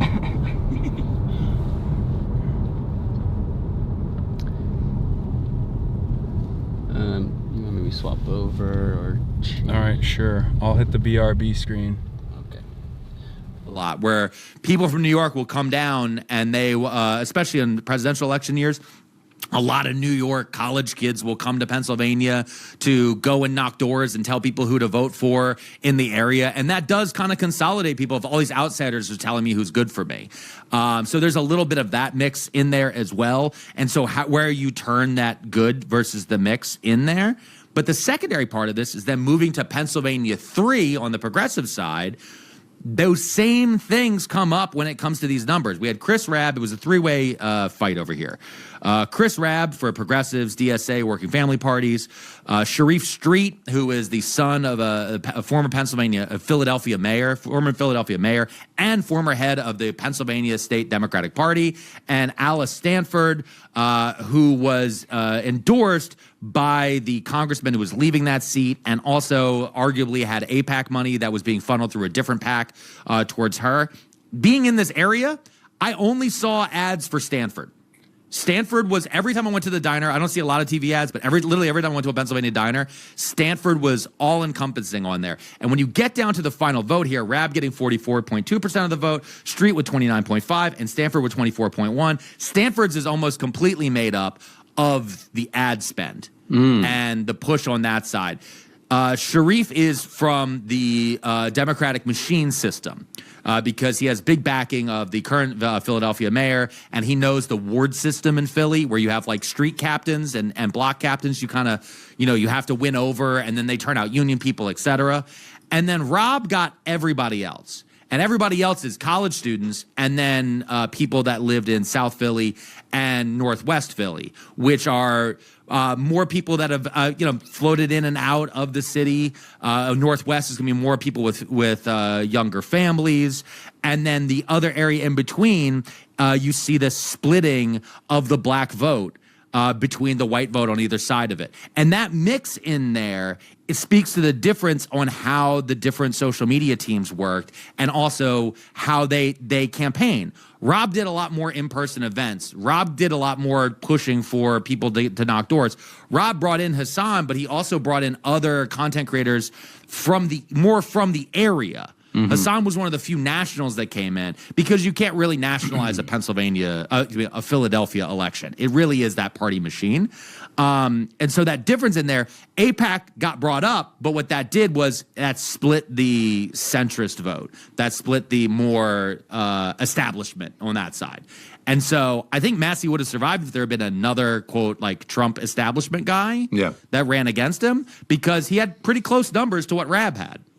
Yeah, I find myself often leaning towards the more progressive candidates in these primaries just because I think a lot of people are craving something new. But even looking at this, I don't know. I'd be interested in your thoughts on of having to get more than 50% of the vote just as a concept, because whenever I see these races, and I think more so primaries, because there's a few that like the anti-Trumpers have won where it's a general election and they have like 35% of the vote and they were able to get through because MAGA split the vote, right? I think is it the mayor of Miami that I'm thinking of right now, I think? Yeah, something like that. Yeah. Something like that. But even seeing Rabb with 44% and then you talking about the more centrist votes getting split, I'm like, how are we not at a place where, at least for primaries, that we're not doing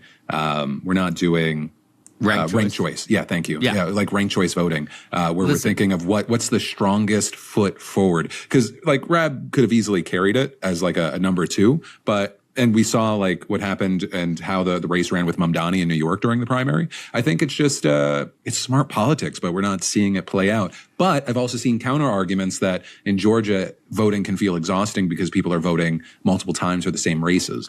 So I don't know. I've heard different arguments. I just think ranked choice makes the most sense on paper. I don't love runoffs because runoffs actually are, especially in Georgia, are based on racism.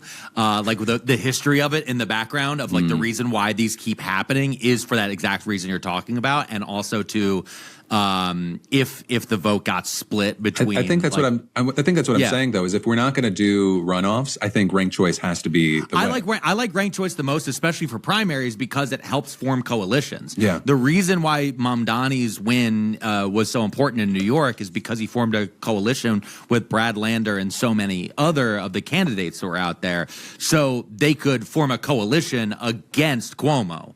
In this case, there was not a coalition between Street and Stanford. They both were fighting for the same vote. Rabb was able to get more. This is also in PA3. This is I've heard it now said it's the bluest district in America. It is Republicans don't even run here. I don't know if you've ever been to West Philadelphia. It is bluer than you could ever imagine. Okay. In fact, if you go to West Philadelphia, like Kamala Harris is a conservative there. Like it's like crazy when you get into some of the areas here. But when you're looking at these things, like you would also have more people enter in the idea of ranked choice. You have more people wanting to enter because you don't end up being a spoiler for other candidates because you can do coalitions. Right. And then you can say, okay, if you're going to vote me for one, but vote him for two because he's the next closest. And I love ranked choice. Ranked choice is what got us, it was a win. It was a congressional win in Alaska. Ranked choice also pushes back on the wings of the party. Ranked choice, because you end up with an all or nothing in all of these parties, and you can kind of find a better spread. I don't like jungle primaries, which is what we're seeing in California. Jungle primaries is where everyone runs kind of unlisted, even though you know who everybody is. And then the top two go into basically a runoff for the general. I think that's shit, and I think that's stupid because, again, it's trying to break the parties while actually also leaning even further into one-party rule. I love the idea of ranked choice. And all right, we're back. The thing that I will say, we're back, and no, I'm gonna sit there. You sit here. It'll be fine. But we are. Microphone is gonna be on, and the camera's gonna be on in a second. I mean, this is not the best, but what are you gonna do?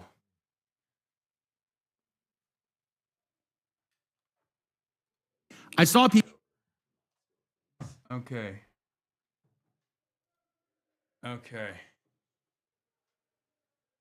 Maybe I can sit on it. Do you have another room? Is there like a chair we could pull up from somewhere else? No, I'll just sit on these pillows. So it's like, boom. There it is. Go. Look at that. Good. It worked out. Okay. Did you visit any strip malls favorites? No, that's not it. That's not. So the mic that you have on is what we're going to be using once. Did you connect it? Okay. Wait. The microphone is not connected. Oh, it's not. Oh, it's picking up now. Okay, we're good. It's really loud though. Okay. We're good now. No, it's fine. But it's on. It's not mono. It's not mono, and normally it's mono. I don't know why. Well, let me check how it sounds for a shot. But give me 1 second. Let me change the camera. Yeah. Okay. You sound underwater. Oh. What? Left ear only? Yeah. Okay. Go to the audio source here. Uh-huh. And go to the browser. Or click on right click it. Wait, this is not normal. There's just right click and go to properties. I know, but this is sorry, not properties. This is not advanced properties, but this is not normal or filters. No. It's advanced audio properties. Wait, why can't I? Where? No. I can reconnect it 1 second. Yeah, we're gonna fix it. Hold on, chat. Oh God, everyone is complaining. Go back to that Shure SM7B right now. Okay. All right. Well, we'll just keep using the Shure SM7B for now, and then eventually we're gonna fix it. Hold on. None pizza left audio. What does that even mean? Okay. 480p camera. I know. Oh, are you gonna give us the other mic? Oh. Okay. Sounds good. Yeah, well, it's not working. It's just the microphone. This is what we're using, but I'm going to swap it to our button mics. So these clip-on mics have always been a bit below par, and Haas needs to know that. Okay, calm down. No, it's not Austin Ox. It's someone else in the chat. Everyone is a backseat producer. Heard it work for a second when he unplugged? No, he didn't. Hold on, let's see. No, it's still... What the hell? Why is it fucking not... Huh. I think maybe it's not a Unify thing. I think it's a camera setting thing, maybe. Yeah, I think that's what's going on. Yeah.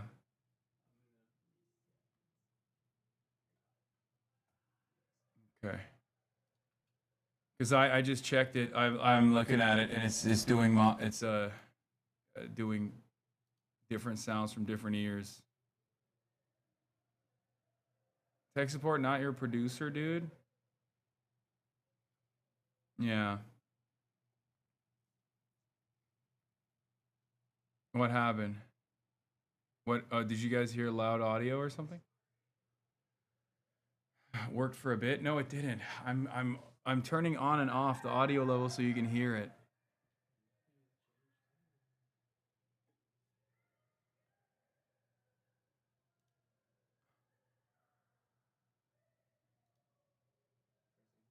Hello, hello, hello, hello, hello, hello, hello, hello. Oh, it's fixed. Wait, what? What did you do? I'm just goaded. It's good. What was it? It's good now. I clicked the button on the button. Okay, that's what happened. All right, so I was right. Some did change. Okay.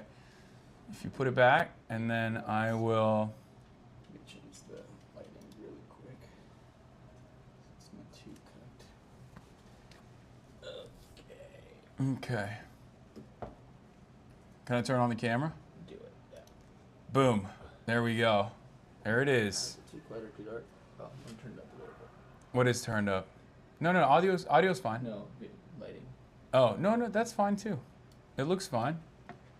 Oh, okay. It's also, yeah. All right. Dr. Adam Hamawi. Yes. Thank you for standing with us. Yeah. thank you for participating in this process. It's there's always issues on live production. It happens, but so we went to the Delaney facility. You've been there already. I've been there a few times. Yeah. And how has the environment changed a little bit in your experience? Like, are there more people? Are there less people? Is there more? I feel like there's a lot of attention being paid to the story now. More so than before, as I guess the hunger strike worsens. Are there more people coming out now? So there's more people, but I'm also seeing more agitators. Yeah. Today it wasn't like last week there was really just protesters there standing in solidarity with the detainees, but here there was just a lot more people going and confronting them and causing problems and making the situation worse. Yeah, it's unfortunate, but I think when people don't understand the stakes, in my experience at least, when people don't understand the stakes of what is unfolding, or when they're so cynical that they don't even care about the inhumanity that's like taking shape 500 meters away from them, they just see this as a leg up, an opportunity to make a mark. Right, and we saw that when we got there. I mean, I think we actually helped the protesters because we drew away this crowd of agitators away from them, and they got to protest in peace for a while, while they focused their attention on us. It happens, but ultimately, what we were there to do is like showcase we'll try to get a better understanding of what's exactly going on. So, as someone running for Congress. What is your suggestion in terms of curbing back some of this stuff, whether it be ICE violence in general towards protesters exercising their First Amendment rights, or even accountability to ICE? So I mean, I've been running from the beginning that we need to abolish ICE, and this is a perfect example why. You know, to have these for-profit detention centers that really are violating people's human rights, violating civil rights, really violating our Constitution by holding them in there without any, you know, accused crime for prolonged periods of cruel and unusual punishment inside with like food that has spoiled and worms coming out of it. They don't have proper medical attention, so you know we all heard about a woman that just had a miscarriage in there this week. Yeah. And there's diabetics. I heard of a paraplegic that was inside. They took away his wheelchair, took away his crutches. They said the crutches were weapons that could be used, and so he's in there, can't move, and basically in solitary confinement because they can't keep him in another facility. What is that like the type of government overreach that we're seeing here, and the systematized version of violence? Does that remind you at all of like some of the experiences that you had working in conflict zones, and the way that like an occupying force would operate against what they declare as an enemy force? Well, this is again an increasing, you know, presence of fascism in this country, right? You call a state of an emergency, and that state of emergency then gives you an excuse to do whatever you want. And we've seen this like play out in so many dictatorships, and this is exactly what Trump is doing. He called this immigration emergency, which it wasn't an emergency. We don't have these criminals roaming the streets like he claims there are. Yeah. These are just our neighbors. Well, there are criminals. There are DC. criminals. They're Yeah. in DC. Yeah. But yeah, go on. Sorry. Yeah. So that state of emergency gives you an excuse, not a good one, but an excuse to do whatever you want. And this is what we're seeing right now. And this is a federal facility. I mean, the fact that we can't get federal oversight in there is again, why is that the fact? You know, we have members of Congress that have tried to get in, that they aren't allowed to go in. The conditions we're told are horrible, and they say, you know, if they disagree, then why aren't you letting anyone inside to take a look? I mean, this is, again, the same thing that these dictatorships have been doing, and you know, for centuries all over the world. We see this, you know, throughout the Middle East. We see this going on in Israel, and we are now taking that and putting it here in our country. And you know, it's existed at a low level before, under the waves, but now it's in broad daylight, and we are allowing it to happen.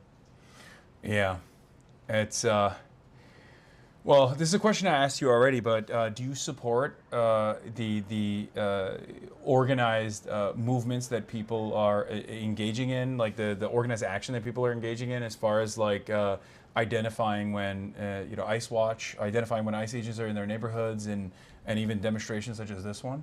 I do. I mean, if it's a peaceful protest, peaceful demonstration, and if you know, communities are organizing to help their neighbors. You know, this is what happened in Nazi Germany, right? Like in Nazi Germany, people were organizing to help the Jewish community to be able to hide, right? And to protect them. And unfortunately, we are doing it now in this country to help, you know, our undocumented, you know, brothers and sisters. And it's not just undocumented. You know, they are attacking documented immigrants. They're attacking U.S. citizens as well. So when we allow one group of people to be attacked, it's just a matter of time before it expands to everyone. Yeah, absolutely. As far as what the actions of the state, like let's say you have a magic wand, like what would you do? You're Governor Mickey Sherrill. Like, what are some of the actions that she could be taking in this situation, and how would you rate her response so far? I know this is a little, you know, yeah, I mean, it's a tough question. It's a tough question, but I think it's so important to be on the ground. It's so easy to, you know, get information that is limited when you're just listening to one source. And from my experience, traveling all over the world, going to war zones, going to disaster zones, the story is always different when you are actually there. You know, the media can only give you so much information, and whatever report you have from whoever it is, it's always coming from one point of view. So, you know, as a leader, I think you should be on the ground. You should try to get access. Again, this is a federal facility, so she's limited to that, but this is when we should be able to have our, you know, our senators and representatives to be able to get access in there as well. And they need to work together. Yeah, and I think senators and congresspersons could like potentially demand access with the governor as well, which is what Correct. I think Yes. they've tried to do that. But instead of doing that, it seems like the governor has instead decided to cooperate with ICE in some capacity. And I know it's a situation that is chaotic, and you don't want more dangerous things to take place. You don't want people fighting one another. But my suggestion always is to make sure that the local law enforcement is there to actually protect the constituents, rather than side with the federal government and side with the federal agencies. Right, I think they should be a buffer. I mean, it's one thing when you go in there and you see them facing one direction against a crowd. Yeah. Versus you're standing in Well, what we both saw is directions they and were- separate. And they were facing just a crowd. So Yeah. that gives an impression right there, rather than going in as a peace force or a buffer zone to try to de-escalate. And then you go in there and you're working against, against both sides or with both sides to tell everyone to stand down. And it's just, the demeanor, the stance, that impression makes a huge difference. Yeah. What are some of the things that you want to do in terms of accountability to ICE? So I think the first thing we need to do is start holding hearings. Exactly what is happening. When we take control over Congress, we're going to hold hearings of ICE. We want to hold hearings with the administration. Congress formed ICE. They did this back in 2003, and they have the ability to disband ICE as well. So, but not just hold hearings, but then you have accountability. So we have crimes that are being committed in front of our eyes every day, and unfortunately, they're not getting prosecuted the way they should, and people are let go for crimes that are being committed. So we need a Department of Justice that actually administers real justice, and that might take a while for another administration to get passed, but at least we could start the process. I feel like without that kind of accountability, without that kind of justice, people start losing sight of participating in organized democracy, and recognizing that the systems are actually the system is actually intact and will still serve the interests of the population. When people lose confidence in that, I feel like chaos unfolds, and that's a much more devastating predicament that I don't think many people are thinking about at all, and certainly not this government. Or maybe this administration is actually banking on that happening so they can engage in even more rigid enforcement and more repression and state violence. Right, it's almost like you're instigating it, Yeah. and then when people are upset and they rise up and that chaos happens, then it gives you more excuse to push down. Yeah, I will say, however, my experience in Minneapolis actually gave me a lot of confidence that this administration is still a paper tiger at the end of the day. I mean, they still need a popular mandate, and they know that they don't have it, because if they did, if they truly had a popular mandate, if they actually were, if their actions were genuinely popular, and the masses were backing them, then they wouldn't feel the need to subvert the democratic process as aggressively as they're entertaining.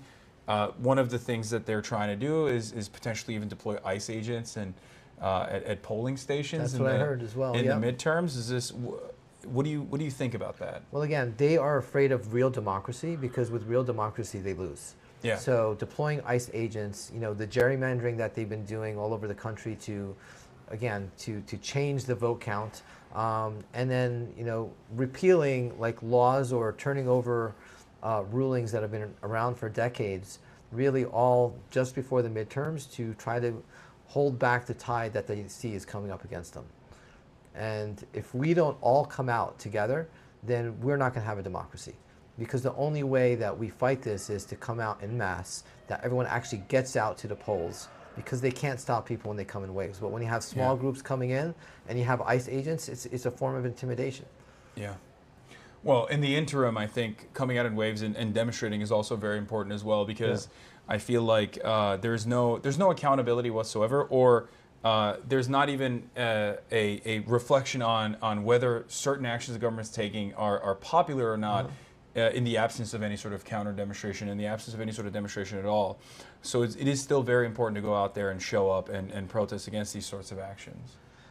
It's crazy that in a democracy where people are, when you're listening to the voice of the people, you have a certain group actually suppressing that voice. And it's clear that, you know, the freedoms that they say that they want to defend, the freedoms that really are supposed to be what makes up this country and that they say that people hate us for, are exactly what they're fighting against. They're fighting against these freedoms. Yeah. All right. Well, thank you so much for taking the time out, and thank you so much for coming down here as well, and participating in this alongside us. It was, you know, it was a little bit chaotic, but I feel like we got to see it, and we got to see it, and we got other people to see it as well. I think that's important because it's not getting the coverage that it needs. Absolutely. Well, thank you, Adam. What can people do? I mean, we don't have much time left. Yeah. This is 3 days, right? We got 3 days. Okay, so you could really vote tomorrow, and then you could vote on Tuesday. Okay, so Sunday the polls are open early. If you live in New Jersey, please get out to vote. And then Monday's off, like the polls are closed, and then Tuesday is primary day. Please go out to vote. You can make a difference. Tell your friends, tell your neighbors. If you're in town or around the area, anywhere close by, please come out and canvass. We're canvassing all 3 days, tomorrow, Monday, and Tuesday. And if you're not around the area, you could also help us by phone banking. And if you phone bank, just go to my website, hamawi4nj.com, and then you could find and just sign up there. We'll tell you our canvassing, we'll tell you our phone banking, and we'll be calling people all till Tuesday night to get them out to vote, so that we could get someone like me into Congress, so that we could abolish ICE and we could get this country back on track. Last question. Who do you have on Game 7? Spurs versus OKC Thunder? I'll go with the Spurs. Okay, all right. That's the right answer in my opinion, but all right, well, thank you so much. Thank you. All right. And everybody, that'll be all for today, and I will be traveling tomorrow, so I won't be live, but I'll be back on Monday, and I will see you then.